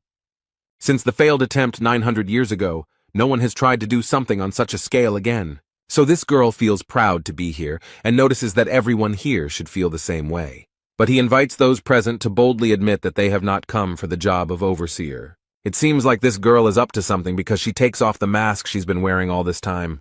But suddenly her eyes lit up with a bright green light, as if she was using some kind of skill. She rises into the air and hovers above the arena, spreading her power around. This skill spread throughout the arena and stands, and it calls into question their true motivation for why they are all here. Thanks to this skill, the girl gets the opportunity to see the whole truth with her green eyes. Yan seemed to have cast a spell on everyone in the stands and could reach into the most distant corners of their minds. The girl seems to charm everyone and asks what really brought all these residents to the house. Is the battle the main reason, or perhaps they are concerned about the future of Gorgon's fortress? The girl used her justice skill and approached people to understand their thoughts. People start looking around and trying to understand why they actually came here. They discuss what they think about this and how they feel about the deep sea expedition. The main character looked around and realized that she was using a skill that enchanted everyone around her. Huang looked at the girl and even thought about ending it all with one blow. One of the older men raised his hand and declared his support for the Divine Ladies Squad. But he adds that he did not come here from the east to watch some ordinary competitions. This man turned out to be a wandering sword general, and his appearance here surprised everyone very much. This old man, Han Myung-gwan, is as strong as 10 troops put together. It seems like Yan was trying to achieve this because you can see the satisfaction on her face. However, the main character is not very happy with this turn of events, because he sincerely wanted a fight. Meanwhile, the main building of the Gorgon fortress is empty. It is quiet and calm here, because most people are in a completely different place. Only one person walks through the empty corridors and does not feel any danger. This man is Justice Minister Carlton, walking slowly towards his office. In complete silence, he boldly opens the door to the room. It is already late evening outside. The window in the office was open, and a bird with beautiful blue feathers flew in through it. This is Orel Visnik. No one has been in this office for a long time, so it is unclear when he arrived here. The bird obediently waits for the person who will receive the message it must convey. When the eagle realized that the message could be entrusted to the Minister of Justice, he showed it. Carlton read a message from Fortress Overseer Dryan that the dead were heading to Gorgon's fortress. Then the messenger flew away, having completed his task, and the man remained standing at the window. An expression of unspeakable horror appeared on his face. This news simply stunned the minister. Carlton wonders what will happen to the fort when they finally get here. Meanwhile, no one suspects that danger is approaching them. They are still in the arena. The sky has already darkened and is covered with black clouds, but people do not disperse and remain in the stands. The entire crowd is completely hypnotized by this woman. She calls on everyone not to fan the flames of internal conflict. But she suggests that we all sort this situation out together. It's strange that no one stopped her. Yan stated that it was time to end this competition, as they had already achieved their goal, and there were many people behind them who were willing to volunteer to go on an expedition into the depths. She understands that now everything is in her hands, and she can get down to the most important thing. The girl announces that there is one more issue that everyone should discuss. She asked who would be the captain of the expedition group, as it was a very important mission. Young-ho wonders if this girl has returned to herself. It seems like he knows her well. Hee-yoon used the skills justice and illusion against people. Now she uses her cunning tricks to deceive people. I wonder what she is trying to achieve. The girl hopes that the commander of the fortress will take on such responsibility. She believes that the current overseer is a unique genius, surpassing in strength and intelligence all the leaders of the 10 squads. People praise the leader of the Divine Women's Squad because she is an amazing person who wants to praise someone else and not herself. She asked if anyone had any complaints, and the wandering swordsman noted that the position of squad captain could not be taken so easily by force and cunning. The girl is surprised and wonders what qualities a captain should have. He believes that the only thing a captain should be able to do is lead a large number of people. She suggests that the girl take a closer look at the fortress caretaker to find out. The man asks if she can use her fair check skill on the warden. That was exactly what she was trying to achieve, because a faint smile appeared on the girl's face. People are very supportive of this idea, because thanks to this, everyone will see what kind of person he is and whether he can be trusted. Zaira announces that everyone except the warden must leave the arena and asks the leader of the Divine Ladies Squad to use his skill. She pretends that it is not her idea, but the desire of the majority, so she is forced to do it. The girl lightly points her hand at the boy and creates many white butterflies. They form different figures. One of them is a large arrow figure. It seems to be some kind of ritual. The guy was very surprised by this, and the squad leader asked him what he thought about it. It scares him a little. He doesn't know if it can hurt, but she keeps asking. Chung-ho realized that this girl had acted very treacherously, and this was exactly what she had been waiting for. But he noticed that she had everyone under her control, and the man explained that everyone knew about her outstanding abilities. People with a high level of adaptation undergo a fair test to make up for the missing characteristics and move to another level, although he himself has never done this. The doctor is worried about Jae-hwan because if he now brutally disperses everyone, the expedition will definitely not take place. After all, no one wants to follow a captain who can kill at any moment. But if we don't intervene now, his soul will be tested, and this is an intervention in his personality. The old man eagerly awaits what this young man will do, and the protagonist calmly agrees. This answer surprised the divine physician because he faced a very difficult choice. She asks him again if he is ready to undergo a fair test, and he repeats his answer. The girl didn't just like it. That's why she came here. She needed to find out what kind of person he was. The audience can't wait for something to finally happen. They're tired of watching these two just stand there.